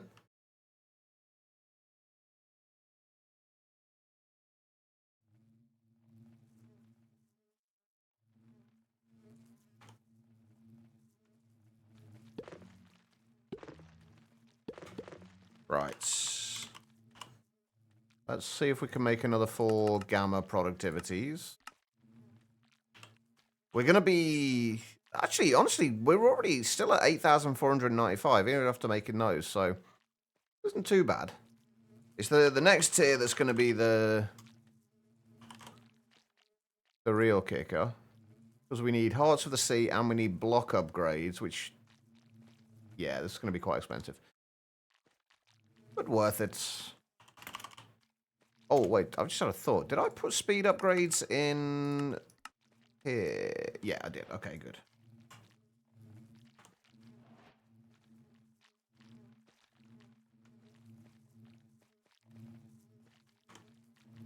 Uh-huh. Right, we'll do that.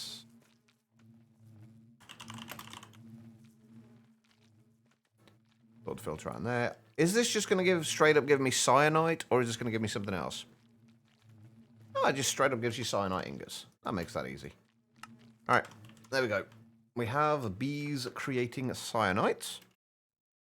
Next one will bring tears to your... I miss your puns, Tribble. I really do. Alright. I don't know if we're going to use these... Ender IO is in the pack, but it's like 120 Ender IO was a little bit janky.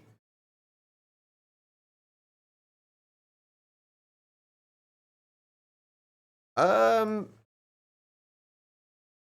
you got... It's like Slash Me doesn't do anything with just straight up with Twitch anymore, does it? It's you have to have like Francoface said or Better Twitch TV to actually see any difference to it. No, I think it does. It italicizes it. Janky. Basically, a lot of the stuff doesn't work properly. It was never fully implemented in 120. So you got a bunch of the stuff here. Like it only recently got filters. I don't know how well the item conduits work or anything like that. Like filters, when I first played this, we didn't even have like filters of any kind. Just like nothing was finished.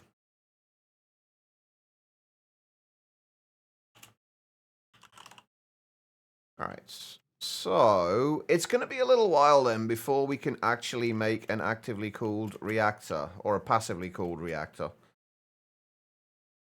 Because we need a shitload of cyanide.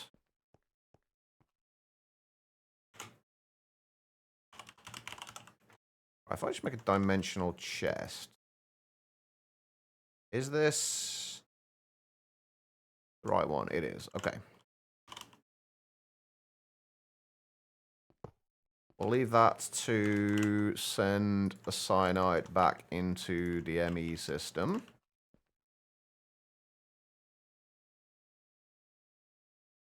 And then we'll see what else we can do while we're waiting. How are you doing anyway, Cappy? Alright, okay, so... What is all this other stuff used for? Like the radiculite, inanite, insanite, like what is this stuff actually used for? Like, are they used as fuels, or are they... Like, I don't understand what these are used for.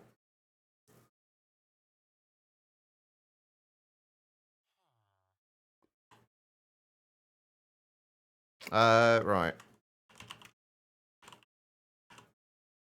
You got all these ones, like, you've got, like, inanite, you've got, like, your plutonium, you've got magnetite, sorry, magentite,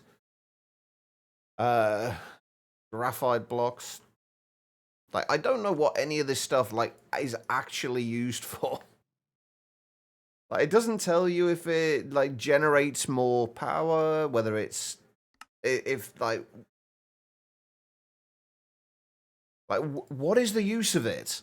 Does any... Like, this is a genuine question. Does anyone actually know what the use of these additional things are, besides progression kind of things? I don't even find them in the book.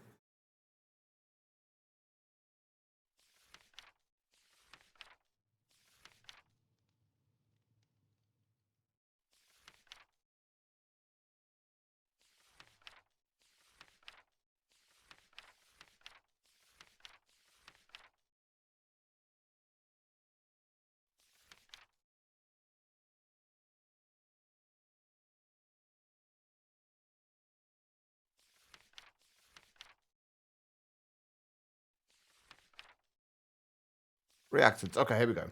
This is probably what it's going to be. A reactant is a chemical substance that you can use inside your reactor to sustain a nuclear reaction. There are two types of reactants. Fuel, literally the fuel that sustains the nuclear chain reaction inside the fuel rods.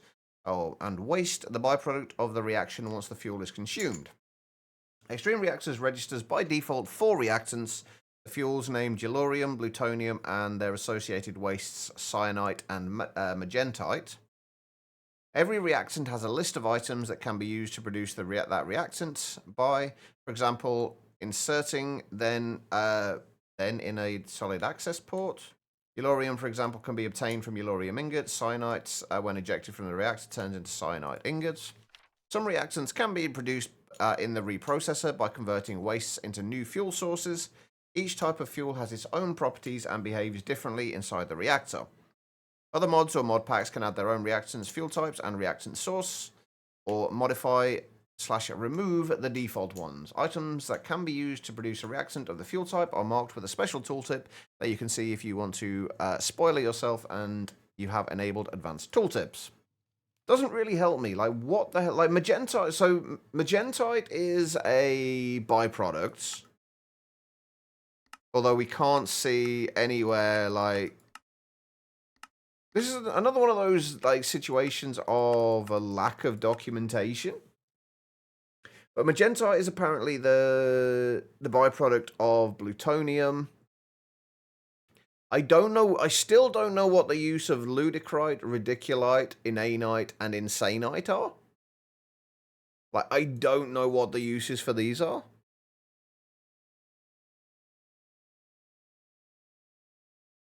They can be used as coils in... Oh, hang on. They can be used as coils inside of turbines.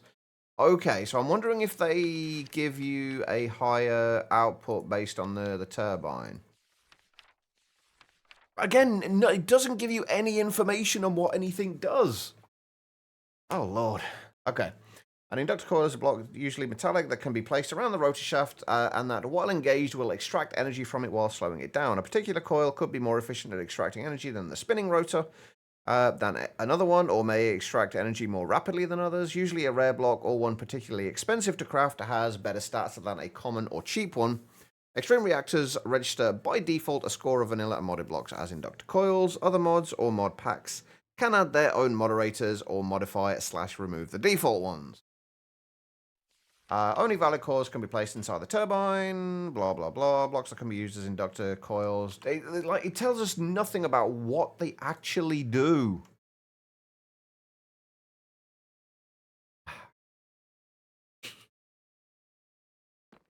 Like, it would be nice if there was some kind of JEI integration with it. That would be nice. One of the hardest materials to get in the mod. This is also used to create the ATM star. But anyway, we need to, in order to, we do need to get plutonium. We're going to want to get plutonium bees as well. To get plutonium bees, I'm assuming we need to look at the spawn egg. Okay, cyanide bee, spawn egg with a radioactive bee will give us a plutonium bee. We still need to get plutonium in the first place to make the block for it. Oh, we can get that in the reprocessor. So I think. Oh, okay. So benitoite, and rosinite are used to make insanite. 2 cyanide along with water will make 1 plutonium. Ludicrite and magentite are used to make radiculite. How do you get the fluid versions? Oh, there's a fluidizer. Okay, well that makes sense. Radiculite and rosinite are used to make inanite. And then inanite blocks can be used in the turbine. Okay, right. So we've got a lot of stuff to kind of figure out with this then. Like, I think it's just going to be a lot of trial and error in terms of like how things are going to work. How are we doing for cyanite now? We're already up to 420. We might be able to start working on a turbine now, actually. I'm assuming there's no cyanite seeds. Oh, there are cyanite seeds as well. Okay, well, in that case, let's make some cyanite seeds as well. I'm going to need to expand my seed area as well soon.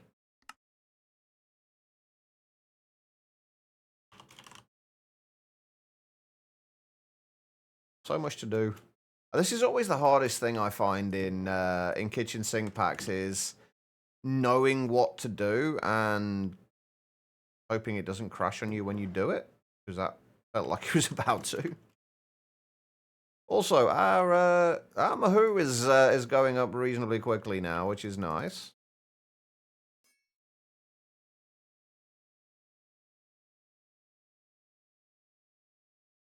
All right, let's go and get the cyanite seeds.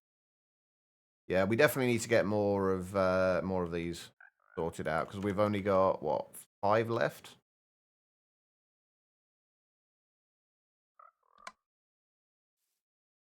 We also need to sort out a way of getting fighter grow into these as well, and like kind of mass producing fighter grow. A Mahusif. Yes. Exactly, Tribble. Exactly.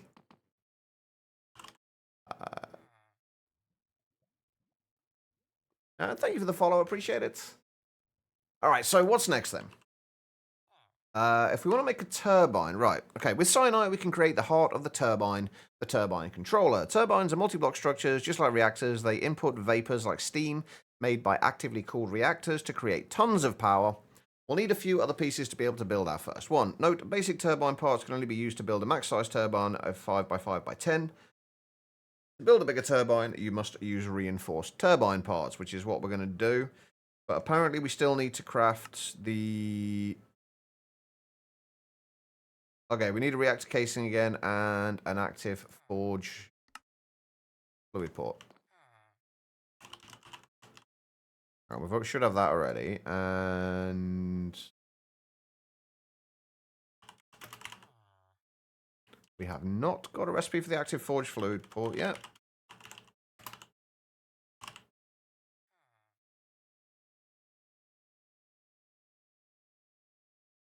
That should work.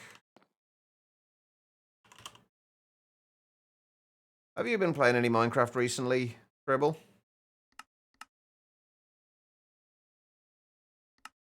Wait, what am I missing? Oh, right. This was on its own. Right, okay, so turbine housings and turbine controller. I need to build the basic ones to begin with, apparently, so we'll make recipes for both of these. Hang on, what's that?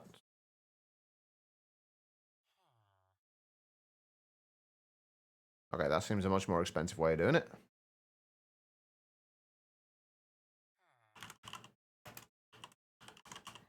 Playing Tectonic on 1.0 instead.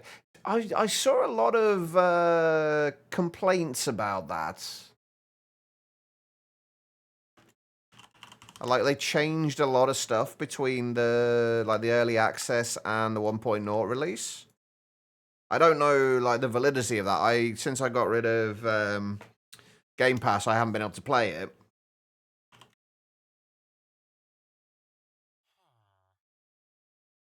So I haven't seen what the changes have been. What are we making? What am I making again? Right, turbine housings and turbine controller of the basic variety. Oh wait, it doesn't do them in 4s. Okay, well.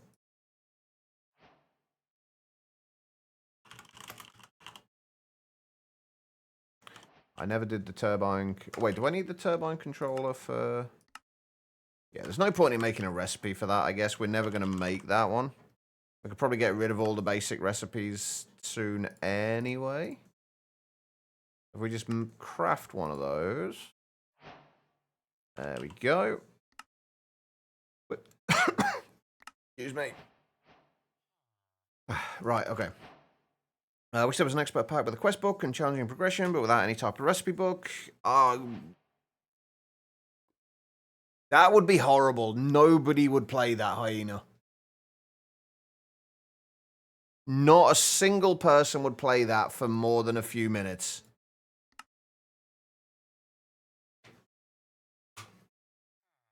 Change from goods, open world to areas around that giant elevator. Blocked off areas from each other with impenetrable walls. Oh, so they've basically made it worse. It did seem a lot like, from the comments I saw from people, it did seem like people weren't overly happy with the changes. I'm assuming you are... Oh, hang on, we've got another cyanide being here. I'm assuming you are among those.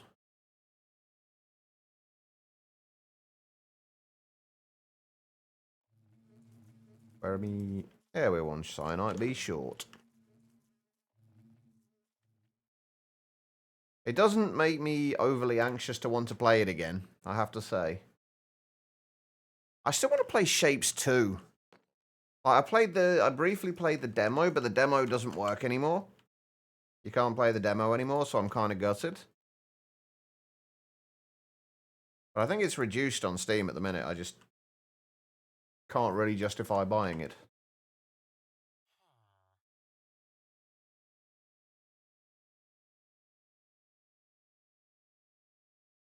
Actually, I still need to get back to Enshrouded as well. I did finally buy Enshrouded a while ago. All right, so as far as calling a... That's something in Discord.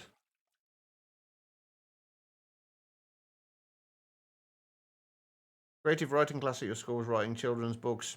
There's a list of the teacher made of books not to write. You are different, and that's... Wait. I can't even read... Oh, you're different, and that's bad. The boy who died from eating all his vegetables. Dad's new wife, Greg. Fun four-letter words to know and share. Hammers, screwdrivers, and scissors. And I can do it. I can't read half of these. Hold on. Let me open it in the browser. Hammer, screwdrivers, and scissors, and I Can Do It book. The Kid's Guide to Hitchhiking. Kathy was so bad her mommy stopped loving her. What the fuck are these? Curious George and the High Voltage Fence. All Cats Go to Hell. A Little Sissy Who Snitched. Some Kittens Can Fly. Actually, that's it. I'm putting you up for adoption. What the fuck? I'm gonna have to read that properly later. Oh dear. Anyway, right. Where were we? Where were we? Right, okay. Turbine ports. Active forge fluid ports. We made those, didn't we? No, we didn't. Wait, is it telling me to make the basic ones here? Why is it wanting me to make the basic ones? I don't need... I'm not going to make a basic one.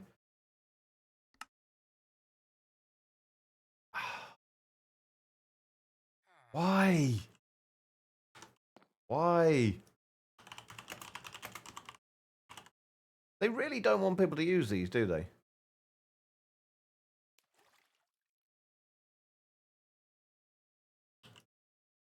Fine, we'll make recipes for them.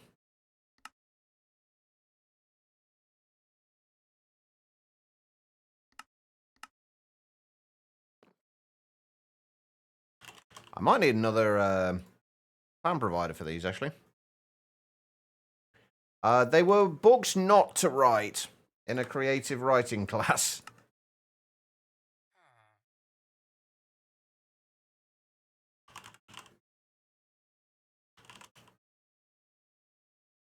I'm assuming I'm going to need to do both the basic ones and the... Wait, hold on. What did I just make? Oh, right, I've got the active and passive ones. You know what? Let's just make everything, I guess.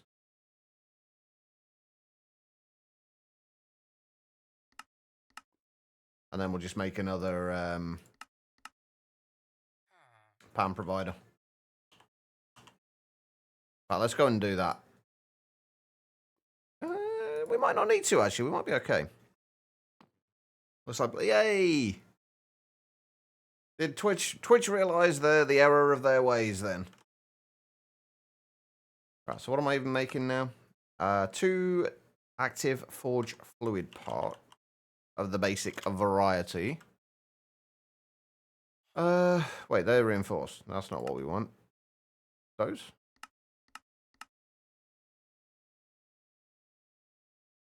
So try this at home. Cats are cute, but stick a cat in a catapult and fire, it goes meow at speed. I think anything would if you put it in a catapult. Right. So, active forge power tap.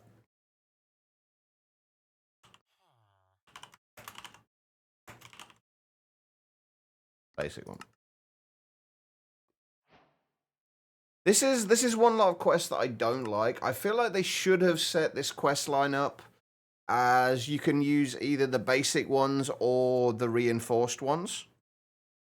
Like, you would accept either of them. I feel like that would have been better.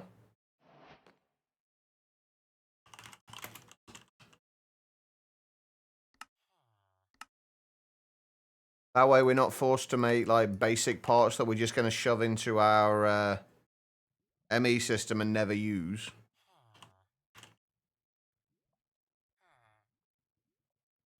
Although, can't you... No, you can't even use the previous tier to make the next tier. Right, how many of these do we need? 4.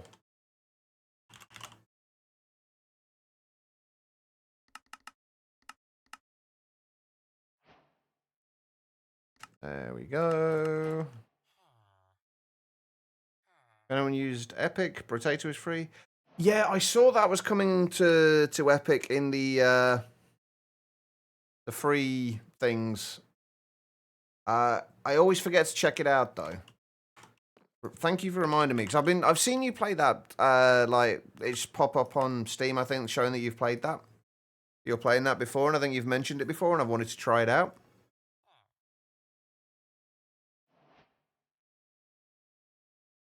There we go. Right, to get a turbine spinning, we'll need... Hang on, I didn't read the rest of these right. Turbine cores are blocks placed around the end of the turbine shaft closest to the housing block. These are required to generate power from the turbine. You have up to 3 coils per turbine and can mix and match different coil blocks. This quest requires at least one of the acceptable blocks you can use as coils.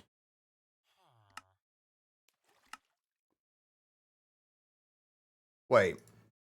Oh, let me read that again. You can have up to 3 coils per turbine.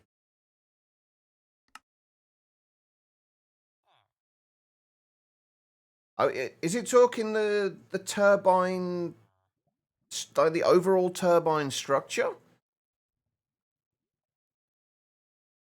Because it says you can have up to 3 turbines, but there's 8 around the turbine coil there.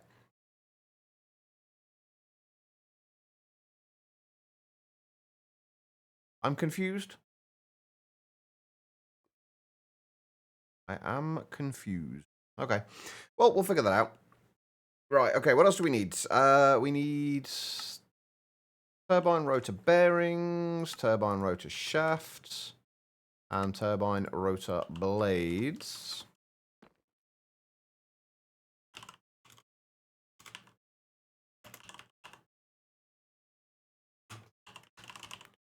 Make sure we got everything. Got those. That away now.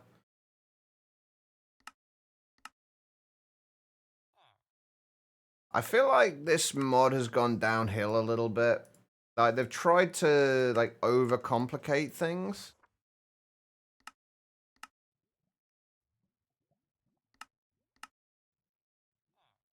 Thank you for the follow. I appreciate it. I feel like they've definitely tried to overcomplicate things with this. And there's now, like, so many different, like, tiers of things for the actively cooled, passively cooled. I definitely need more space. There's, like, actively cooled, passively cooled things. You need to... They've all got the same textures, so you can't see at a glance which one is the basic one, which is the reinforced. It feels a little rushed, almost.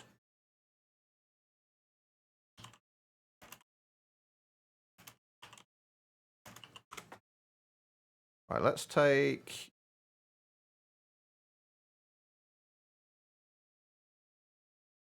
half of those and put them into here. There we go. Right, now we've got space.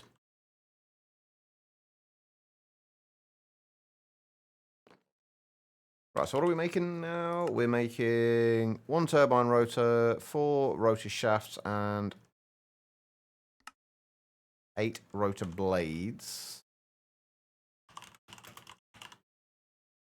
All of the basic variety. So 1 of those, 8 of those.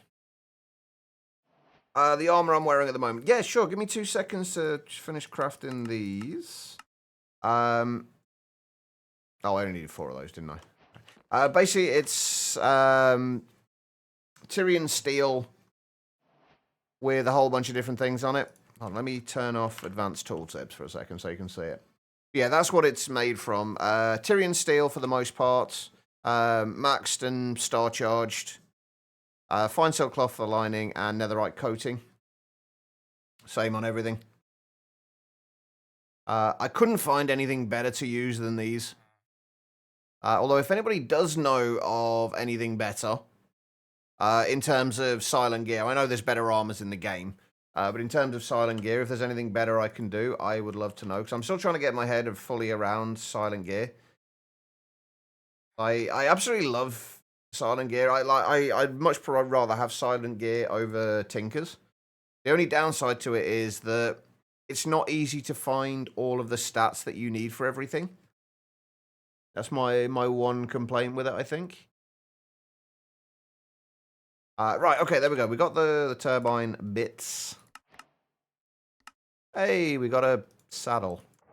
Lovely. There we go. This gives us the turbine interface. And then our first turbine. Instead of building the smallest turbine at this point, it's better to build a turbine based off the design of your reactor. For starters, you want to build a turbine that can handle the vapor production rate of your reactor. To get the most power out of it, it'll need to maintain either 900 RPM or 1800 RPM. As well, this takes a lot of experimenting with different coils, number of blades, and overall size of the turbine. Note, to complete this quest, you'll need to create a task screen of any size. Once placed, you can right-click the screen and select the quest, blah, blah, blah. We know how to do all that. Right.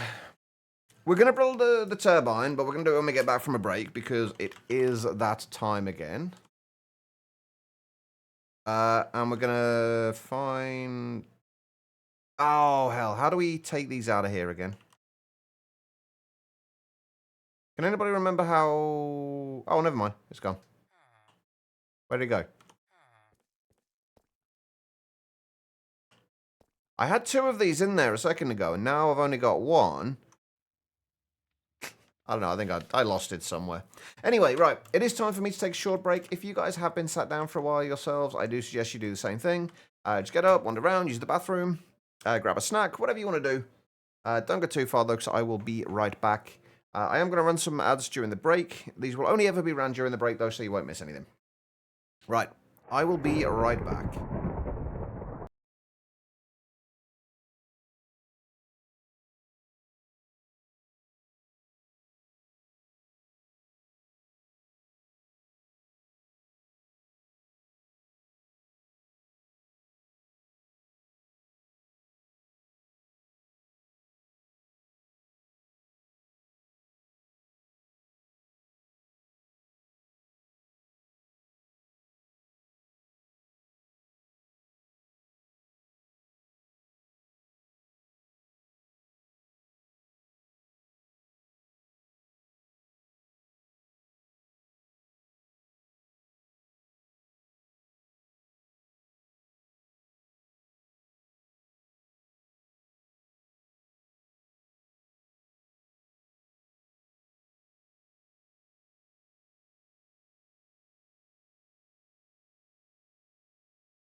Alright, everybody, I am back. Thank you all for sticking around during that break. I do greatly appreciate it. Alright, where are we? Mahou is not getting used quickly enough. That's where we are. Thank you for the welcome back. Okay, one thing I do want to check on that we haven't checked on in a little while. I want to go and check on my gem situation. I should probably just put a warp point directly into the Drigme farm, shouldn't I? Oh, also, we've got quite a few experience things here. Not that they're going to do a great deal, but... Oh, we've nearly got flawless ones of all of the gems. Nearly. So close. And I think this does prove by now that we are never going to get perfected gems in here. Only up to flawless. Alright. Let's get this turbine made and see if we can figure out how the hell it works.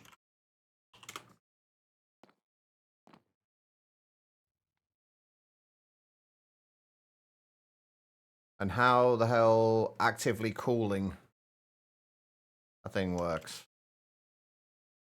That's... yeah, it's gone through there. Yeah, you can craft them into the higher tiers. So we can take a couple of the flawless ones and turn them into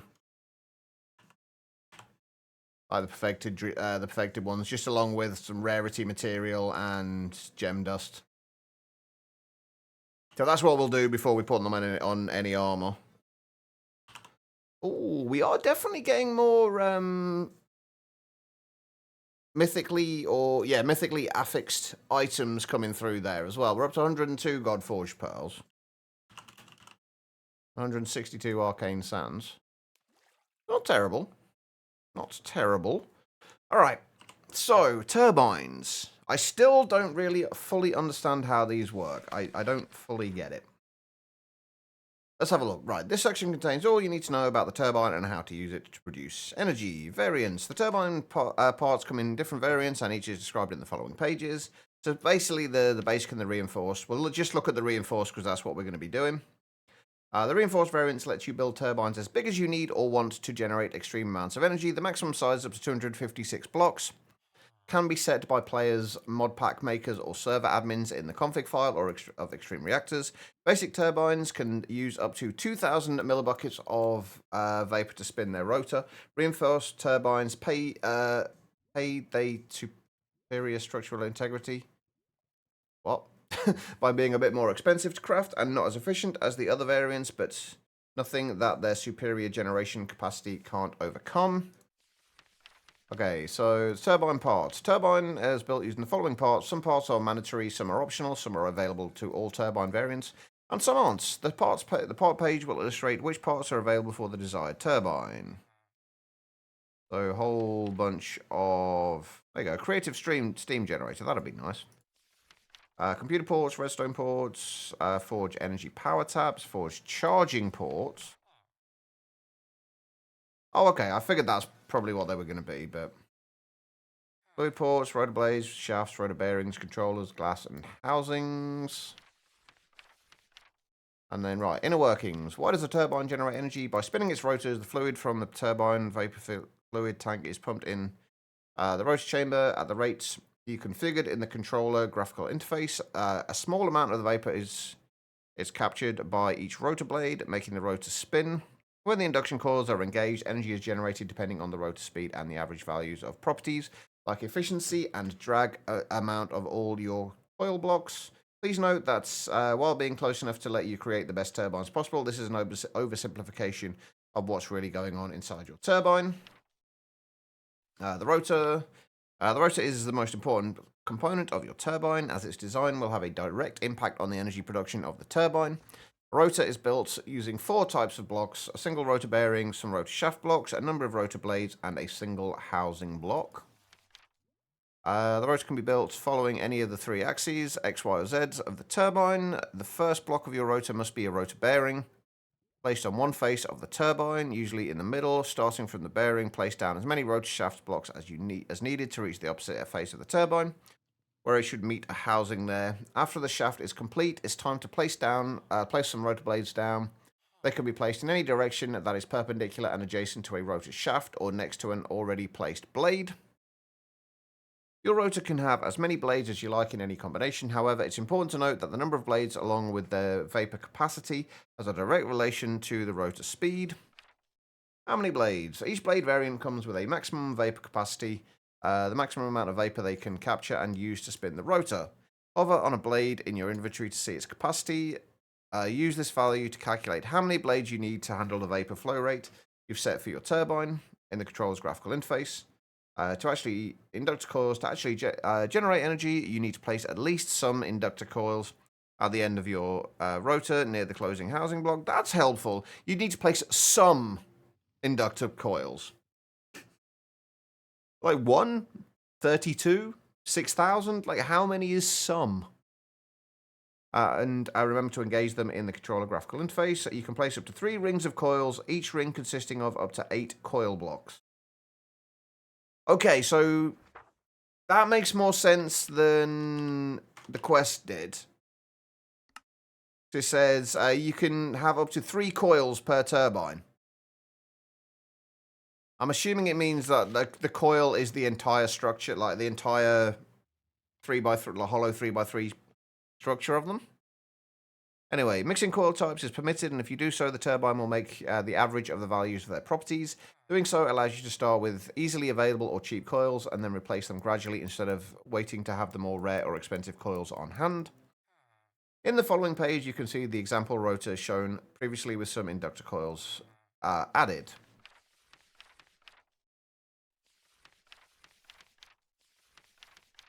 So the coils don't go around that. They go 1 block down from it. Okay. I swear this never used to be this complicated. Right. The next thing is, like, I have no idea how much steam this is going to make when we get it working. I also can't remember exactly what we need to put in to make it a passively cooled one.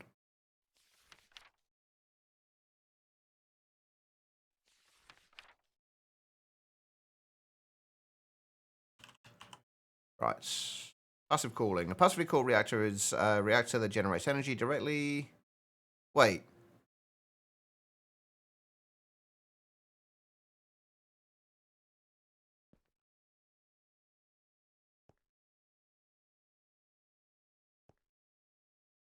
I've got an active forge.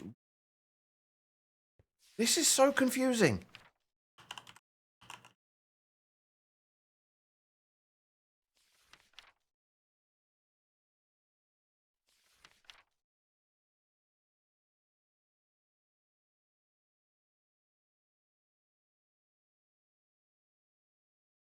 I'm genuinely really confused by this. Like the forge energy power tab, like an active part is always looking for an opportunity to extract items and fluids or to send out power. Oh, okay, right. See, this is where it's really confusing. You've got passive and active parts, which are completely different to passively and actively cooled reactors, but they're using the same terminology. And it just makes it very confusing to understand. Or maybe that's just me. Right, okay, so the turbine. Right, let's turn this thing off.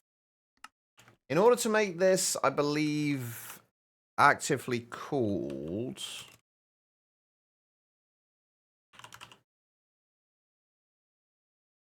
So forge, yeah, the forge fluid ports. I think we need 2 of these. Wait, do we need 2 or do we need 1 of these?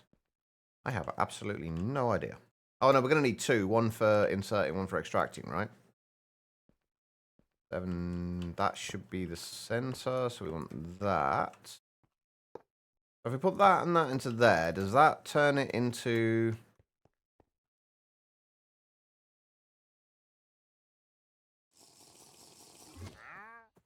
Right, the coolant fluid tank, the vapor fluid tank. So can I just pipe... Hi there. Can I just pipe water into this then? Is that how that works?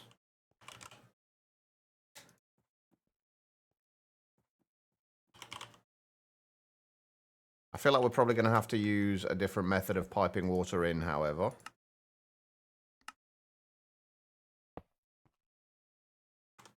I just want to see how this works.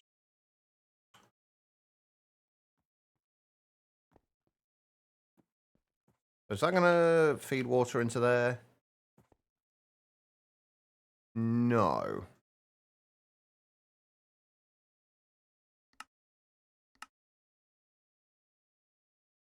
Casing heat will superheat coolant in the tank.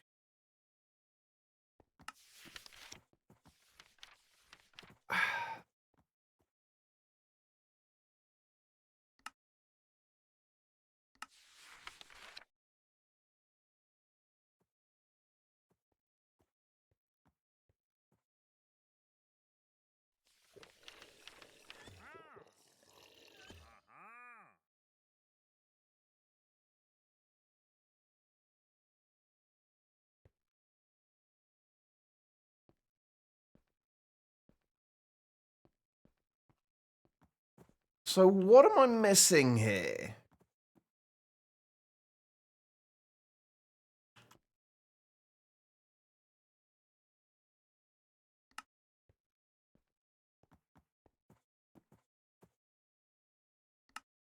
Right, building an actively cooled reactor. Reactors can also be used to heat up coolants like water to create vapor like steam. To do this, you'll need to build a reinforced reactor. This is built in the same way you built the 3x3x3 reactor, but all the parts will need to be reinforced. To input a coolant, you'll need a forge fluid port. This will port in any fluids like water into the reactor. Hold on. This will also be used to export the vapor created in the reactor. If you want, you can create a mechanism fluid port to convert the fluid steam into the mechanism gas steam. That is a forged fluid port.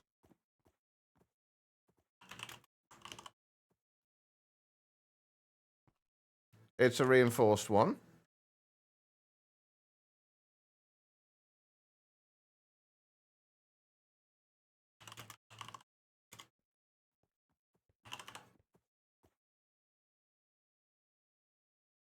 Ah, it might be the passive forged fluid port that we need then.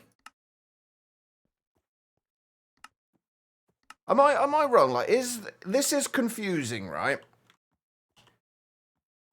The way this is laid out is confusing, right? It's not just me.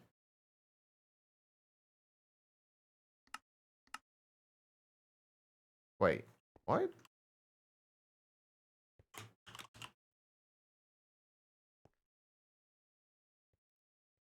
Maybe the one needs some empty space. See, I thought that as well, but it never mentions that anywhere. Also, why is that not letting me craft that?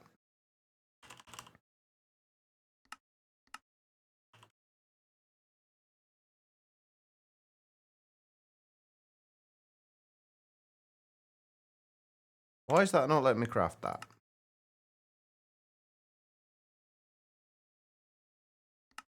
Oh, why did I have it set to don't use fluids? Huh, strange. Alright, well, that explains that question at least. Right, it's the active one. Wait, hang on, it's the active one we got in a minute, right? Let's make the passive one. So I'm assuming this is a passive reactor that we're making, so I assume that would make sense.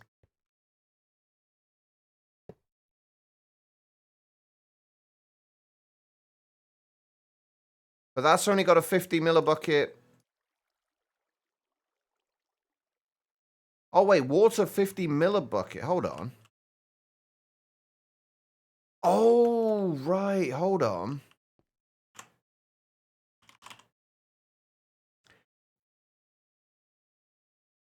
All right, no worries, Becky. Take care. I will talk to you soon. I think it's just not inserting the water quickly enough. Potentially, at least.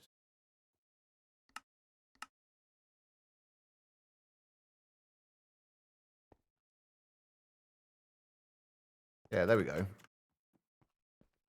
There we go. Right. Let's get a fluid trash can for a minute. Will this auto pipe out, push into these?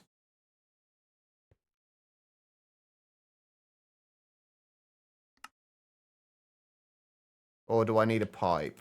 I need a pipe. Okay. Right, before I forget, I'm actually going to make recipes for all the pipes upgrades. I should probably make recipes for all the other pipe stuff as well, because I haven't got any of them, anything sorted yet.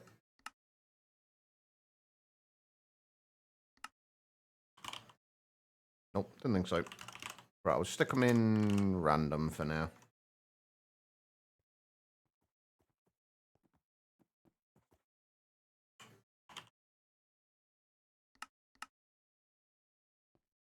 I just want to know how much this thing is producing, so we can maybe get some kind of idea. Like how big of a reactor to build, like a turbine to build. So I don't want to build a turbine and it be like just insanely too big.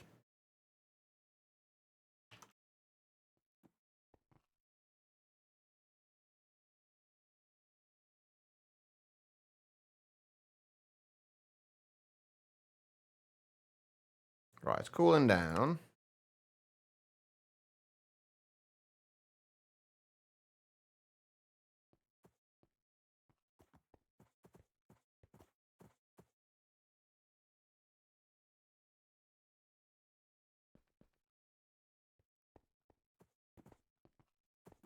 Sir, you are in the way. Oh, okay, so the steam output is the same as the fluid input then. By the looks of it. And it looks like these can only transfer 10 buckets per tick.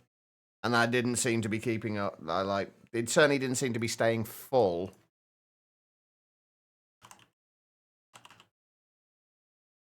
So if we grab a couple of fluid interfaces and a couple of fluid importers, a couple of logic cables and a couple of variables.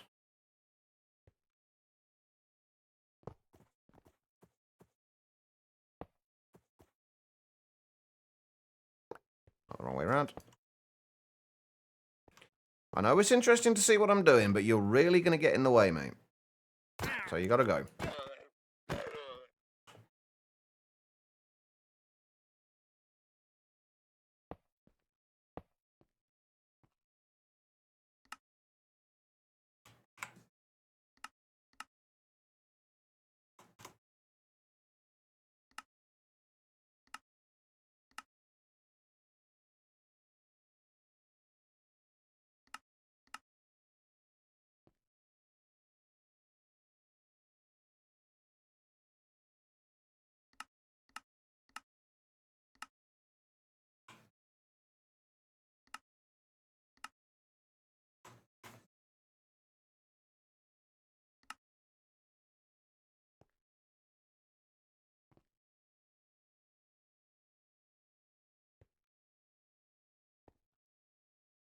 I don't actually know if that's extracting it or not.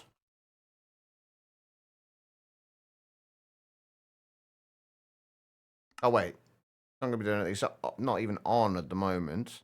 I mean, we're keeping up with that, but we're not...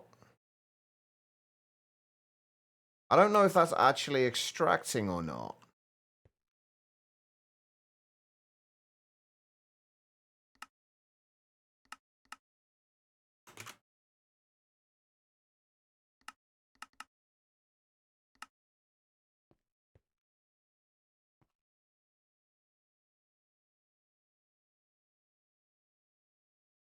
Vapor output 1 millibucket per...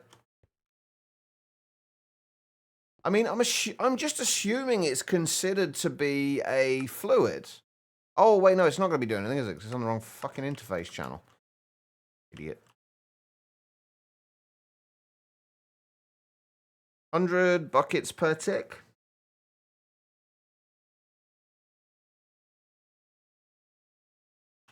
Can we increase that?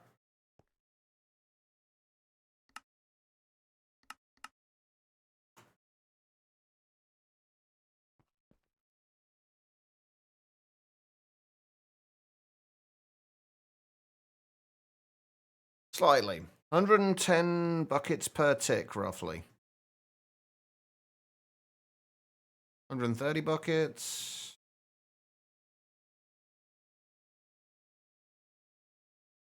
It's roughly 130 buckets per tick. So what exactly does that mean for us then?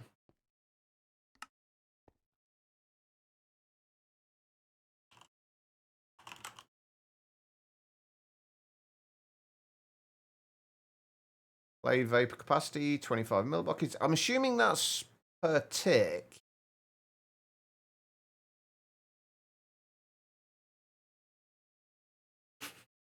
This is definitely needlessly complicated. Anyway, right, let's just see if we can make a turbine. If we just make it like a 9x9 base to start with.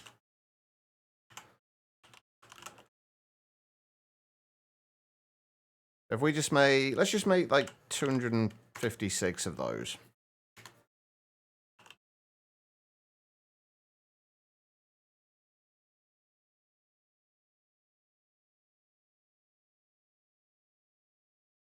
Oh, wow. I've just looked at my Revolution Idle, which I forgot. I thought I'd closed down, actually. We're now up to 20,516 infinity points.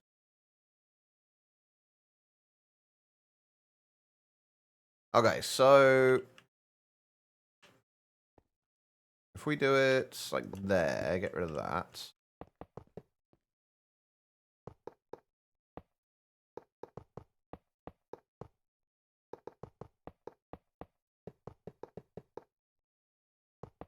I don't know if this is going to be too big, too small. Like, I've got no clue.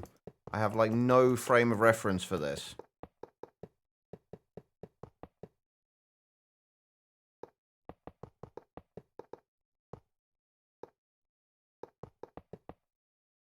I wonder if there's still... There used to be, like, kind of, like, essentially, like, planners for these things. I don't know if there's still... Those kind of things still exist. Might have to have a look. Just to see if I can understand, like, exactly how these things work.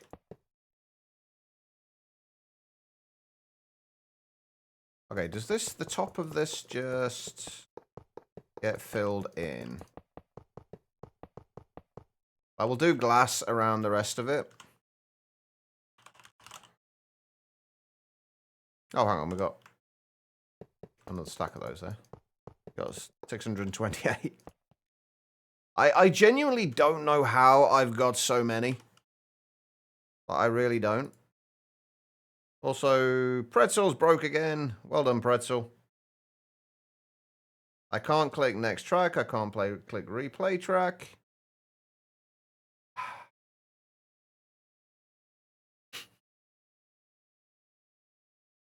All right, let's close that down and reopen it.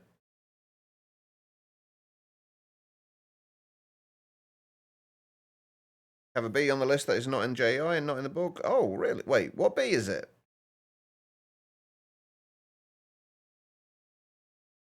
Hey, you leave my pretzels alone, Tribble.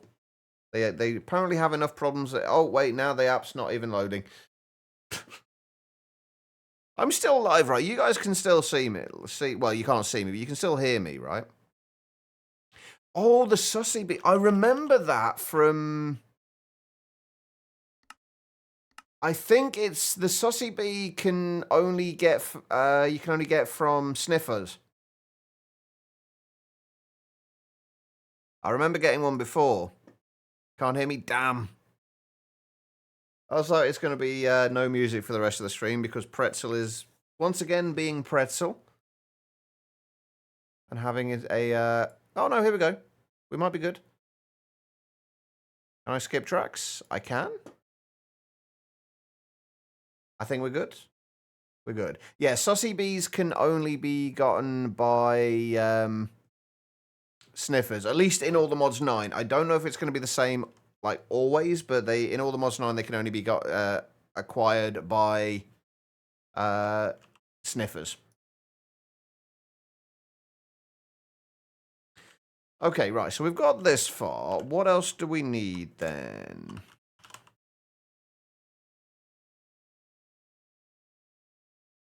I'm assuming we're going to need the active forge fluid port. We're going to need a rotor bearing. I think the rotor... It said the rotor bearing goes again along one of the center points, right? We obviously need the controller as well.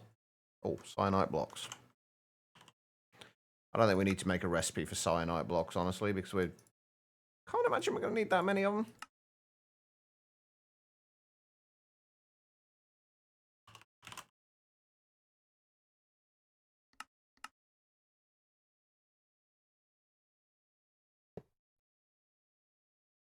Air is not a valid block for a turbine exterior. Really?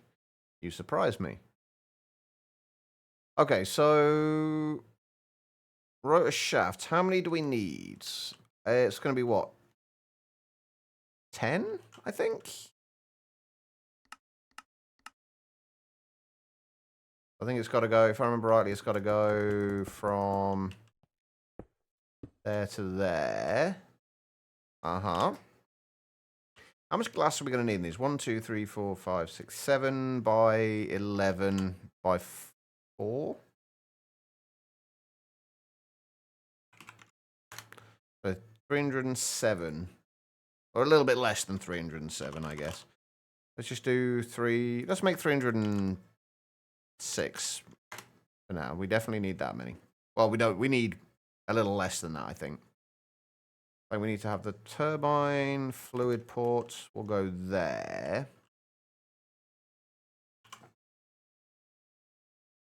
I don't know how many right. Assuming that was making. I don't know how many of these we need. Let's just make 60 of them for now, I guess.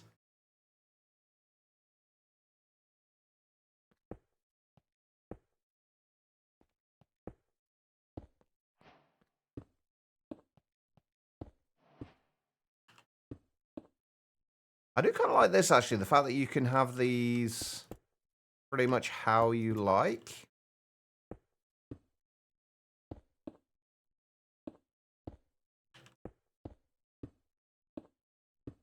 So you can skip bits and...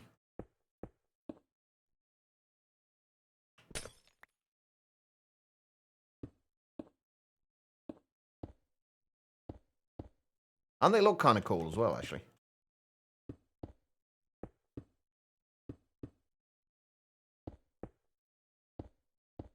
So 60, what's 60 times 25?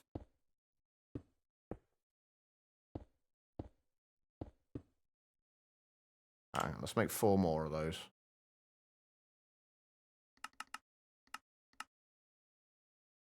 And grab those. Oh, we might need to get rid of one of these lots since we can... Actually, yeah, let's just get rid of these for now.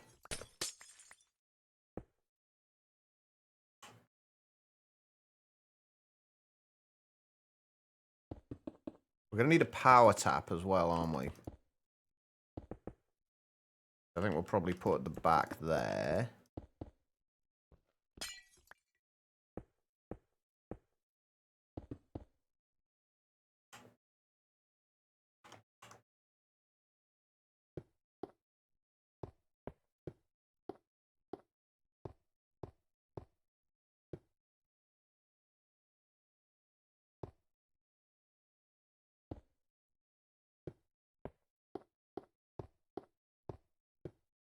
I've got to get the coils in here as well.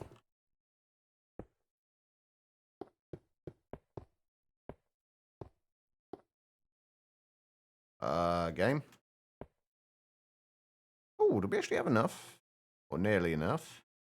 Right, we'll leave a couple of those open. I think we actually had enough. Holy shit.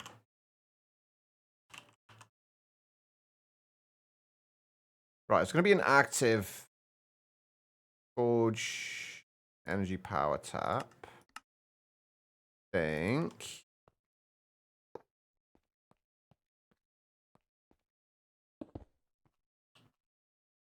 A rotor bearing can only be placed on a face of the turbine. Oh, so the rotor bearing has to be in the face there. Okay, right. Not a I keep typing tubrine rather than turbine. I'm special like that, apparently. Let me in. Means we can fit a few more blades in.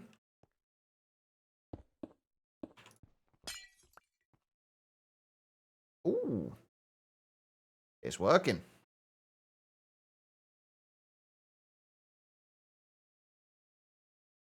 Okay, so...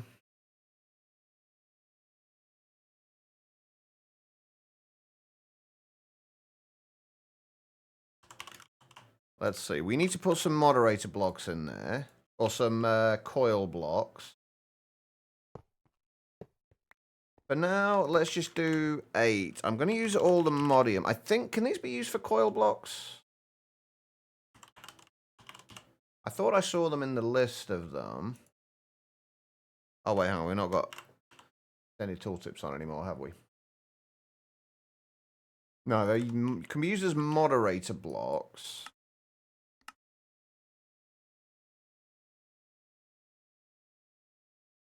I'm going to guess something like Enderium is probably going to be like one of the best. Enderium or Netherites. Let's go with whichever one have we got more of. I think we've got more Enderium. Let's put like 8 Enderium blocks around it. And we'll just, I guess, experiment.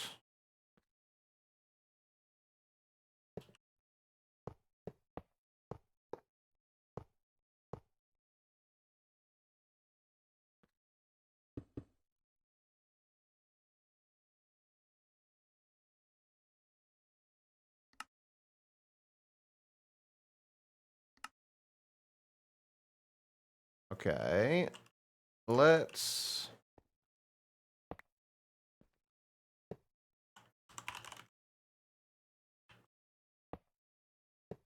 move that over to there.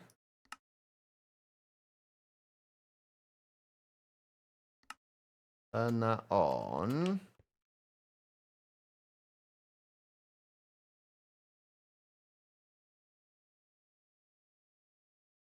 We're not getting any vapor, anything from here. Turbine active forge fluid port.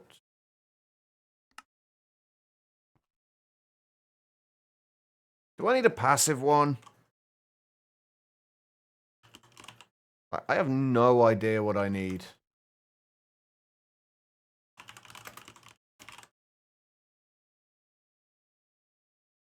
I guess we make a passive one?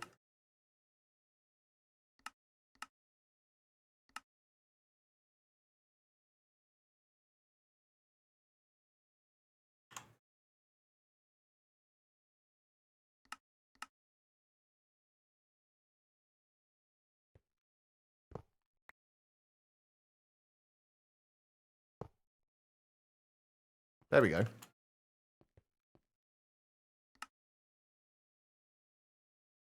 What does it say?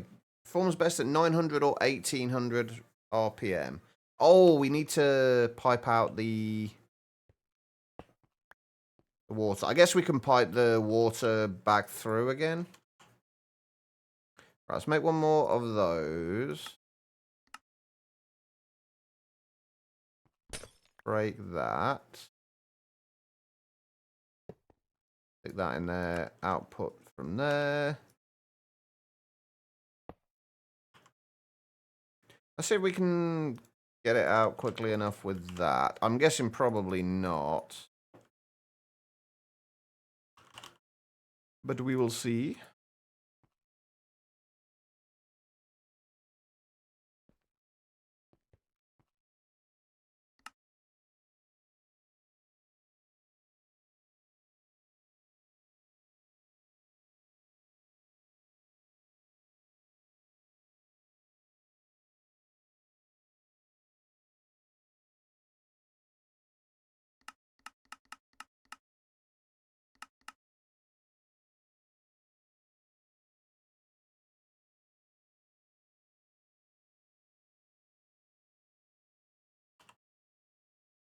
Oh, did I get my flux plug?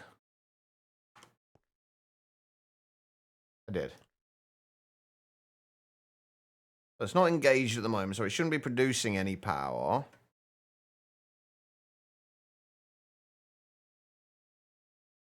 We're definitely making enough steam, though.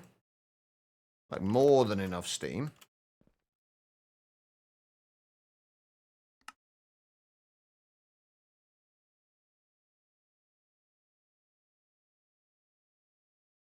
Speeds over 2,000 RPM may cause a turbine to fail catastrophically.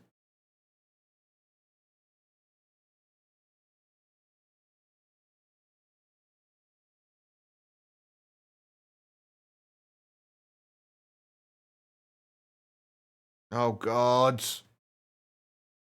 Can anybody see the typo there?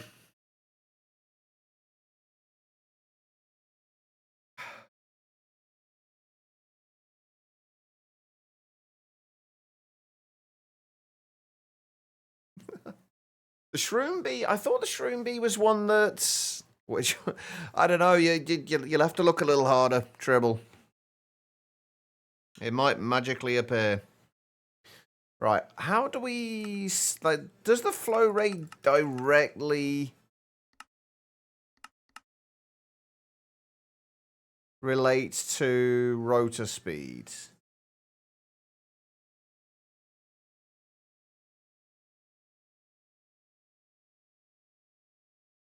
Like, if I set that to, like, 1,800 millibuckets per tick, will that stop at 1,800 RPM?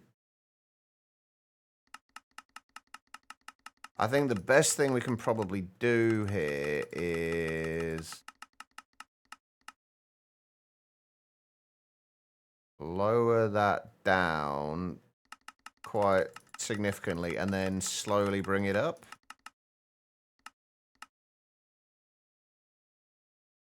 It's still going faster. What the hell? I don't like the idea that it can catastrophically fail.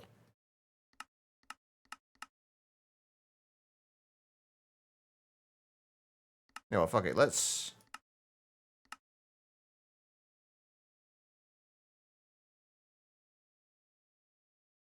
Okay, that'll slowly start going down. But we're just 10 millibuckets per tick, it's still going up. Wait, hang on, what happens if we engage the coils? Okay, engaging the coils slows it down. So I guess we need to get the flow rate to a point where it is holding steady at around 1,800 RPM.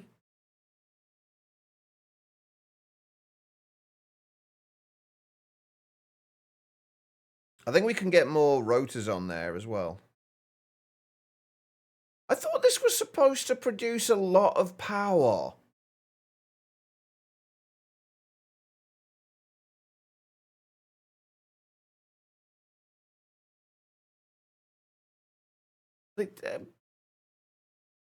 I'm a little disappointed.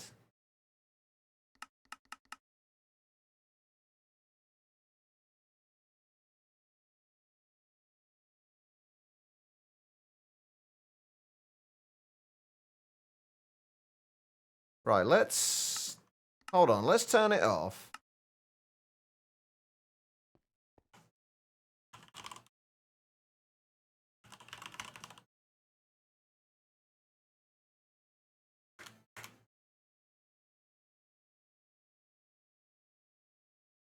Yeah, I think you might be right about needing a bigger turbine. I think we can have up to 3 layers of these, right? If we use that, I'm assuming I can put more rotor blades on there as well. I don't know if that will actually make any difference.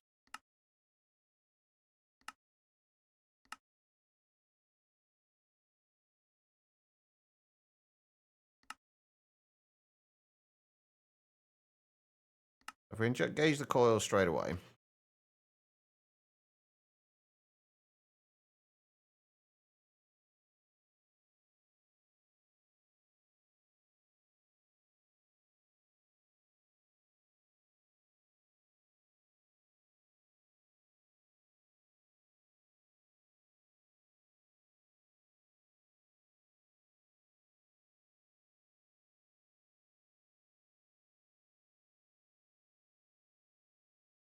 Probably disengage those. I'm assuming that will move quicker when they're disengaged.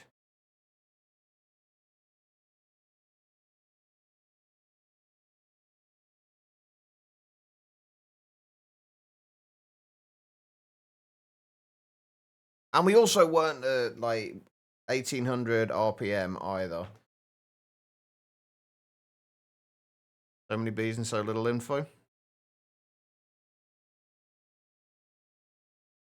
Yeah, some of them, like, I'm assuming none of the information is in the book either. It never normally seems to have a great deal.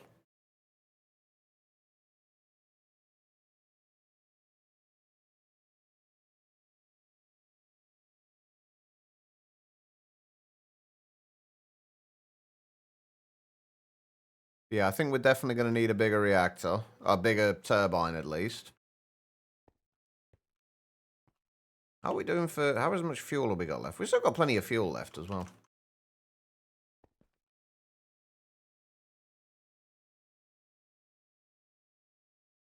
If we engage these at around about like 1600, and then we'll slowly start taking the flow rates governor down.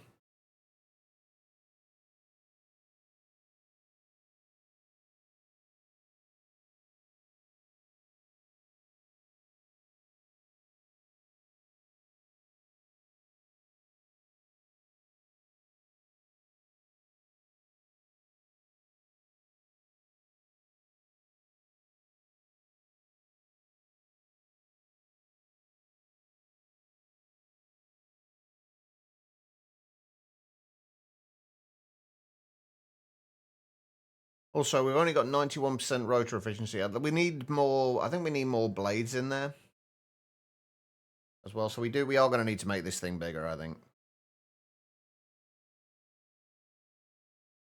If we start engaging these... There, that'll...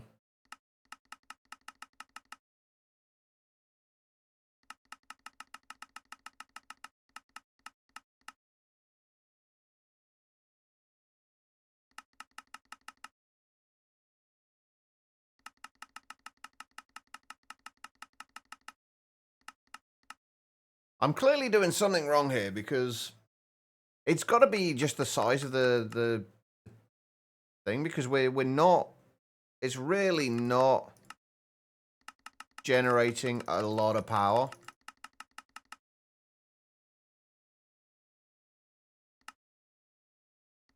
At all. Can't find them in the book before you Google them.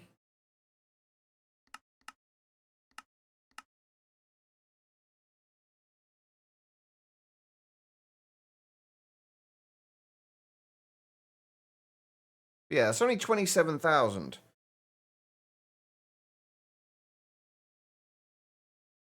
Which, considering we were getting like 300,000 from that, we definitely need a bigger boat. Or reactor in this case.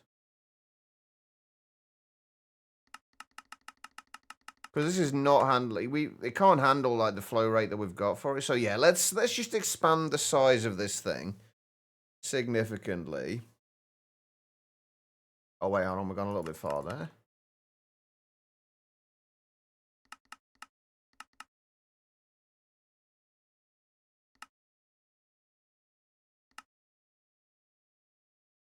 Yeah, you can get it to, I guess,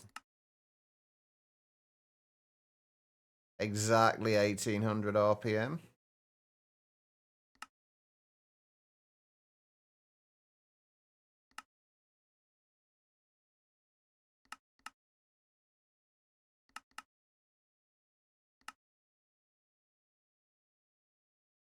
So 948 millibuckets per tick is what we can do at the moment. Wait, no, that's only 1,790. Why am I stopping it there? Okay, why am I doing this anyway? Let's make a bigger reactor. Or a bigger turbine.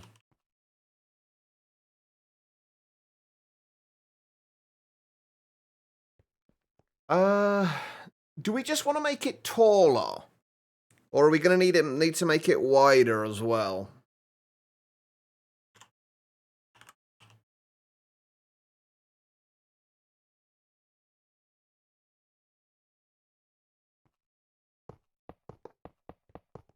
Let's do a bit of both.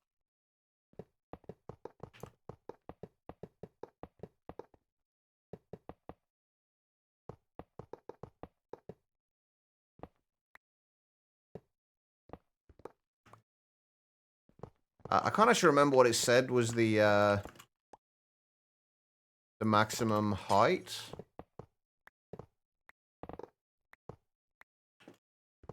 Okay, that's kind of weird. I can break things faster while I'm flying. I can insta-break them when I'm flying.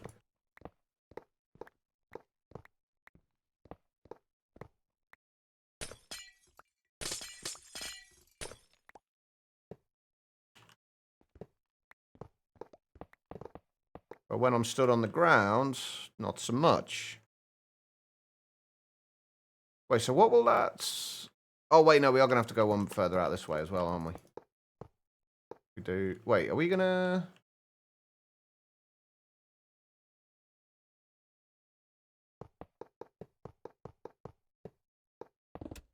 Oh, shit. Hang on, I actually don't know what size we've made this now.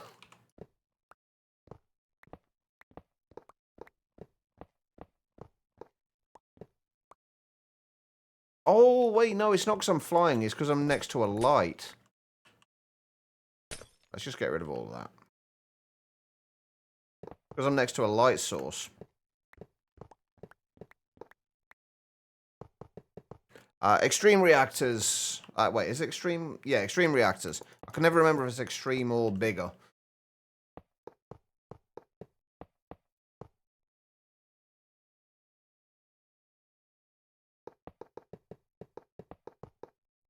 I always get them mixed up.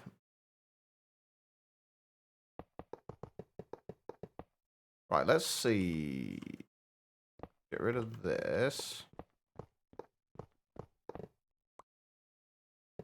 So 1, 2, 3, 4, 5, 6, 7, 8, 9, 10, 11. So 11 by 11. Wait, no, hold on. 1, 2, 3, 4, 5, 6, 7, 8, 9, 10, 11. Okay, yeah, we've gone one too far out this way.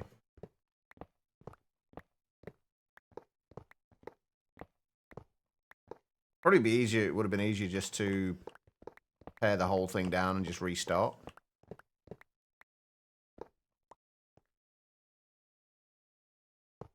So 1, 2, 3, 4, 5, 6, 7, 8, 9, 10, 11.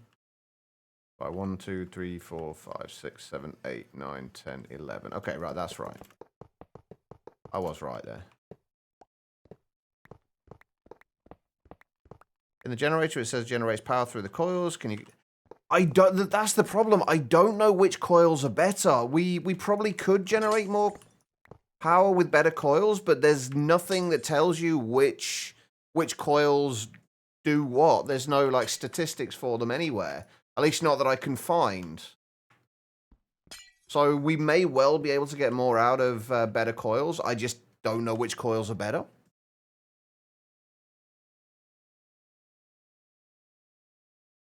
I think that's center, right? Yeah, that's center. But we also need to be able to get more steam kind of throughput as well. Because we were only, like, it said you can, look like you can do up to, like, 1,000 or 2,000 millibuckets per tick. And we were kind of getting to the 800 RPM considerably before, like, well before that. I really hope this is not too large.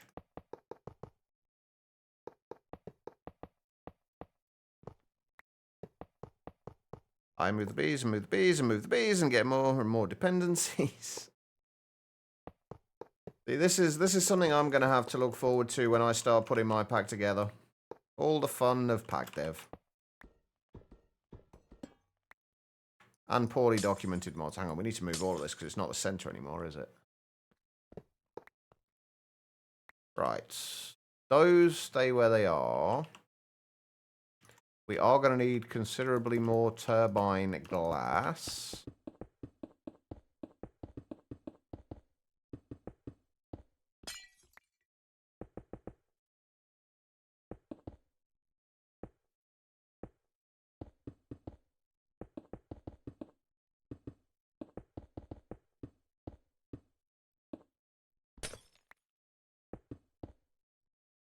I'm trying to get quest books nice and neat and easy to follow.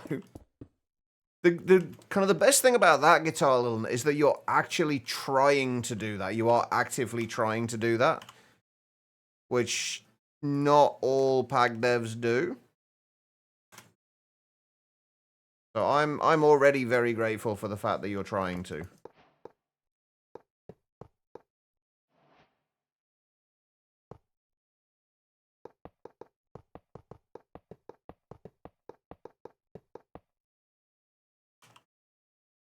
Okay, for some reason, that little toast thing in the top right corner always starts to... Like, whenever that's there, I start to drop frames. Find that Insanite works best for coil blocks. Yeah, I figured they would probably be the best options. We can't make Insanite yet, though. Insanite is kind of like the end point for extreme reactors. So, we'll be there soon, we're just not quite there yet. Oh, hang on. Ignore the bot. Hang on, let me just repost that for you, so in case anybody else needs it. There you go, that was what, wait, hang on, how do we pronounce your name? Angel Ends? Angel Ends? Oh, that's perfect. Thank you so much for posting that as well. I was hoping to find something that actually had all that information on it. That's perfect. Thank you. Oh, apparently you don't need a particularly high flow rate for...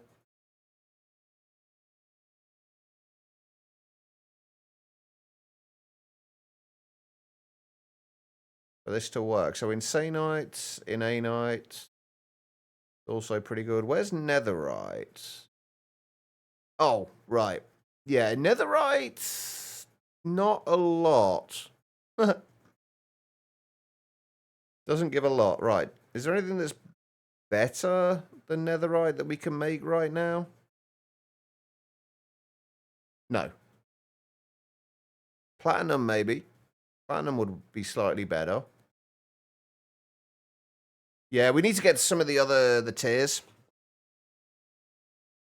Then, so we'll get this set up. We'll get it set up with... We should be able to do platinum. So we'll get it set up with that. How many more of these do we need? 5. We'll get it set up with platinum for now, and then we'll exchange it later if we need to. I mean, we don't really need to use this for power anyway, really, but it's just kind of... I wanted to see how the reactors worked.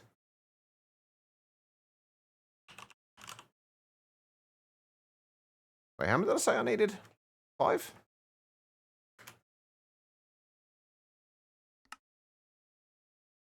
I have a memory like a sieve. There we go. We're obviously going to make a bunch more blades as well. Was Enderium better than Platinum? Oh, no, yeah, you're right. Yeah, it is. Yeah. Thank you. I missed that one. It is definitely better.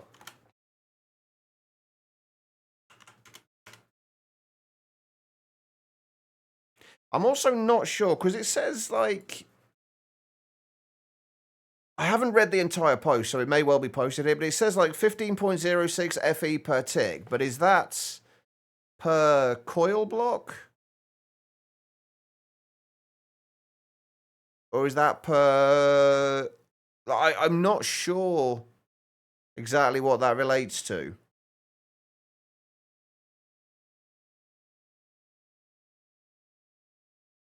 So I guess I'm assuming per coil block, or would it be per... I have no idea. One of these days, one of these mods is actually going to be well documented, and I'm not going to complain about it. It's per block. Well, that's practically nothing then. If it's per block... Well, no, it can't be per block, because we were getting, like, 20-odd thousand.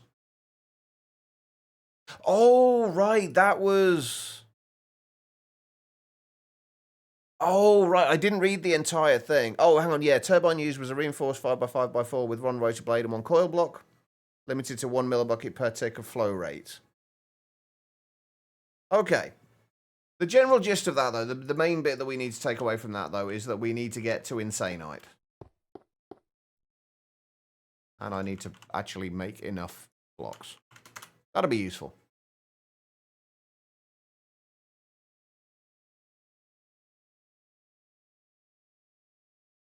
Yeah, I do feel like a lot of these mods are not very well documented, to say the least. Wait, did we actually finish that? Did we... Wait, no, I didn't have exactly the right amount there, did I? No, I didn't think I would have done.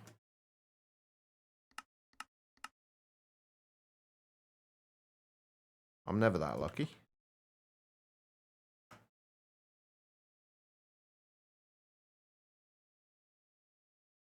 All right, and then we need power tap on there. Give ourselves an exit. And then we're going to need a whole lot of turbine rotor blades.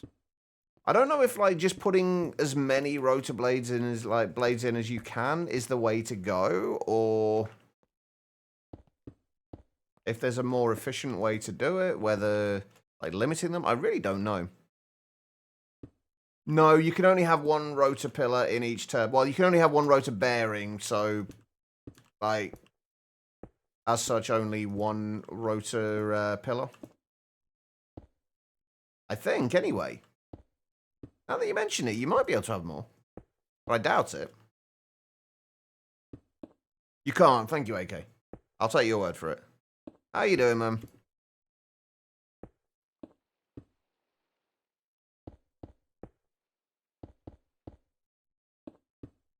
Oh, wait, I don't need to click it on the end of it. I can just literally click it anywhere on the blade.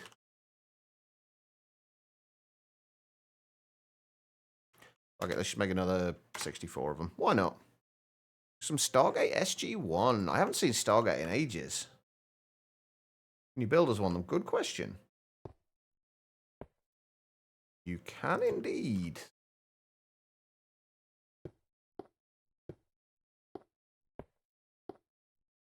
Oh, wait, we should probably put the coils in first. Right, we said Enderium was the best, right? We've got 8, so we need another 16 blocks.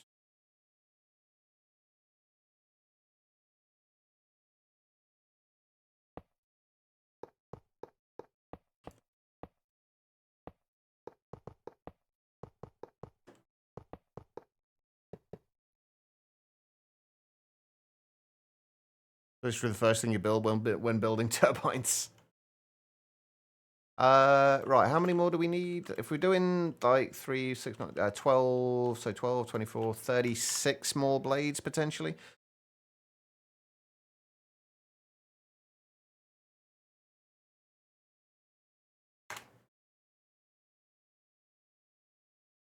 Wish that'd work. It would look pretty cool, actually. It would not only be kind of nice in terms of power generation, but it would look pretty cool as well.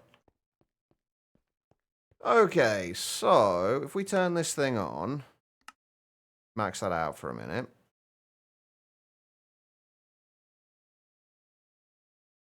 Look at them go. They're so speedy. All right, we should probably turn this on as well, actually.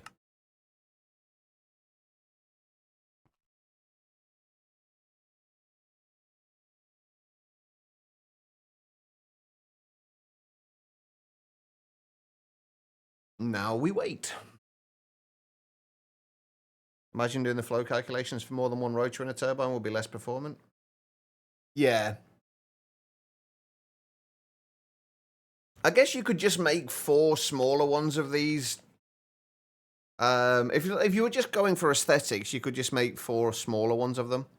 Another thing I like about these as well is you can put them in any direction. Like, you could put this horizontally as well if you wanted.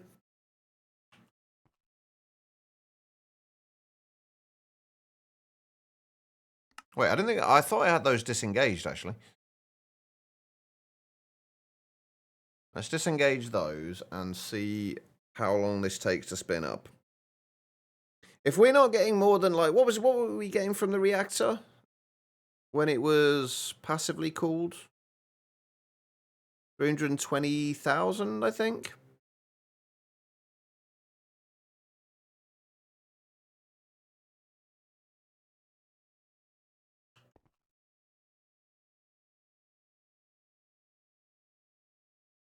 The fuel's getting burnt at a fairly hefty rate. I'm still not piping fuel into there yet, actually. Personally, don't build reactors turbines unless you can afford the max size ones, since anything less is just a waste of time for the output. I feel like they've been buffed in this, though. I think the output has actually been buffed in all the mods. I could be wrong, but I seem to remember reading somewhere that it had been. But the main reason we're doing this isn't really for power gen. We've got plenty of better ways of generating power. It's more because I've not used the turbines in a very long time, and I'm just kind of curious how well they work. While we're waiting for that, I'm gonna go and deposit my Mahou again.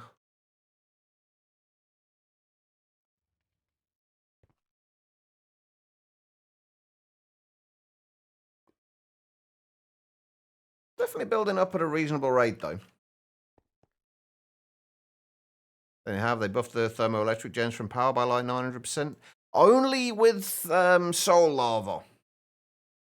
Not with like the regular. It's the thermo ones are always based on like temperature differences. But so long as if you use the soul lava, you do get. Hang on, how much? What do you get with soul lava? Hold on.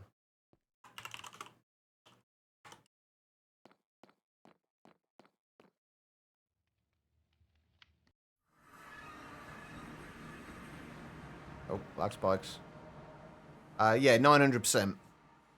So yeah, 13,500. But that's only if you're using soul lava. If you're using just regular lava, I think I've got a random thermogen here. I don't want to take too long here.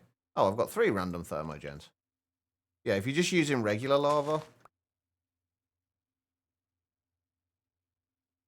it's considerably less. They technically haven't buffed it. They've just given us a higher heat capacity. Yeah, so like it's just 100% with that. So it's only 80 RF per tick. So just 100% with water and lava. Because soul lava has such a big kind of heat difference, it produces ridiculously more. I'm surprised they didn't get rid of that in all the mods 10, actually. Also, we need to... sooner or later, we're going to upgrade all of these to nitro, but I'm kind of wanting to use like as many different methods of power gen as we can, just to test stuff out. We're starting to get lag spikes again, so it might be almost time to call it a day. Wait, did I put my flux plug back on there? Oh, no, I didn't. I just literally just put it away. Yeah, we're getting lag spikes now.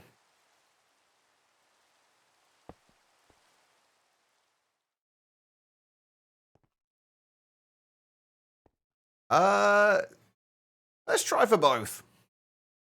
Both absolutely easy to do, right? Draconic Energy Ball is practically infinite power storage.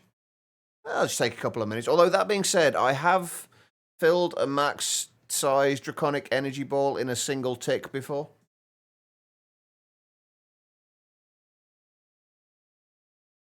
And there's actually a clip of it.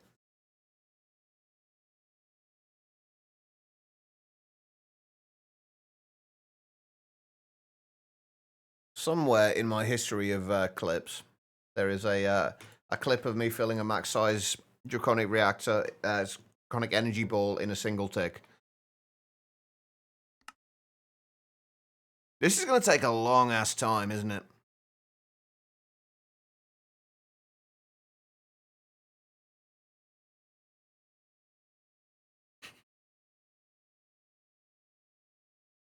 We're only up to 520 RPM at the moment. I'm curious how much we're going to get at this point. Yeah, not a lot. Using the mechanism fusion reactor, it takes something like 237 years. Yeah, that wouldn't surprise me. Even like the mechanism fusion reactor can do about like 200 million FE per tick as well. Which is just ridiculous.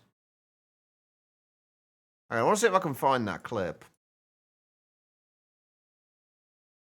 And since we've got a little bit of time while this is doing its thing. Where are we?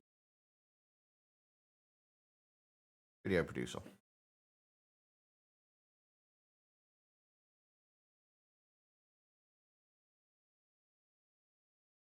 No, not video producer. Clips, there we go. Go away, Twitch. Skip all. Don't care. Oh, you can't. You can only search by category. What? Can I not search by title?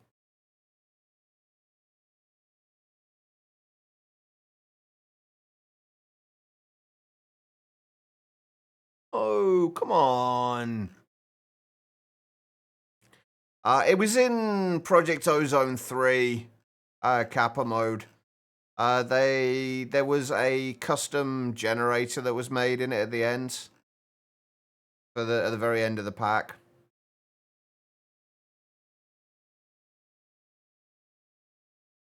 Where is it? It's a long way back. Annoyingly, we can't search by...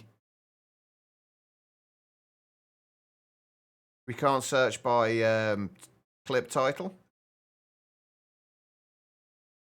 That's Exigence. That was well after it. That was PO3 Kappa. Yeah, AK. No, I think it was more than that. It might have been more than that. I'm not sure. It wasn't an OEMC run.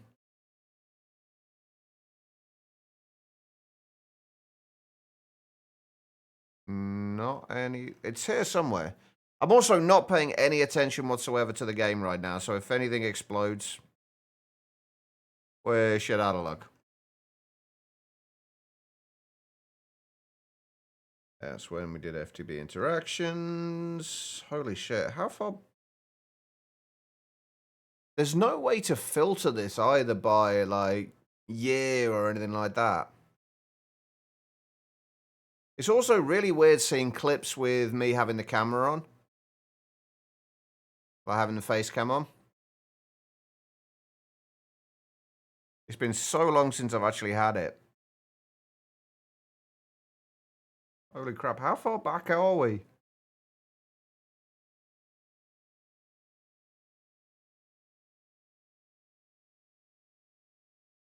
This is all Enigmatica 2 experts.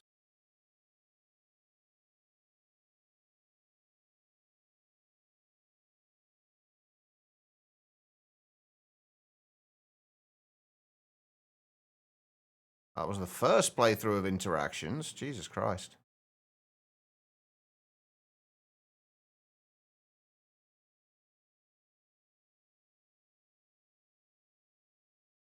That's PO2, Kappa, no EMC. There's the creative chest from PO3. Gonna be somewhere near here.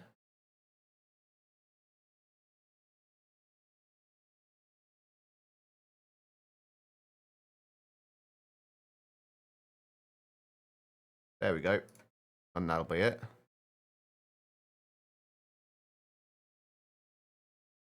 Can I...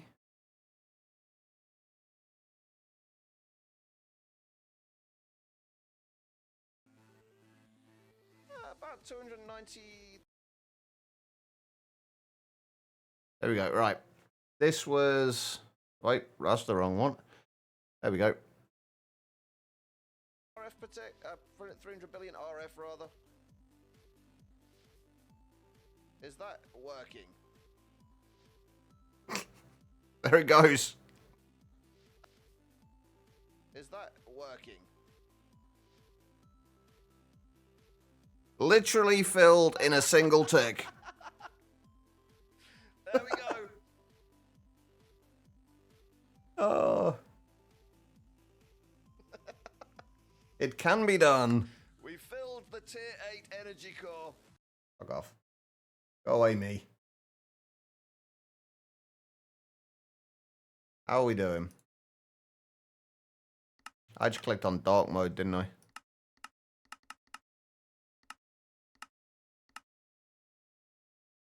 We're up to 1035 RPM now.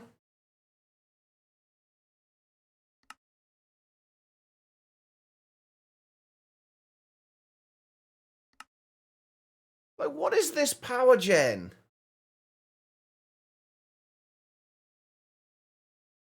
You basically have to have... I'm guessing you pretty much have to have the Insanite for this to be worthwhile. I mean, we're only at like 1070 RPM at the moment, but... This just does not, for the amount of effort, like, it looks cool and all. But for the amount of effort, that just does not seem worth it. Maybe once we get up to 1800 RPM, it will be different. We will find out.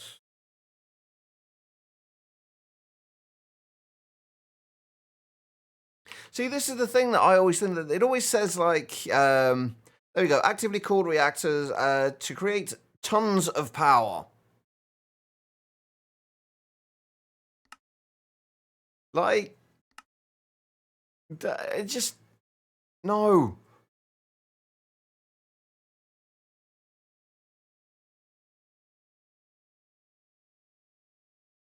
Even 13 times 20,000 is only going to be about 60,000. That's still less than the passively cooled reactor was making.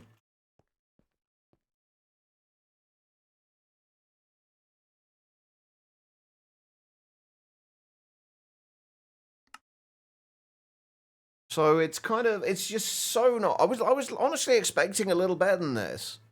I really was.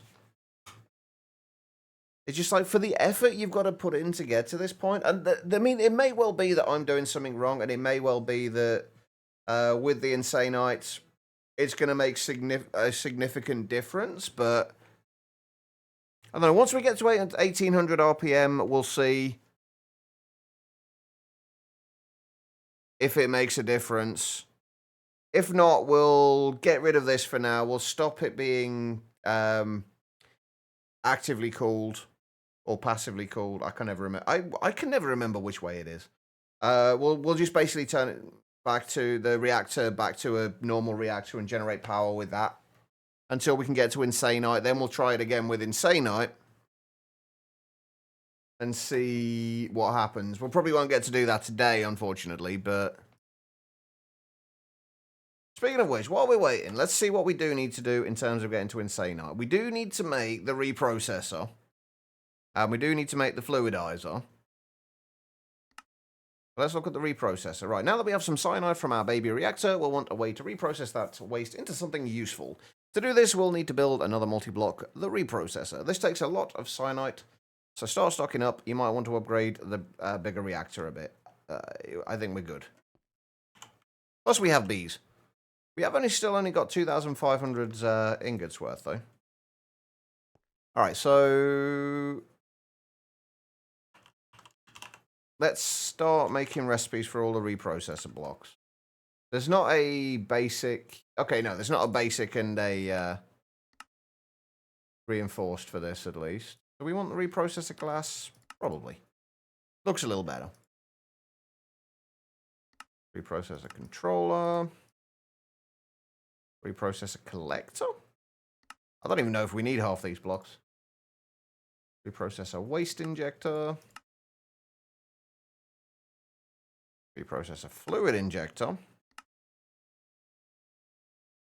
Reprocessor output port. Reprocessor power port. That's it.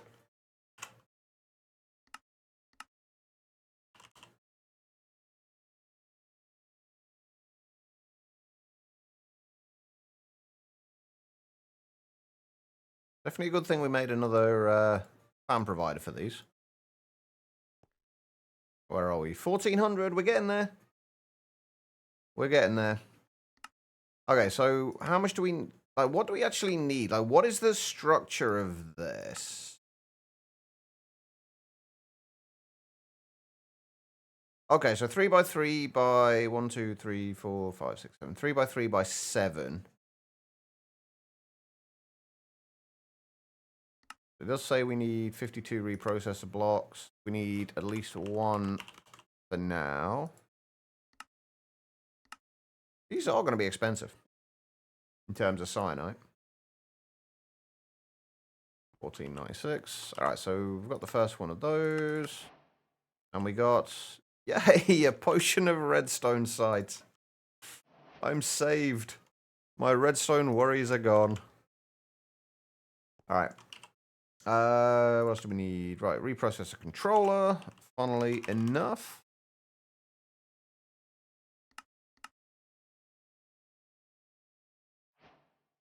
Up to 1,500 or so. Redentium. Reprocessor power port, so we need the power port, fluid injector, and output port.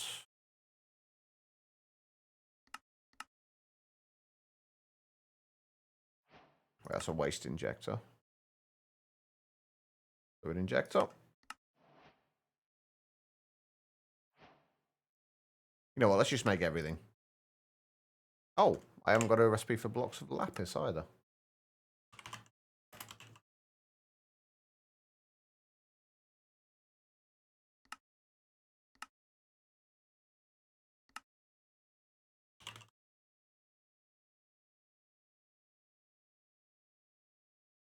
Right, what were we making? Waste injector? Wasn't the waste injector? Oh, it was the output port, wasn't it? We did need the waste injector still, though. Oh, there we go. We'll grab those. More Predentium.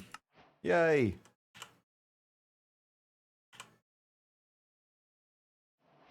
What do we need for that? Reprocessor collector. That's the one thing we didn't make. How are we doing? Oh, 1,670. Or 1,679.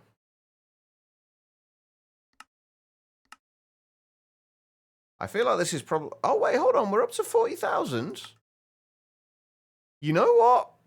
When we get to 1,800, this might actually be worth it. Like, once we get the Insanite ones, obviously. Because we're, by this point, we are reaching a point where we will be making more than that with the Insanite.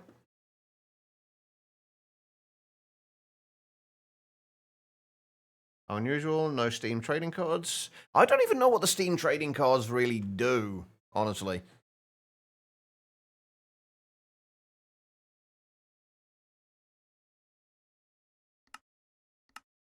That's still going up.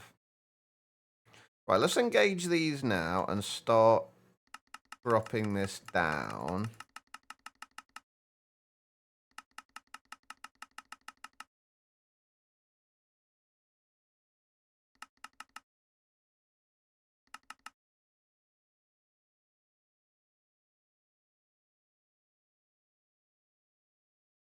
Yeah, once we get the Insanite, if it's going to be about 13, 15, whatever it was, times this, it'll be worthwhile, but...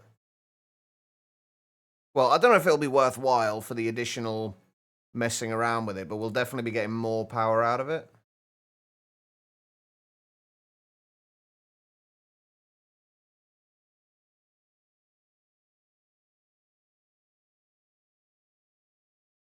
Just click... Ah, okay.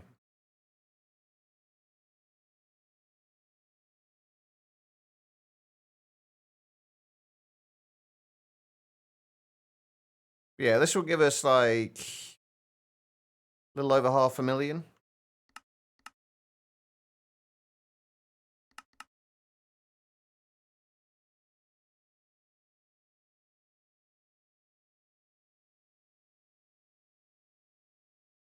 Oh, wait, I've just realised we've got 156 blades, so we could, like, we're only really utilised 72 of them.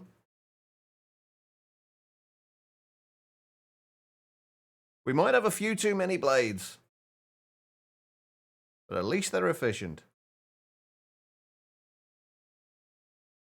I mean, yeah, you can't turn stuff like that down. Even if it's only a few cents, it's better than nothing.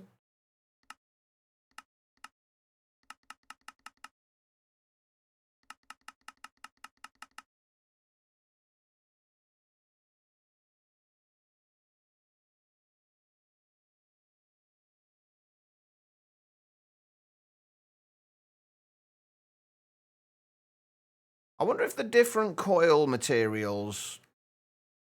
I'm assuming they create different amounts of, like, drag on the...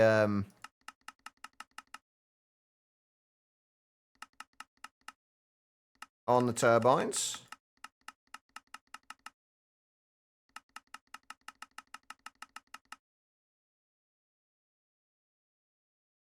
So whatever we set for this here won't necessarily be what will be the right flow rate for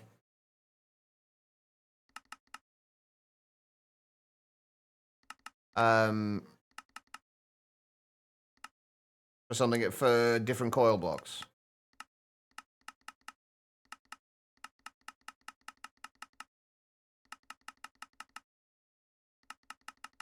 Wait, hang on, how have I gone so far past it? It's got a little, I think it might be a little below 1308 or a little above 1308.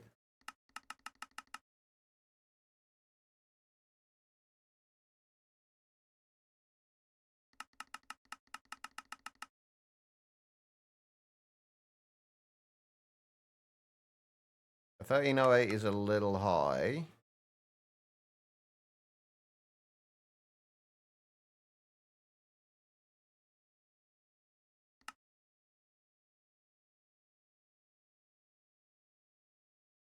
It's around 1306.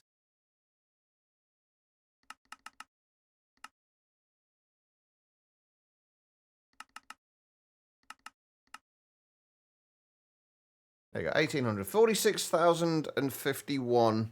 46.51 thousand.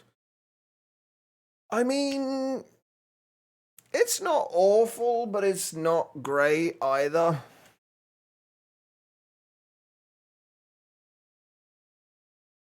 I guess we'll just leave that going to do its thing, and we'll just turn that off for now. We don't need the power anyway. And then as that runs out of steam, that'll slow down again. Right, let's get this reprocessor made.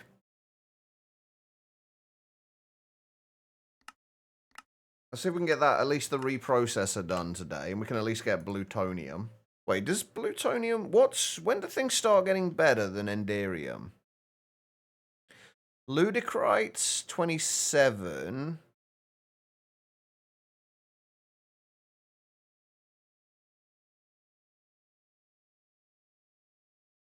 Ridiculite, 57. Yeah, Ludicrous the next best one, then Ridiculite, then then it goes to Inanite, I think, and then Insanite. Okay, right, well, let's get this reprocessor made. We need 52 more reprocessor casings.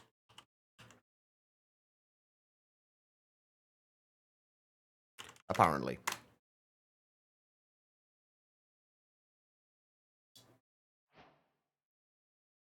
Okay.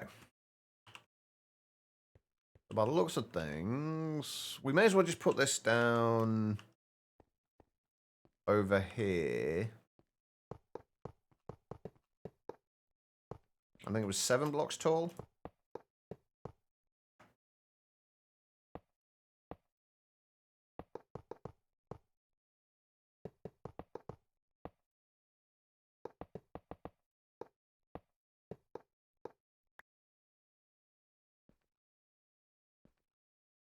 Let's find that picture again.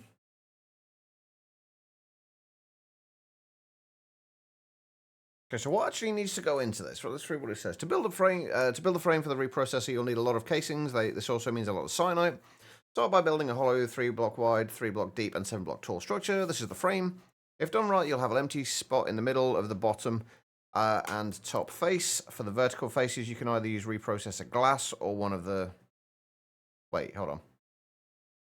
Oh, right, these need to not be the casings. Okay. Says you can either use reprocessor glass or one of the required processor parts, like the power port, controller, etc.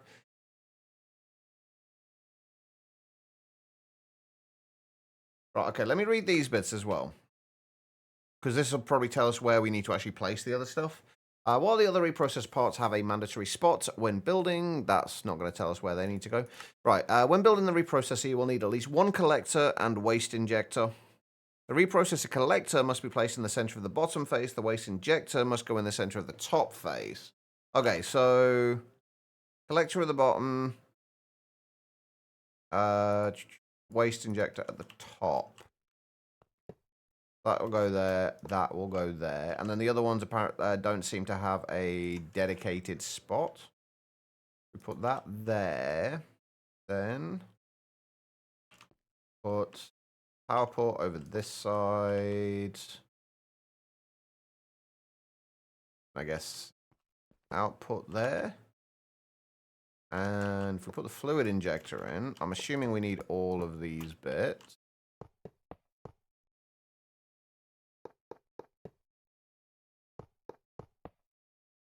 Aha. We have a reprocessor.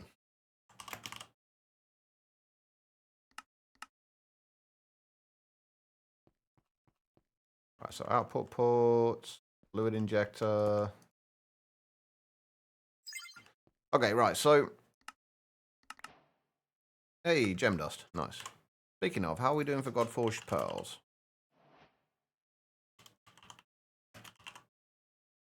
Haven't had any more in a while. Okay, right, so next up, plutonium. Once you've built a fully functional reprocessor, you can pump in power, water, and cyanide to create plutonium. Right, well, I guess we want a sink then.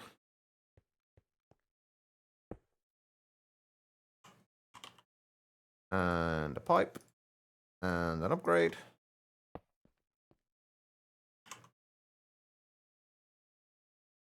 Still going. We have water. I'm going to assume then that the waste injector, like if we put cyanide in here,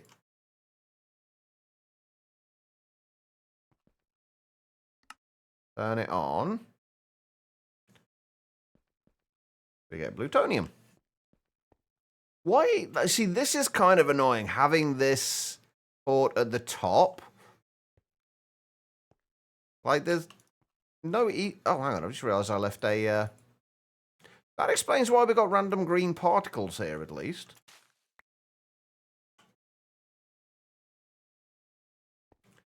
there we go. We have plutonium. While that's going through the rest of that, that should get us half a stack. Let's go and put, when the game unfreezes, we'll go and put the cyanite bees in upstairs because we're going to need a couple of cyanite bee spawn eggs.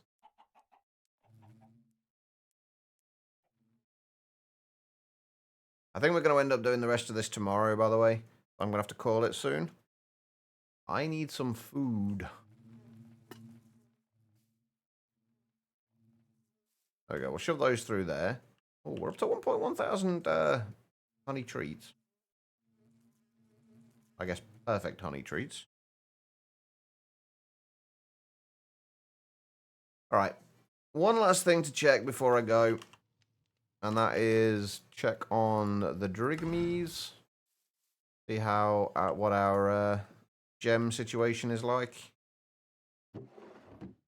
Make sure we haven't got anything else in here that doesn't need to be in here.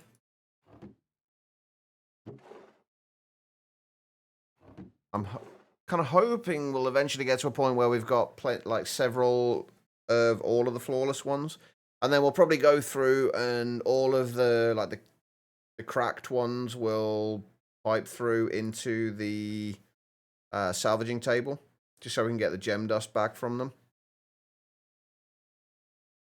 But I think we're doing all right. I think things are doing all right. Black Month and Black Week are done, so now stores start their Black Friday sales. Of course.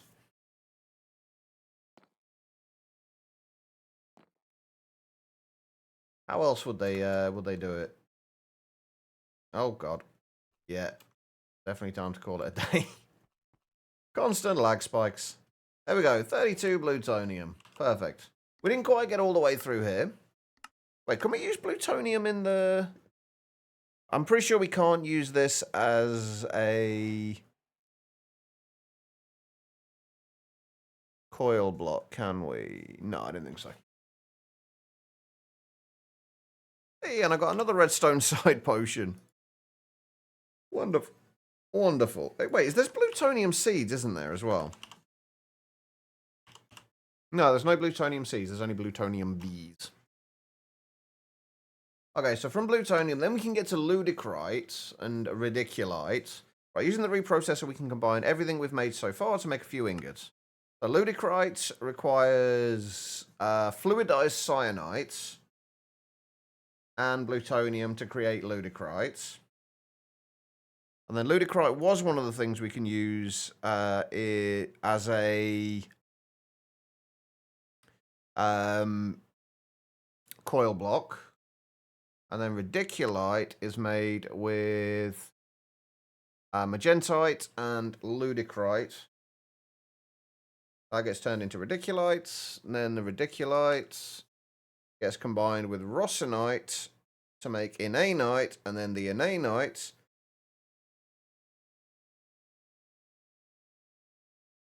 how do we get to insanite from inanite? Or is insanite just something completely different to inanite? Oh no, that's benitoite with rosinite. And that gets you... So the insanite and inanite are different. How do we get rosinite then?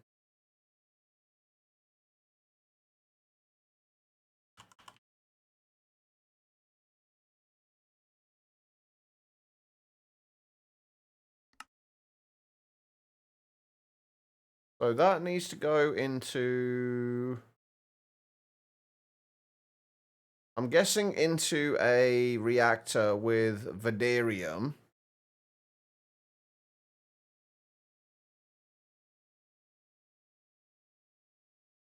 Which is made in a fluidizer with plutonium and yellorium? Oh, right, here we go. Plutonium and uranium. That gets you vadarium, which can be used as... Wait, is that... So I'm assuming that's different like, as a reactant. Then the reactant, I'm assuming... Reactants reactions should give you rosinite. I'm going to have to do some playing around in creative work, because I have no idea how the frick half of this works. It doesn't seem to mention half of this stuff.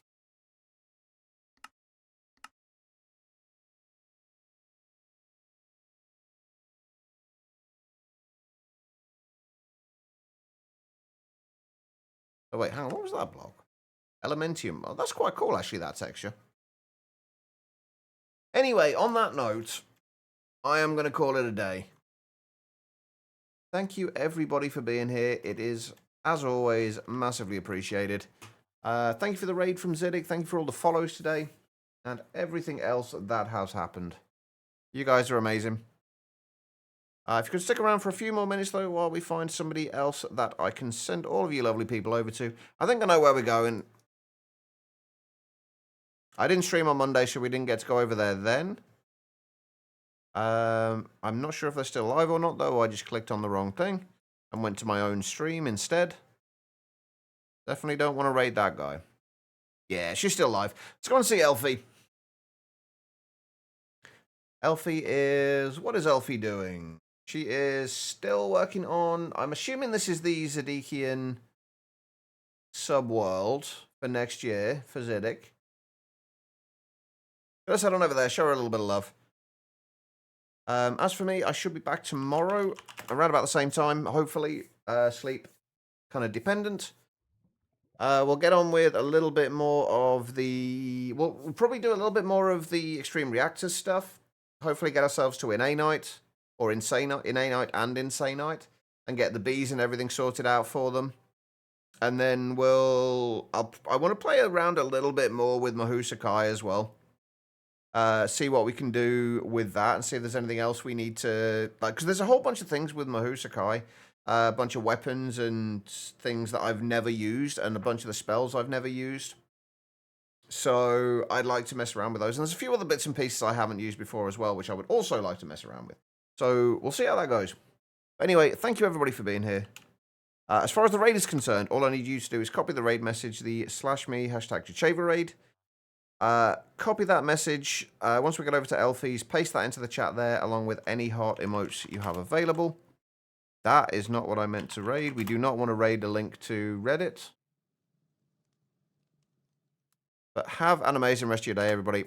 And I will see you all tomorrow.